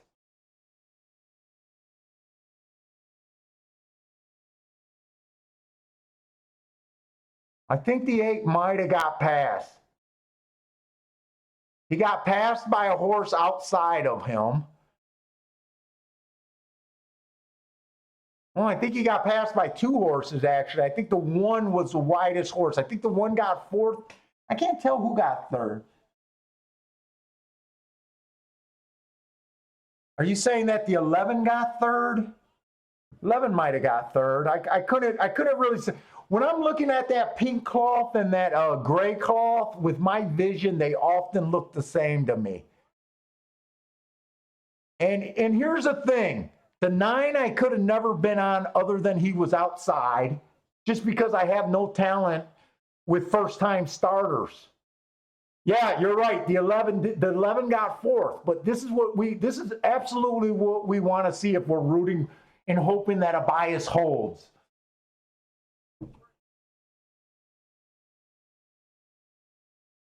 Seven was the best horse on paper, and he ran the best horse, or he ran the best race of the horses that I could judge their talent. 11 ran the third best of the horses that I could judge their talent. This is why I don't like first timers. Otherwise I got that race code, but 7, 11 is the 2 horses that I said I was most interested in. I just have no talent with first timers. This is why I just ignore them, but I love this result anyways. Mazuman hit the try. Nice hit, Mazuman. That try is gonna. Oh shit, that try is going to be nice for you.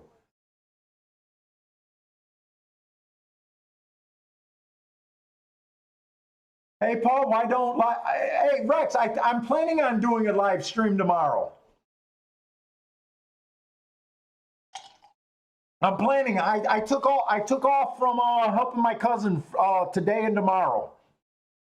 I told him I might be able to help him Saturday, and if not Saturday, I'm willing to help him on Sunday. But I'm planning on doing a show tomorrow.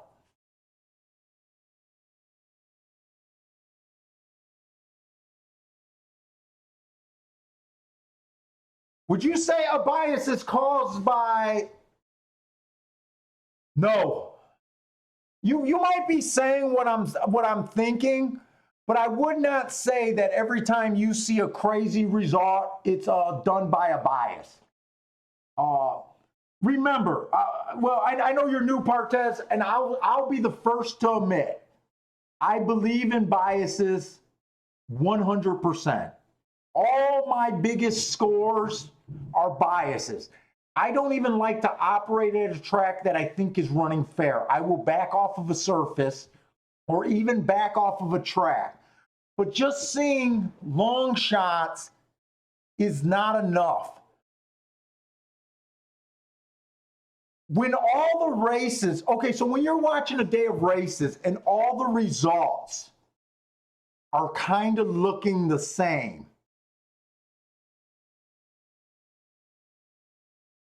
I start thinking bias. That's how my head is wired handicapping. The irrational results, or what I'm taking as higher price horses. I use higher price horses to really confirm the bias. They're more proof than just watching 2-to-1s win on the outside, or even 3-to-1s winning on the outside.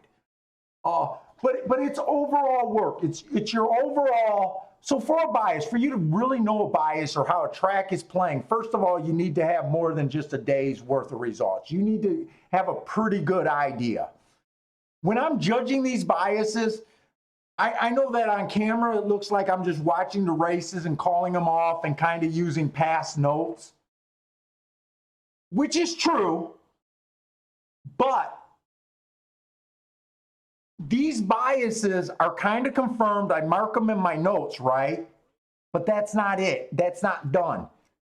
When these horses start to run again in a week or two, or maybe even 3 weeks, for me to really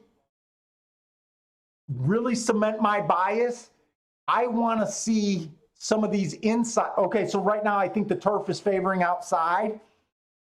I judge it even more if we start seeing some of these inside horses that ran bad today are now winning next time out. You know, that's why I do the asterisk. So there's a lot of work. It's not as simple as me just, people just calling it out. I know most players just call it out, but it's an overall, we play the track, we got notes to support it. We know that we're being put on. I always put it this way, okay? I had an old guy, and I will admit biases are subjective and they could be kind of hocus pocus in fantasy land. A lot of your old timers do believe that, right? But let's just say I call a rail bias one day, right? Let's just say the first race, inside horse wins. The second race, inside horse wins. The third race, inside horse win. I'm running around the track, and it's the fourth race, right? And I yell out, it's a bias. I'm going to bet this 2-horse. I love him. And let's just say he wins at 10-to-1 or higher, right? At that time, in my mind, it's kind of cemented. Hey, it's a bias play. You jumped on a bias play.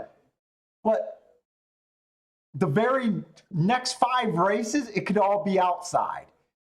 And some of these old timers would look at it and be like, look, well, so I was wrong that day, but it did put me on a long shot that I probably crushed. And for the most part, when I have these big horses, I'm making big enough bets on them where they already made my. Honestly, I shouldn't have even been able to play another race today because off of those 2 races, I've already made, off of that 7 horse at 14-1 and that 2 horse at 6-1. I already made. So anything I hit gravy, usually I don't know why I'm so free today, still playing today, to be honest with you. I mean, we hit the 6, that was gravy. But it's overall work and knowing how the track plays. And then the other thing is like, so for 2 weeks, I was thinking outside bias on the turf. Marco Lou was jumping and Marco Lou was hitting a lot of turf races on the outside, and it was all fun, right? Well, I tell you what, I didn't handicap on Sunday, right? I went and pretty much just did work. But when I came back and I start charting my races at night, I noticed that the 2 horse won an early race on that turf. I noticed that the 3 horse won the next race, and the 1 horse, I don't know which order they won, but it came in 1, 2, 3, and then all of a sudden, as I'm marking them down, my head is going, something changed. It switched. And I think Mizzou Man kept pointing out, or no, it was Bender kept pointing out that he thought the tracks changed. You also notice biases when things all of a sudden switch and the race aren't looking the same. It's really hard. I know when you read a lot of handicapping book, it's barely a chapter. If I ever got around to getting my thoughts together and writing a book, I think I can do a 20 chapter thing on biases. And I think they're that complex and but anyways, I'm rambling. Oh my God, you guys are bullshitting. Dylan saying move to Oaklawn so I'm not rushing. I'm not sure I got a lot of shit at Oaklawn. I'm not sure I got I'm not sure I really did much on the next 2 races. I can kind of try to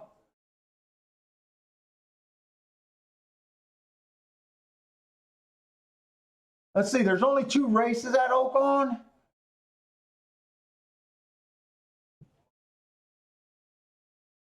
I barely looked at this race at Oaklawn.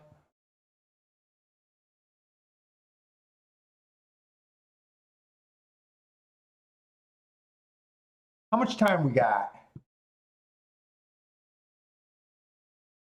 We got 12 minutes. I'll be right back.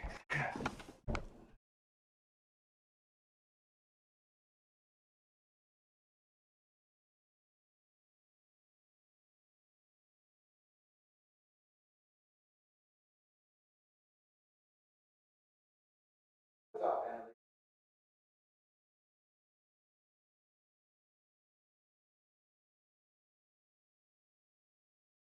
I'm gonna go for a big walk tonight. Here we are. It's sunny and you've been cooped up. We're definitely going through another walk tonight. I got 2 more races.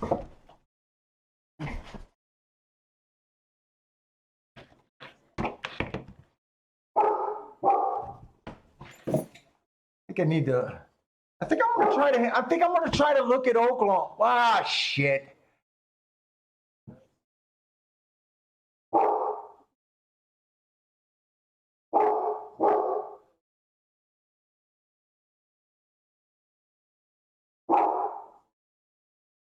You know what? I don't know how. I'm going to try to look at this Oaklawn race. It's a little, I know it's just an optional claiming 80,000. There's a few shippers in there that I won't be able to look up. I'm going to try to just look it up and handicap it. Let me try to get this dog to stop. Billy, stop barking. Stop.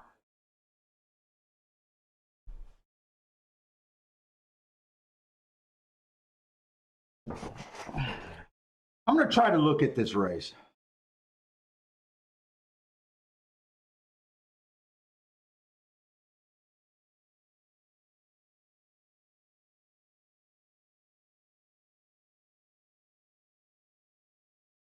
I got to pull up my other tag or my other thing. I'm looking for. Oh wait, I handicapped it. I should have it right here.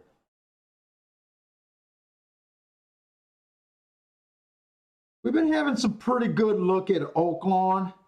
There's only two more races. It's a $80,000 and a $40,000 race.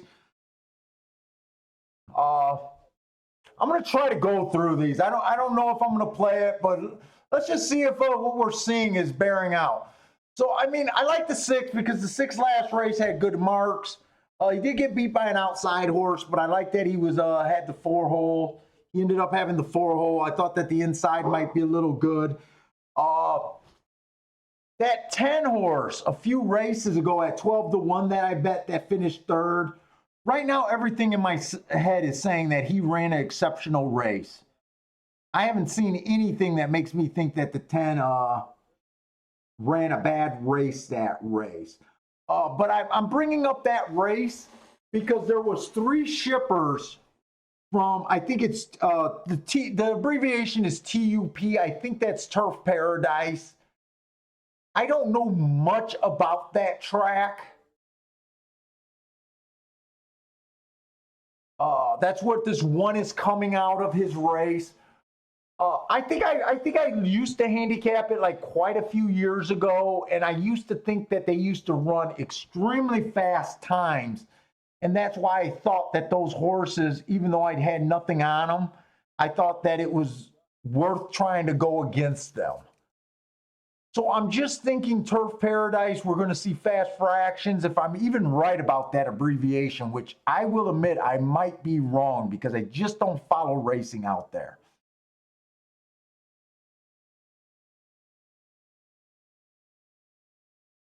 The 2 horse, I don't have anything. I don't even know what that's probably Canterbury Park. I've never even toyed with the idea of ever even looking at Canterbury Park. So I know nothing about this front speed horse for him. So I really have 2 pure unknowns in this race. Let me open up my file because I want to get so I guess I'm starting handicapping with this 3 horse who ran at Laurel. I'm going to try to look up the stuff as we go.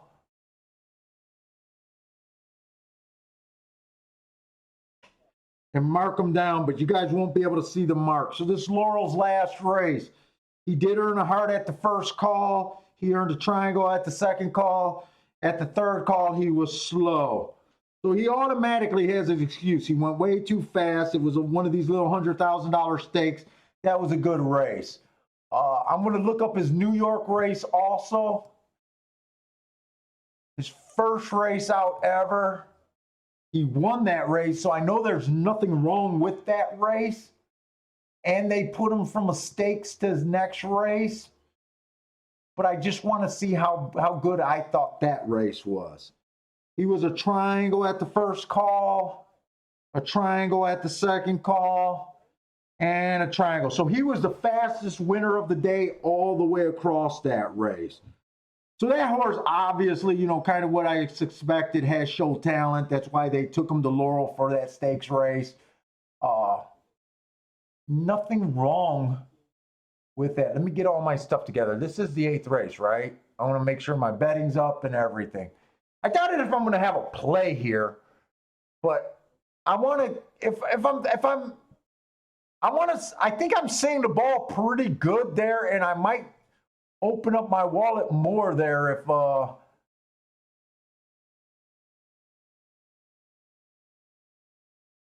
if I see something.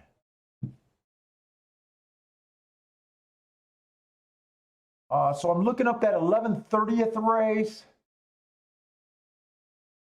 This is why I got to do this the night before, because it takes so long. I was doing this the morning of. So that Churchill race on 11/30th on this 4 horse, I got that. That was a bad rail that day. He was in the 7 hole. I got that he was average there. God, these horses are coming from all over.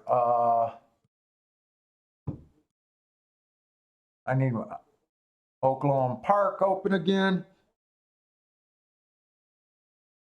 The 5-horse 215. This is how I usually handicap on my own. The only time I mark up my stuff is when I'm doing it for the show. When I play by myself, I go into the track just with my notes and I mark everything as I go. So I have even less planning for the day. That goes back to how I structure my bets. I don't care for the 5. He matched strides with the slowest winner for the first for the first 6 furlongs on that February 15th race. I don't think that's a good race. He fell apart completely. January 24th, he was just slow. I don't see anything there. 217. Okay, so I'm going to the 6-horse.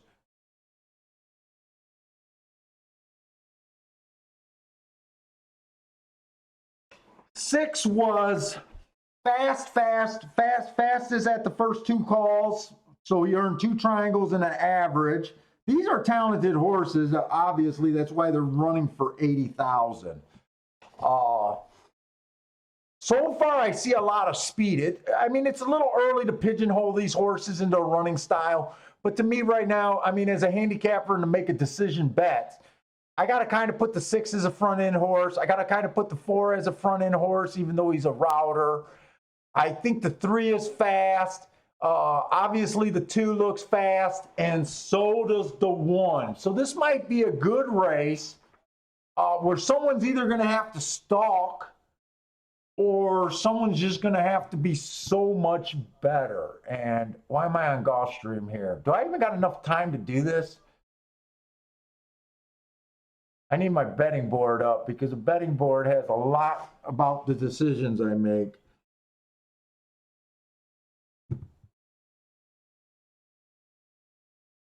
So this 7-horse was slow, average, and fast, coming from behind at last race. He looks like approaching the start. shit. 1 minute. I'm probably not going to be able to come up with a real thought here. I'm looking up his February 20th race. I probably just not going to have anything here.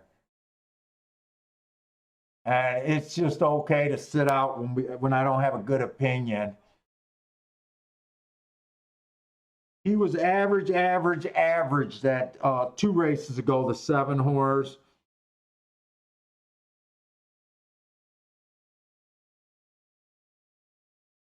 The 9-horse looks good, but he's more speedy. He had a bad rail last race, got an asterisk for that. He almost earned 2 triangles and an average. That's a really good race. Wow, really 17-1? Who the hell are they betting here? Who are they betting? They're betting the 13? 10-horse is a speed horse?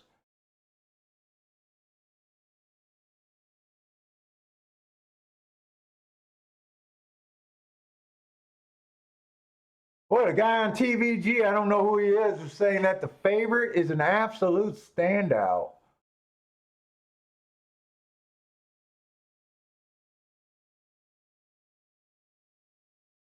Absolute standout in this race? The 10. I have no play here. But I honestly don't believe that this 10 is an absolute standout. And even if he is at 9-5, I'm just not interested. Yeah, that didn't go good. I didn't have time on that race.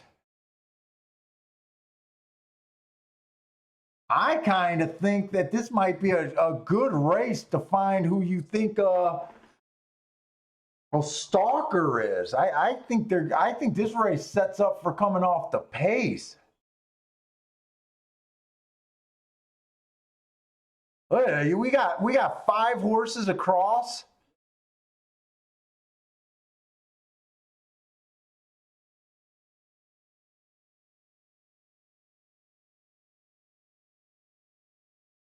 10's gonna be the stalker, so 10's getting a trip here on the back end.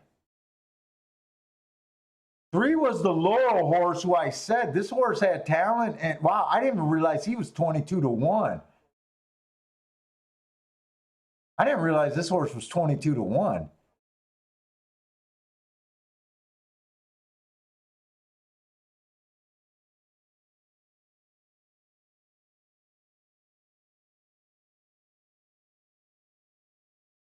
Well, it looks like the guy that might be right on TVG. I don't know if 9-5 is a steal. I think this 10 might win. He might win. No, he ain't even going to win. The 10 ran good. But man, I couldn't see where that guy would say absolute standout. Who was the 6 that won that race? That horse coming off of 3 triangles. Yeah, that was not a race to, for me to get involved in, that's for sure. Absolute standout.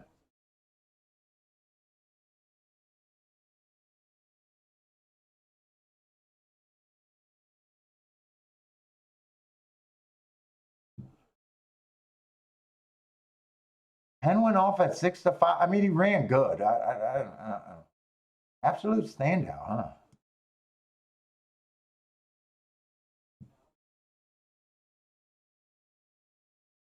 Wait, is Gulfstream done?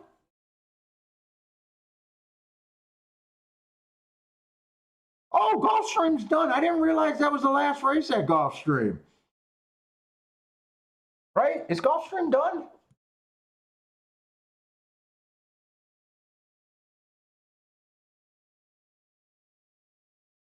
That's Oaklawn.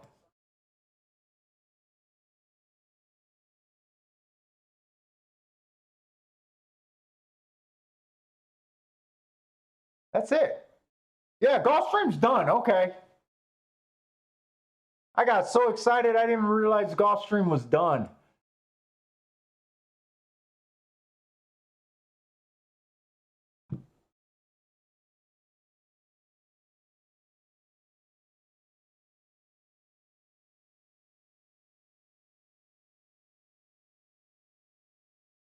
I'm still I don't know who that caller was, but surprised I'm still here. Yeah, you know what? My wife is moving around upstairs. I think she's ready to go and take the dog for a walk. Race 8 is official. Wait, what was that? I got sound here. I'm trying to decide if I want to just end now or do one more race. We only got the option of one more race today. It's just Oaklawn's last race.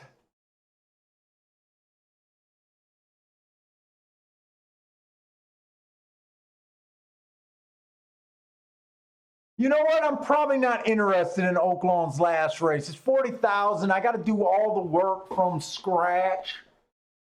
I'm already having a good day from the chat room. It looks like a lot of you guys are having a good day. That 6 last race was a nicely marked horse, but you're in 3 triangles. But you know, I really like it to when where you guys can see the marks and everything. I just don't think I want to pound for this race. You know, handicapping this race, especially when I don't even know if I'm all that interested in playing this race. I think what I'm going to do, I'm going to sign out. We're going to go for a little family walk. I'm going to rust up a little bit, and I plan on doing a show for tomorrow. As long as I can get a rest up and start handicapping tonight, I plan on coming on and doing a live stream tomorrow, guys. Hopefully you guys won some money. From the looks of the chat room, a lot of guys had some nice hits. I think the handicapping was real good. It was a fun show. Hopefully we'll have a good show tomorrow, or at least see some long shots. Just don't let it be a chalky day. And I always said, man, when Gulfstream Park Championship meet, I tend to play less there. We're coming to the good part of the meet. This is just the regular meet, and I like this meet a lot better than I do. But let's just hope they keep running. Stay safe, guys. If you guys keep playing, good luck, and I'll probably see you all tomorrow. All right.